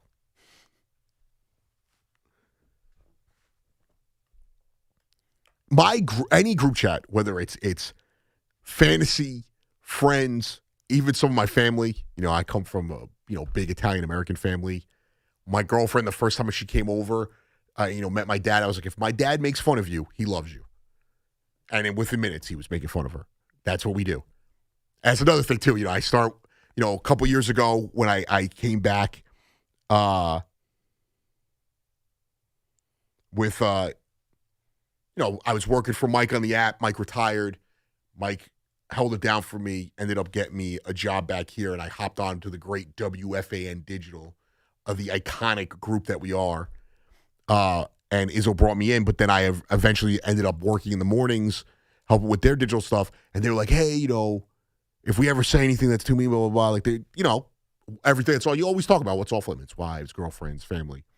I was like, you guys have never gone out to eat with my dad. You never sat at a family dinner with my uncles or my dad or my friends. So it is all in good fun. And no, C-Mac and Craig are not backing out. There's two sides to a bet. Someone else could lose it. Jim in Hackettstown. What's going on, Jim? Hey, good morning. Listen, man, baseball is driving me crazy. Uh-huh. So, we're doing all this stuff with the pitch clock and, just letting the guy go to first base and all this other crap, right? Uh-huh. That's the most important thing in baseball, to get balls and strikes correct, okay? Right. Now, they have the technology to put an earpiece in the umpire, have him behind the plate, and let the electronic thing call the ball a strike, and then umpire, calls the ball a strike. Beautiful. I'm watching the game today with the Yankees. In the third inning, 3 batters in a row, the umpire called strikes when they were clearly balls. I'm sorry, man. That screws up the whole game. Now, Judge struck out that inning, but the first pitch was a ball. I think the guy before him, the center fielder, I think he challenged a pitch, and he won. And he won the challenge. Grisham, And then on the third batter, same thing. And the pitch. Jim, I appreciate, but that's part of what ABS is, and I actually think it's been pretty freaking good. And I get it; it's frustrating. I gotta listen. Rob Manfred gets ripped a lot. A lot of things Manfred has done has, in my opinion, helped the game. The pitch clock is great. I'm sorry. The pitch clock is amazing. ABS is cool. And you know what? My biggest fear was, how much is this going to slow the game down? And it hasn't. And it's not every time they mess up, because there were a couple times where, oh my God, they didn't challenge it. I mean, today it was hilarious. I think the best part about the ABS is when the Pirates challenged and they were completely wrong. It wasn't even close to being a strike. And it was a ball. They thought it was a strike. And I was like, this is hilarious. They've been pretty good. And baseball is getting better at speeding up the replay. I think it was the slide home. I want to say it was the first. It wasn't the play. It was the play before the guy flipped the ball home in extra innings in the 10th when the Mets had tied it up, and then they tossed the ball out, whatever. They were quick. The call was obvious. They did the replay. They got it. Bang, bang. It was like not even 2 minutes. Either you want them to get the calls right or you want to complain when the calls are wrong. That's what you're going for. It's one of two things. I think ABS, now, with all the things they've done, I have no problem with the three batter minimum for the pitcher. Because you should be able to get guys out. I'm sorry. You just should. You shouldn't be able to go in there to have to pitch to one guy. You should be able to get guys out. I know everyone's like, oh, it kills the strategy. It's like, well, part of the strategy is being able to get guys out. And I know there's the other aspects where people are like, oh, it's devaluing left-handed pitching or, matchup-based pitching. No, the best pitchers are going to pitch. If they went away with it, it's not going to kill me. But then you have to live with Dave Roberts bringing in 16 pitchers in an inning. When it comes to thank you.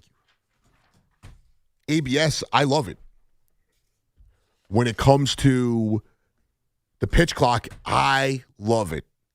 And you know what the pitch clock does? It's not even more for me. It's for trying to get people into the game. Nieces, nephews, my girlfriend. She was all into the World Baseball Classic. And to have to explain why these guys were so fired up, I'm like, well, it's like the playoffs and they're playing for their countries. And, of course, today she's at work when the Met game felt intense. I mean, there was big moments in it. And we're slowly getting her in there. But the pitch clock is good because it's not forever. It's not something I was in favor of, but now I am. And as far as the DH, I do love the pitcher hitting. I do get why they wanted to get rid of it, and it also keeps the pitchers healthy. I do miss the days of, Jacob Degrom hitting like a double down the line. I think they've done a lot to the sport without absolutely making a dereliction of the duties of the game of baseball, while also serving the need for it to be entertainment and to keep fans interested and to not completely alienate a generation, which you have to change with the times, and it sucks. But it is what it is. And the extra inning rule, I think it is, I could do away with, out of all of them, I would do away with that one because it just feels like the most or the most gimmicky out of all the rules. But again, Joe Girardi, I think it was that said it, or it was Aaron Boone. I forgot which one of them said it. And they were like, you don't have to manage your pitching staff for a 16-inning game and then turn around the next day and play another 9-inning game with no pitchers. Now it's like, all right, we're most likely going to get through this. So that's why you have it, and it goes away in the postseason, and then it's fine. It's just like the shootout in hockey, the overtime rules in the NFL.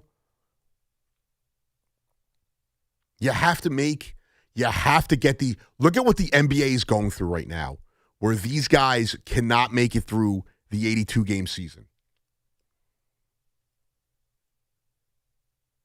I mean, I truly believe that if they shorten the season by 10 games, we're not going to care that much. But the owners would never do it. Not baseball. Baseball's a little different. I don't think they need to shorten the season. For basketball, it's a little different because you play the 72 games. You probably could expand that play-in a bit. And that brings me to actually a point that I wanted to get into. I'm all over the place right now, and I'm realizing I didn't get to everything. But it'll be on the other side when we come back at 4. I have an idea for tanking that I like. It's a little bit of a hybrid of something I've heard, and I think it honestly would be the best of all the ideas I've heard, especially some of the dumb things I heard from the NBA this week. 888-808-1019. One more hour to go. Anthony Gallo on the Fan. Back after this. Talk sports with Evan and Tiki. Middays 10 to 2.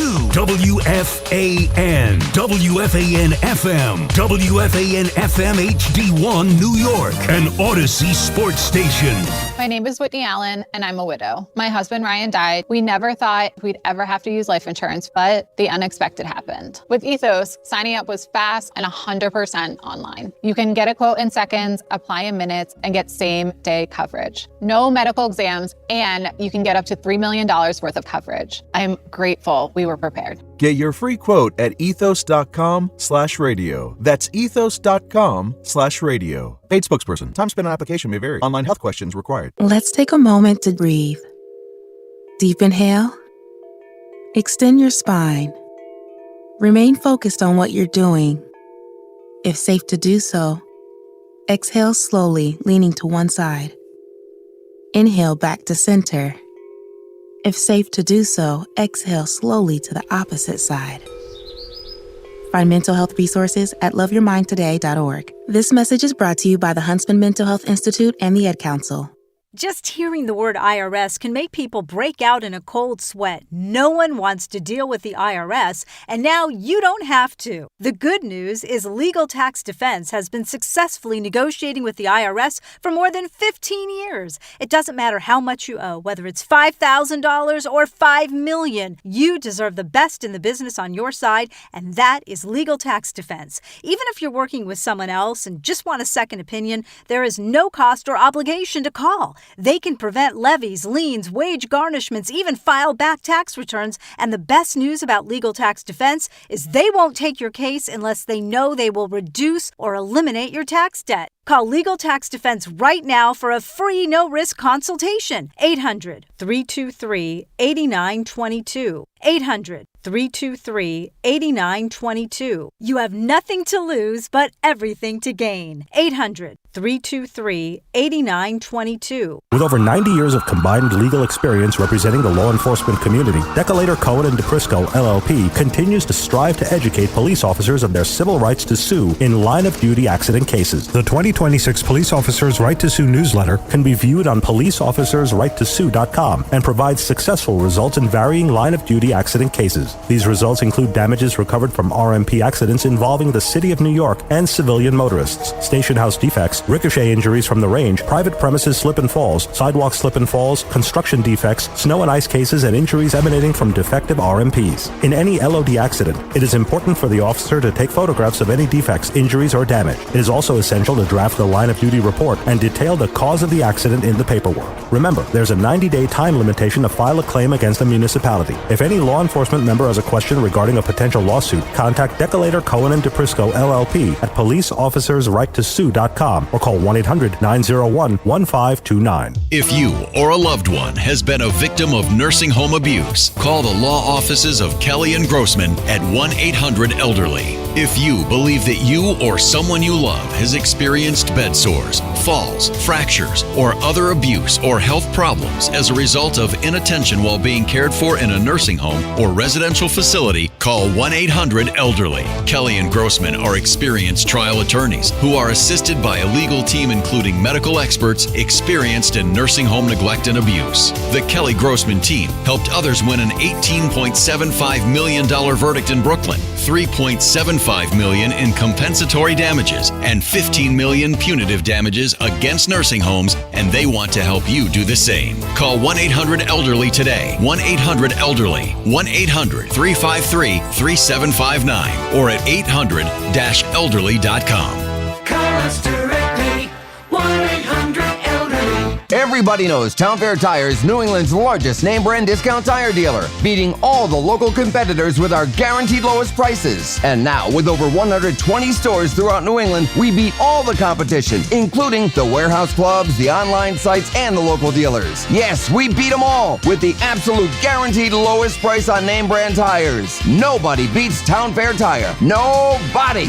Name brands at discount prices. Town Fair Tire.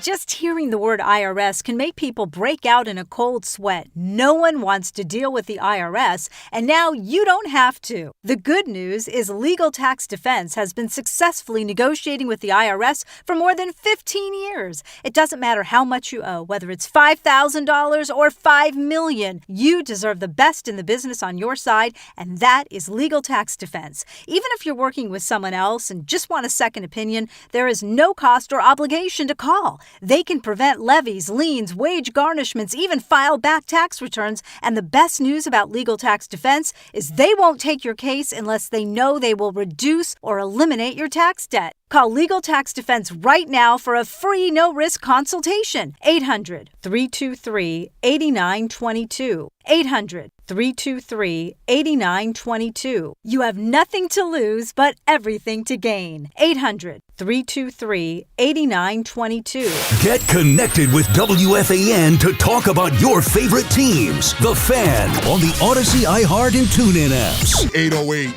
808-1019. We'll get back to your calls in a second. We've talked about a plethora of things today. You know, the Yankees and what has been an awesome start to the season. The Mets and what felt like the same old Mets has turned into an exciting start to the season. You know, Luis Robert being my X factor for the Mets and Giancarlo Stanton being my X factor for the Yankees. Spoke about all this is on the Odyssey app, the rewind function. Where St. John's, the disappointment of the St. John's loss, but just how special Zubie Edifur was to the program and how special Patino and guys like Mike Rapoli have really brought back to that school and an outlook on the Knicks.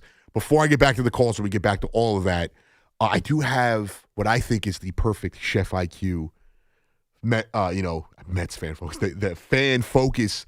And this fan focus is brought to you by Chef IQ Precision Cooking, effortless results, chefiq.com. So we saw the proposal from the NBA about tanking. And I'm about to bring it up right now so I can read to you guys for those who haven't seen it. Somebody made me Kevin McMonagle is the young prospect that is tearing it up right now. Somebody said it's his long lost brother. Hold on, let me get this for you right now. The NBA obviously has its problems with tanking, and they are trying to find the right. So here it is. Shams wrote this yesterday. Shams Charania. The NBA presented 3 comprehensive anti-tanking concepts to its board of governors on Wednesday, with modifications expected to each before a formal vote in May. 1, 18 teams in the draft lottery, seeds 7 through 15 in each conference, flattened odds with bottom 10 teams having an 8% chance, the remaining 20% odds distributed in decreasing order, 11 through 18, and a lottery drawing for all 18 picks. 2, 22 teams in the lottery using 2-year records, seeds 7 through 15, plus the 4 playoff first-round exits in both conference. Lottery teams would reach a minimum win total floor in each season, such as 25 wins. If a team falls short of the floor, it gets slotted to meet the floor. If it falls short of the floor, it gets slotted to meet the floor. Top 4 drawn as a part of a lottery, as is currently. That one was a little confusing, but I think what they're saying is if you don't hit that wins target, you fall out of the top 4. 18 teams in a 5x5 lottery. Bottom 5 teams have equal odds for the top, with lottery formed for picks 1 through 5. Bottom 5 teams have a floor at 10. Those that fall out of the top 5 get sorted in separate drawings. I think the second one might be the most comprehensive one for me, and I don't think this would ever happen.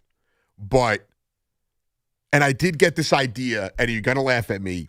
If you play the video game 2K, in the franchise mode, you're able to invoke league rules. You have like an owners meeting. And one of them is a playoff for the number 1 pick. And it involves all the teams that don't make the play-in. So whatever the teams are, whatever it is. So there are, 1, 2, 3, 4, 5. There's 15 teams in each conference. The 10 teams that don't make it, they play a playoff. I was saying you have a playoff for the number 1 pick. So all of these teams, including the teams that don't make, you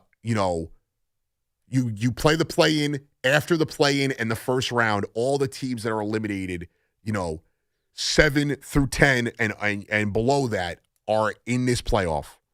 Or maybe you just make it the teams that lose in the play-in. That part is interchangeable. They play for the top pick, and the rest is a flat lottery. Include every team that doesn't make the final 8 after the play-in games. That was my original, so I'm reading it right now.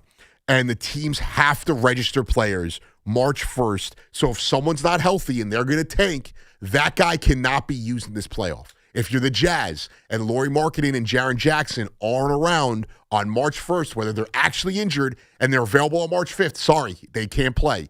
But if they are shut down because you're trying to tank, you can now not use that player in that playoff for the top pick. And then you play for the top pick. And then after that, every one of those teams, 2 through 15, gets the same amount of odds for the rest of the draft. That's how you fix tanking. Because one, you're going to want to get out of the play-in game, or you get into the playoffs, and then now you have to earn that top seed. And a play-in team is still going to want to play because it's all right. We were just at the play-in, now we have a chance at the top pick. The other thing is too, it prevents guys from being sat out, like a lot of these teams do. Jaren Jackson, Lauri Markkanen, John Morant, whoever it is that's getting sat by their respective teams. The Mavs have done it with Kyrie and other guys. The Wizards with Trae Young and Anthony Davis, you would have to have healthy players or non-guys that you faked an injury for registered by March 1st, and you play it out. I think it would be great. I think teams would actually, and then it adds some intrigue because after the first round, there's a million off days. How many days do we not have games? Or maybe you even play it after the finals and you play for that number 1 seed. That number 1 pick. That's how you do it. The only other way to go about it is abolish the draft altogether and let it be a free agency for draft picks. You still would not have teams, overspending. Like if the Knicks are up against the cap, they're not going to be able to get under the cap and sign someone. And you'd also limit teams. Like, if you're in this part of the luxury tax, you can't sign a rookie for over this amount of money. So that's the only way you're fixing tanking. Or you get promotion and relegation, which would never happen. Like in soccer. You suck, you get sent down.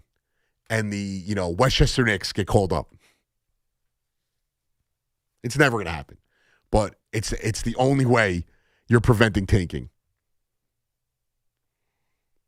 And the other thing is, too, you add a little bit of intrigue. Fans of a team that stinks, if you're a Nets fan right now and you know your team's going to have a shot to play for the number 1 pick, it adds a little bit more intrigue. The entertainment value. I would be locked in on those games.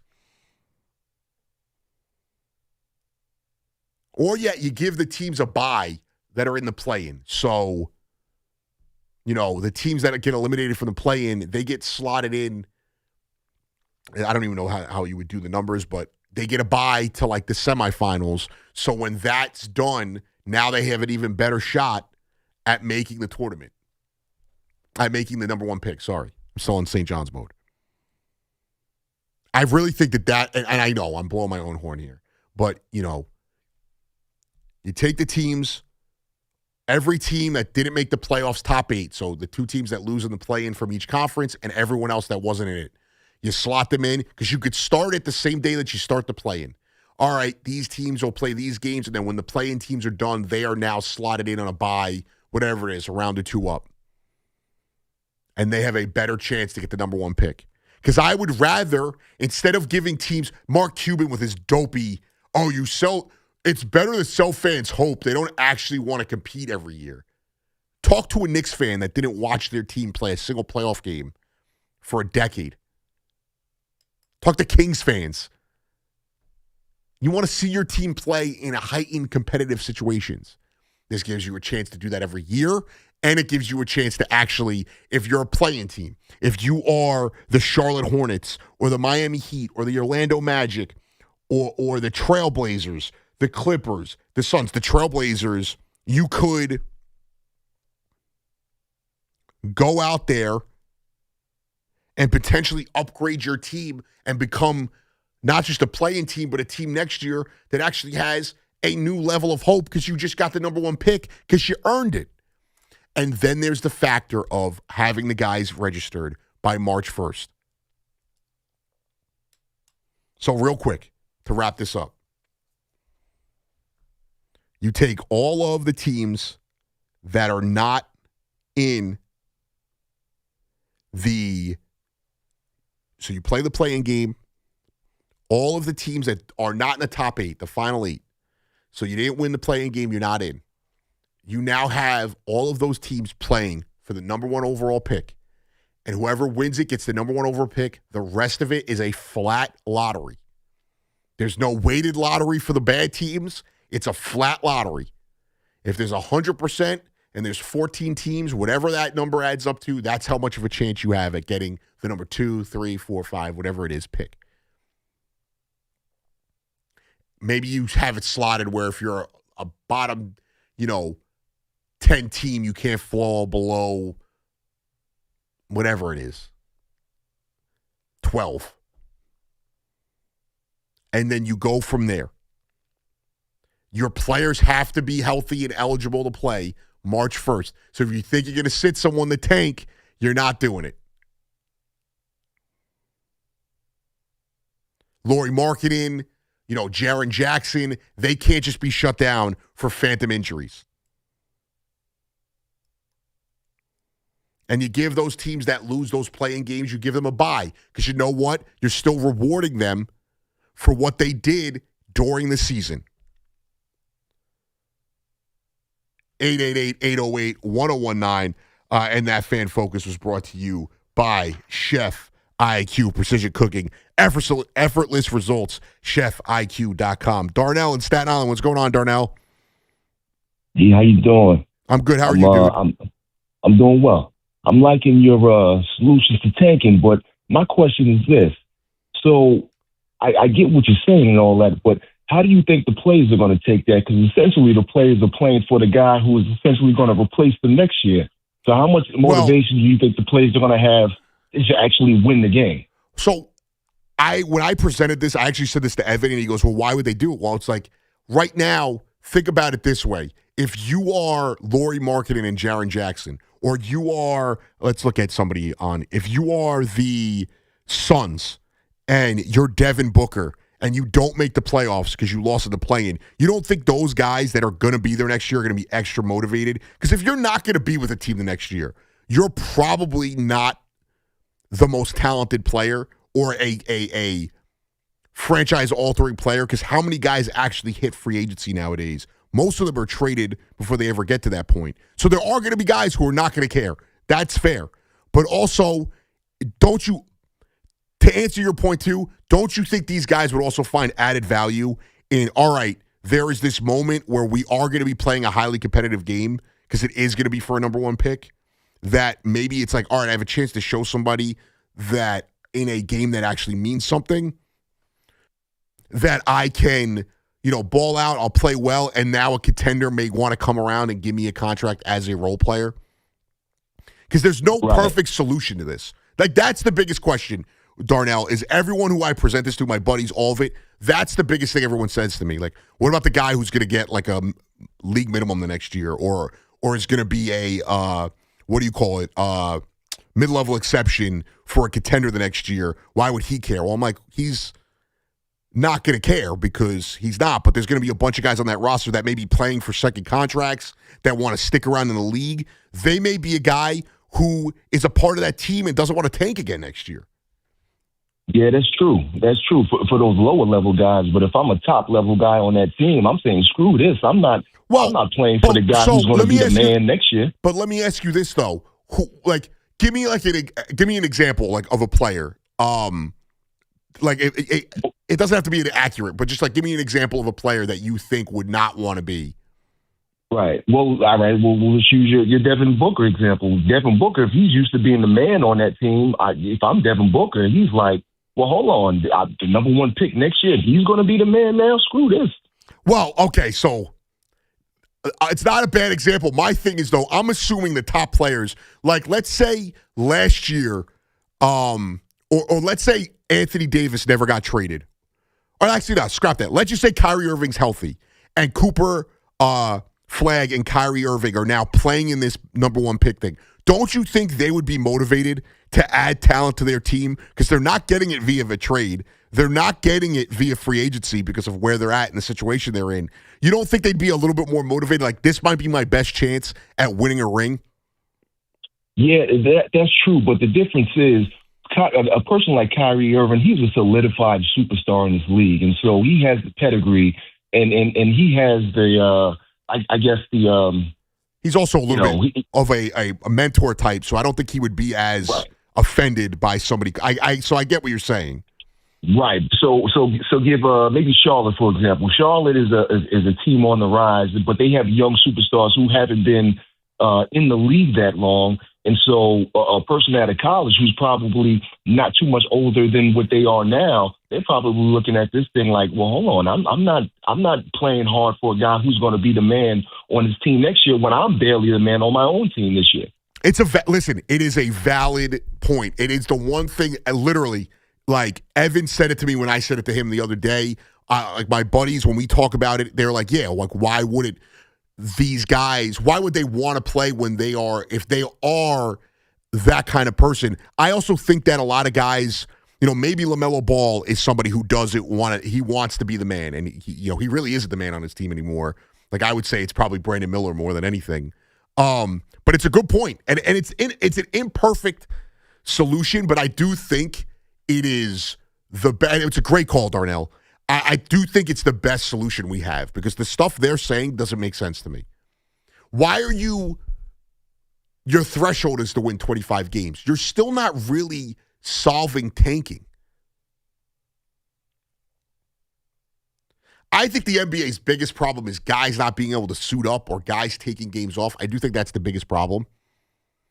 I also think tanking is right after that, very close. Baseball, football's a little different. At the end of the year, you will see guys sit because they're protecting their bodies. And it could be a tanking thing too. But like baseball, you're not seeing guys tank. They're trying to get their numbers, so you're still getting a star out there. Mike Trout was playing he was injured a lot, but when he wasn't injured, he was playing game 162. So there's a different, you could still sell someone on that. Hockey players have a different, code of honor. Short of the MLS in soccer, you have to play to the last day because you might be sent down. You might go from the Premier League, which is the top of the top, to the Championship in England, which is a second tier, which is AAA. There isn't a solution. You have to penalize teams for losing. And these players are getting paid no matter what. I can't worry about if they're not going to be motivated in the game. Because it's not the players that are the issue here. Let's remember that. A lot of these guys are sitting or being shut down because it's the team's choice. Giannis supposedly wanted to play and the Bucks wanted to shut him down. How many times have we heard guys actually want to play, it's the team shutting them down? We don't know how much of that is true and how much of it's case by case. But I genuinely think that might be the best solution we got. My man, Eric in Ronkonkoma. What's going on, Eric? What's going on, Mr. Gallo? How are you? I'm good, man. How are you? I'm doing great. But before I get to the Islanders, okay, it's Mike from Manhattan, a.k.a. Eddie from Rockland. All right? I mean, really. Oh, that was Eddie from Rockland? Oh, that was Eddie from Rockland. Yeah. I mean, I'm sure he'll tweet at me 16,000 pictures of CMAC. Yeah, he's admitted that he's used that moniker before, but enough with the bike tour already. Really, put your money where your mouth is, and you enter it, okay? Because that's all he talks about. So, I appreciate that though. You had an Islanders point though. Well, you had opening. Yeah. You went to opening day this year, Eric. I did. Yes. I saw a great picture of you and Tommy and T.O. Al. Yes. That was an excellent game, and I was very last minute yesterday given a very gracious opportunity to go to the Islander game yesterday. Okay. And that turned out to be one heck of a game. because, they were down 2-0 in the first period, and then they exploded for 5 unanswered goals in the second. Right where we were sitting, we got perfect view of every single one of them. That's awesome. And it was, so on top of that, and then you had Ottawa losing, which they had to, and you had the Flyers beating Detroit, which they had to. So that puts them what? They're a point or they're 2 points up? They're still a couple points up, but they're not in the wild card position. They're back in the I see it right now. Oh, they're position. Actually. Oh, okay. Yeah. So they're a couple points clear right now. They're 3 points safe. Yeah. Yes, but there's still a couple of teams behind them with a game in hand. I see Detroit's got 2 games in hand. Right. Boston and they're playing and Columbus. Monday. Yeah. Right. So it's very jumbled, and so they got 8 games left, I believe. The Islanders have 8. I'm pretty sure. Yeah, 74. I'm looking at it. So it's going to go down to the probably go down to the end, which I hope it doesn't. Hopefully they can clinch it ahead of time. But yeah, it was a heck of a game, and I don't know if Miriam's called lately, but hopefully I'm sure she's paying attention. She's a great Islander fan. Eric, it would just break my heart if they somehow found a way to blow this. Oh, I know. I'd be very. Schaefer had 2 more assists yesterday. The kid's playing out of his mind. It's crazy the records he's broken already, and I'll credit him living with Matt Martin and Boomer's daughter, for his success. Right. Well, yes, very motivating. Yeah. And there are the lonely Rangers, my Rangers, sitting there, just not even 70 points. Oh, hey, look, they had a good run. They're running into their issues right now, and they're a disaster. They might be the biggest disaster. There's a potential that they are going into a period where they're the biggest disaster in New York sports. Because the Jets, I think the Jets and the Giants are looking up right now. So if they don't figure it out next year, the Rangers are going to be the worst team in the entire city. That's possible. I'm just trying to focus on right now, and right now things are looking very blue and orange. So that's how I'm going to take it. And Eric, have you watched Monsters or Monarchs, Monsters of Legacy, or whatever, the Godzilla King Kong show? I've not gotten to season 2 yet. I'm on season 2. I watched basically all of season 1. And now I'm binging season 2. It's awesome. Yes.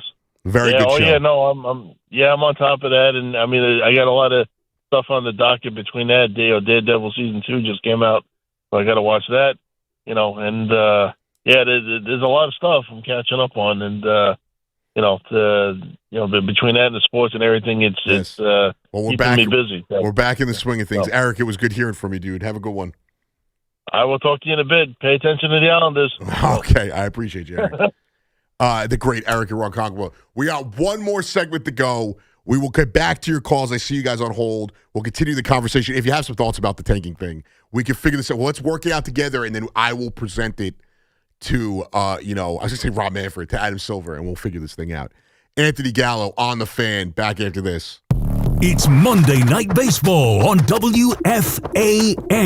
Going, and go! 2-run homer, Aaron Judge. The Yankees meet the Mariners in the Emerald City. 9:40 tomorrow night. Susan Waldman and Dave Sims call all the play-by-play. Got a lot of giddy up on it. Hey now, there it goes! The home of Yankees baseball is The Fan. 101.9 FM, 660 AM. And always live and available in Espanol with Ricky Ricardo on the free Odyssey app.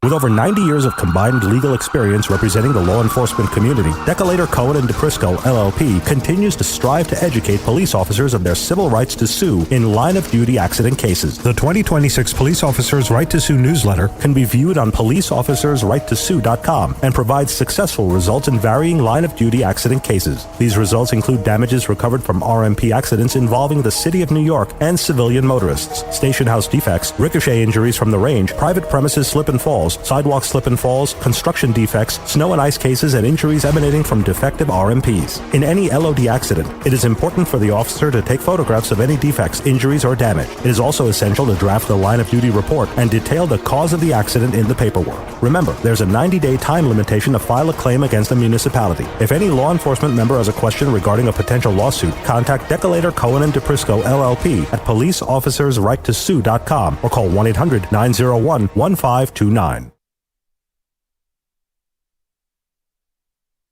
Town Fair Tire honors any valid rebates, manufacturers or competitors' rebates. Yes, even any competitors' rebates. And we give you the guaranteed lowest price. Nobody beats Town Fair Tire. Nobody. Town Fair Tire.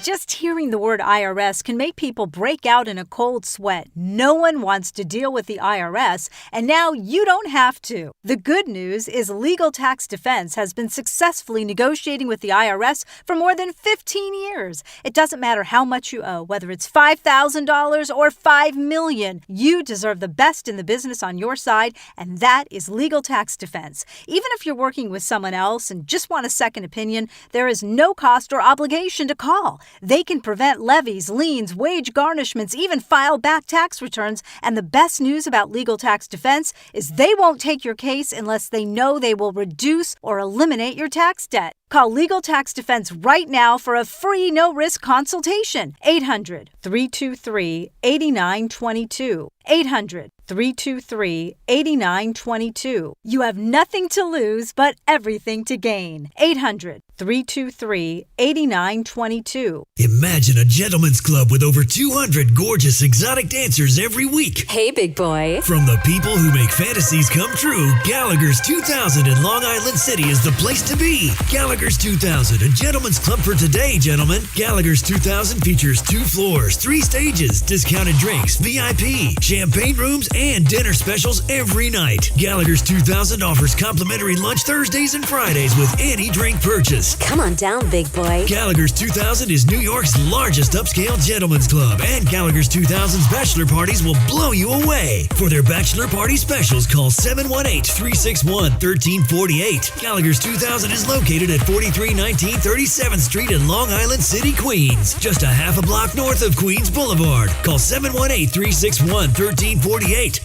Gallagher's 2000 is unlike any club in New York. Come tonight for the time of your life. Gallagher's 2000. Let your imagination run wild. This is Alex Shulman. And this is JJ Hill of Shulman & Hill, New York's premier injury law firm. We'll always fight for you if you're injured at a construction site. If you've ever wished you had a lawyer in the family, now you will. At Shulman & Hill, it's never one and done. Once you're a client, you're always part of our family. We'll always go the extra mile for you. New Yorkers in every borough and on every block know us by name. Shulman & Hill. Get your free consultation at hurtny.com. That's hurtny.com.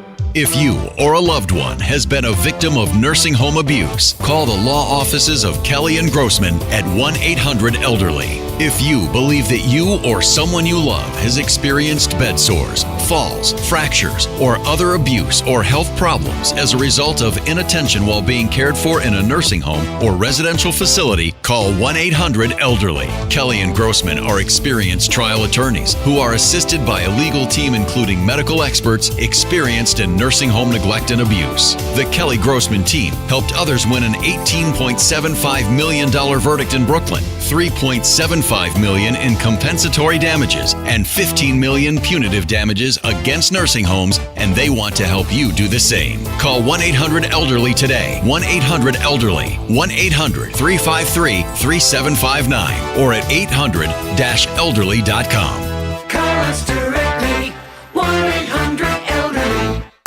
No matter the season, New York sports never stop. Yankees, Mets, Giants, Jets. If it's happening, we're talking about it. The Fan, 101.9 FM and always streaming on the Odyssey, iHeartRadio, and TuneIn apps. Even like my girlfriend's sister and my nieces. I go, why are you doing this? She's because I'm trying to do my job. I'm like, oh, okay, makes sense. Telling Ray, as I said also on air, I don't know how to ride a bike, which, seems more like my parents' problem, even though I was a really stubborn kid. So going back to the bike tour thing, I won't be doing a bike tour anytime soon unless, Boomer wants to put me in his sidecar. Could be like an old school. I'll get those goggles. The Harry Potter goggles. Thomas in New Jersey. What's going on, Thomas? Oh, my God. I'm actually on the radio. I didn't think you were going to pick up. How you doing, brother? I'm good. How are you, dude? I got 2 questions for you. Let me hear you. Number 1 is, where do I buy that hoodie for my daughter? The one I'm wearing right now? Yeah, the Doom hoodie. It is Culture Kings. They got me with the Culture King. Yeah, they got me on Instagram. There was an ad, and Instagram gets me all the time. They put these ads in my way. I'm like, I like this. And then I'm spending like $300. Not the hoodie's not $300, but I ended up spending like $300 on the store. Yes, it's dope. They got a ton of stuff. I will spend $500 on that hoodie if that's what it takes, because my daughter's birthday is April 1st. Yes, April Fool's Day. I will spend $500 on that hoodie for my daughter for her birthday. I don't think it was. I don't remember how much it was. It's not even close. It's like $80, $100. I don't know. They have a ton of stuff there. I got an awesome Mets hat from them.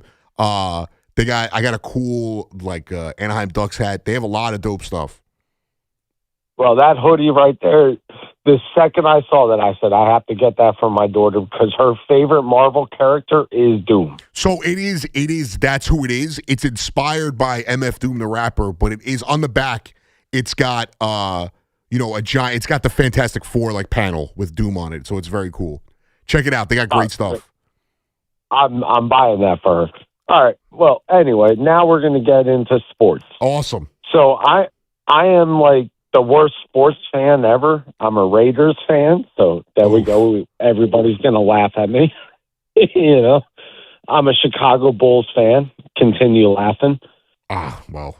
I'm a Mets fan, and I'm a Devils fan. Okay. So every team I like just loses all the time. They lose, but except also for my Mets recently. You did also have a run where all your teams did would win. You went from one dynasty in basketball to a dynasty in hockey, and the Raiders making a Super Bowl and the Mets making a World Series. So you did have a stretch. It hasn't all been misery for you. Yes, I did have that. But with my Mets, the reason I even became a Mets fan was because we were living in a house in Keyport, New Jersey, and the Mets symbol, the baseball symbol, right, was on the TV in 1986. I was 3 years old, and I looked at the TV, and I said, what is that? And my father said, that's the New York Mets. They just won the World Series. 3 years old, I said, that's my team. And ever since then, that was my team. What a terrible time to get in, because it's been misery ever since. Exactly. My question is why are relief pitchers only pitching one inning? Well, I mean, Thomas, I appreciate the call, dude. Let me chime in next time I'm on and let me know if you got the hoodie, by the way. But I appreciate the call, Thomas. It's the maturation of the sport. That's actually not the right word. It's just the way the sport has progressed. I mean, they used to be 3-inning guys. They used to be, they used to be, from what I've read, because obviously I'm only 34, so my entire life it's been 2 innings or an inning. The long reliever being like a 1 to 3 innings type guy. But back in the day, they used to be 3-inning guys. You go get your starter to go 8, and then the next guy would go 2. Now it's just maximizing short bursts and realizing some of these guys are more efficient when going shorter and realizing, all right, this guy is left on base too often in the sorry, not to confuse people. It's somebody in the chat says that relievers are more strategic now. It's all about matchups and based on data. But even if you go before the analytics really drove the sport, even in the early 2000s, it was lefty-righties matchups. It was, this guy is better in a small dosage than in, getting 3 outs is different than 6 outs. It's the same thing with the closer. The Mets, 06, we had Darren Oliver, was great at being like a long reliever type. But when you needed to get the big outs, you wanted Billy Wagner or Dwayne R. Sanchez in there. That's how you wanted it. The adrenaline, and there's so many different things. Now it's all numbers-based. This guy could get both lefties and righties out. So we're going to bring him in to start an inning where we have to face two lefties and a righty or two righties and a lefty. They're facing all three lefties, and they struggle against off-speed pitches. We're going to bring this lefty in who specifically is an off-speed specialist. Like, that's why the sport has gone that way. Preserving arms is part of it.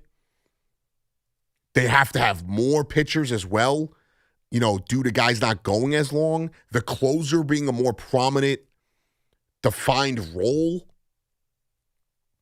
It's a variety of different things. Jose Buto was a starter, became a reliever, and he was a guy who, like, every time he came in, he was pitching 2 innings. It's all dressed. It's all different. It bounces around. Danny in White Plains. What's going on, Danny? Hi, Anthony. I got a great show. You kept me up all night, but it was worth it. These guys, when they start calling people names, like if you start calling them names, do they go along with it, or do they try to get somebody fired or transferred or something? Because I noticed that a lot. People like calling names, and then you call them a name back, and they get a little ruffled up and stuff. It seems to be one way. But anyway, getting back to sports and hockey, Islanders, when they won those 4 cups, most of us weren't even born yet. But I will tell you, if the Rangers ever won 4 cups in a row, and I've said this before, they would be blasting granite in South Dakota, and they'd put them up in Mount Rushmore. And that's the original from where people got the, give me your Mount Rushmore, give me your 4, give me your Mount Rushmore. That's where it originated when I said that. The thing with the Islanders, listen, they have a great base and everything, but it's a little bit of a difference there. When the Rangers lose, they sell the joint out. The Islanders lose, becomes an empty barnyard out there in out Long Island. Well, that's what happens out there, Danny. Eddie, Danny, whichever one you are, go you can and go. You're one of those 3. So, Islander fans are passionate until they're not. I'll say that much. It's everyone cares about the Islanders on Long Island, and then they win 4 cups and then they struggle and then nobody shows up. So it's kind of the way it is out there. I know that's going to upset people, but it's kind of how it goes. They do have a lot of guys here. I would probably say the fan base that's most represented here in my time. I'm not talking about currently, but in my time, it's probably the Islanders. A lot of Long Island guys here, and that's like Long Island's team. That's not like it is, but that's what it is. And I'm not really the biggest NHL guy. I don't know if you've heard me say this, but I am New York over everything except the Islanders. Not a fan. Mary in Brooklyn, what's going on, Mary?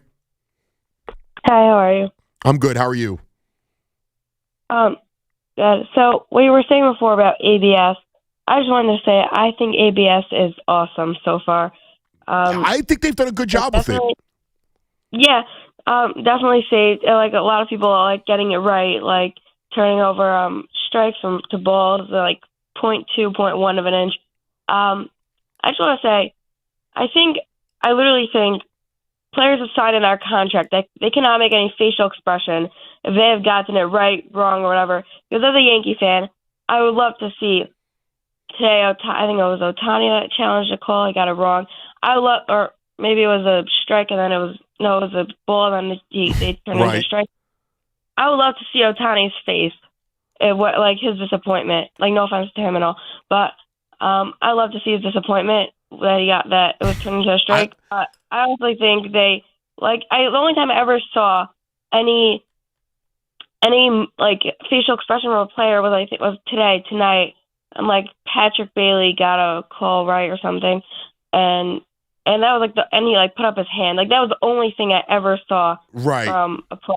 Well, I appreciate the call, Mary. I listen. I love to see Ohtani be upset too. I get that. The funniest thing, I wish they would have showed the manager's face today during the Mets broadcast, when they challenged a call. It was not even close to being a strike, and they challenged it, and it was wrong, and all I wanted was them to show the manager. That's all I wanted them to show. And it was hilarious to me. And for that, I also think if a player challenges it, if you're a producer in the truck, the first thing you got to do is show the player's face. That's the first thing you got to do. So if Shohei challenges it and he's wrong, I want that tongue-in-cheek, like, damn, I'm an idiot. I want to see that. And now to your other point is, too, in talking about our hate of the Dodgers. And I've been trying to get this going. It hasn't taken off because Met fans, Yankee fans, a lot of you are insecure and you hate each other. I don't jive with that. And I said jive. I'm 34 years old. I don't know why I said that.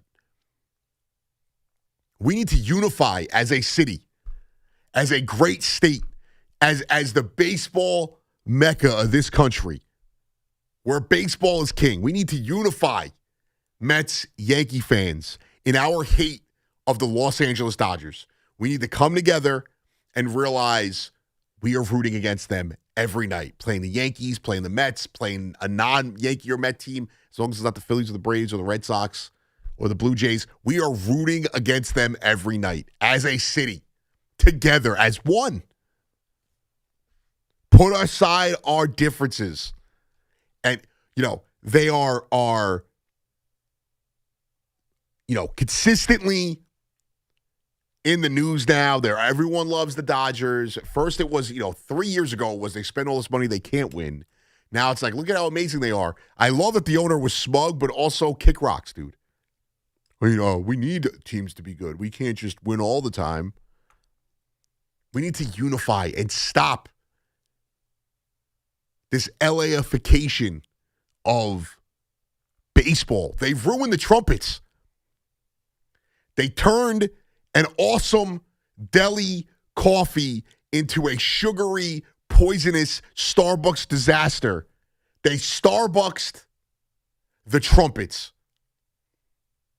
It lost all its swag, all its sizzle. We did Timmy Trumpets once, so they're going to have this trumpet player every night out there. And she's great. Like, I did a deep dive into her page. She's like this award-winning trumpet player. I follow her now. It's actually pretty cool. The vibes were off. It's felt stale. I know that it's a fraudulent fan base at times. Not the people in the bleachers. Just like here, I've sat in those bleachers before. It was actually a great time. And I thought I had a newfound respect for Dodger fans. Also all the fights you get to see out there, hilarious. But it was not great. No one under 34 would say jive. Vandals on the board says that. Very true. I don't know why I said it. I'm losing my voice right now, so it's what happened. But again, don't throw us off the scent. We are here to unify against the Los Angeles Dodgers as one city. Everything is tearing us apart.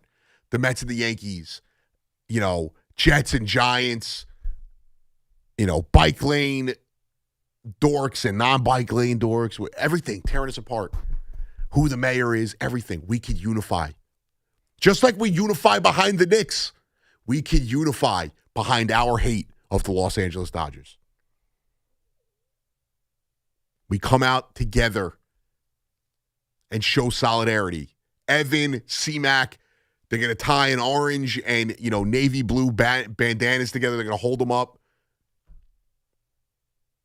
And they're all going to, it's going to be beat LA, beat LA, beat LA.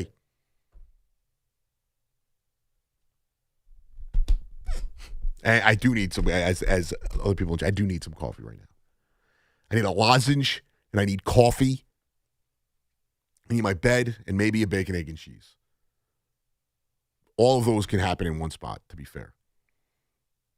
I don't know if I'd eat the lozenge and then eat the bacon, egg, and cheese, but it can all happen. I won't have to move once I get home.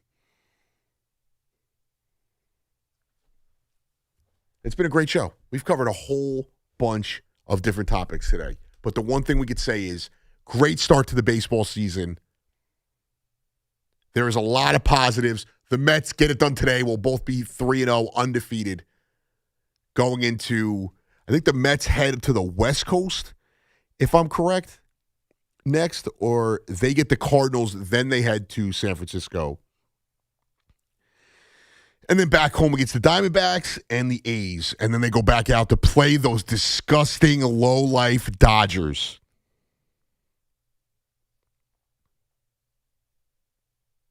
That's right. Those low-lifes. Freddie Freeman, yuck. Kyle Tucker, loser. Ohtani's pretty cool, and so is Mookie Betts, but we still hate them. But Mets go 3-0, Yankees go 3-0. It'll be a great start to the season. Nolan McLean on the mound. Yankee fans, enjoy your season a little bit. You get on Met fans for being delusional. Sure, we are a little delusional. Yankee fans, enjoy it. You're great. You're one of the two best teams in baseball. You're off to an amazing start.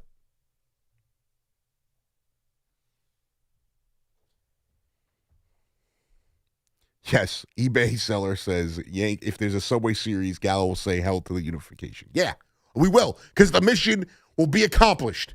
The Dodgers will be dead. And then we could go on and go back to hating each other. I mean, I don't really hate the Yankees, but you guys could go back to hating each other. And I'll go back to still just hating the Phillies and the Braves. And I will root for all the bad things that happen in that one series for the Yankees. But Yankee fans, enjoy it. It's okay to believe in your team a little bit. You don't have to be right about the offseason. You have to be happy about the outcome. So much of the conversation when it comes to having a sports take is just, I have to be right. Like, it can't be that your team does well. You have to be the one that's right.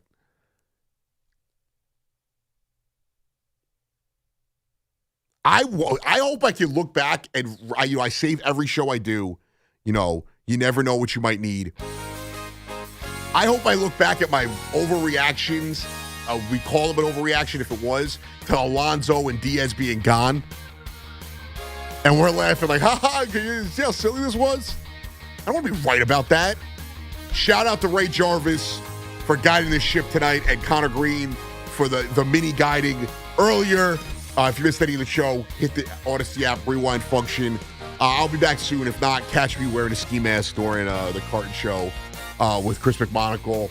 Hit me up on X, search Anthony Gallo, WFAN, or at Pico de Gallo, _ Gallo.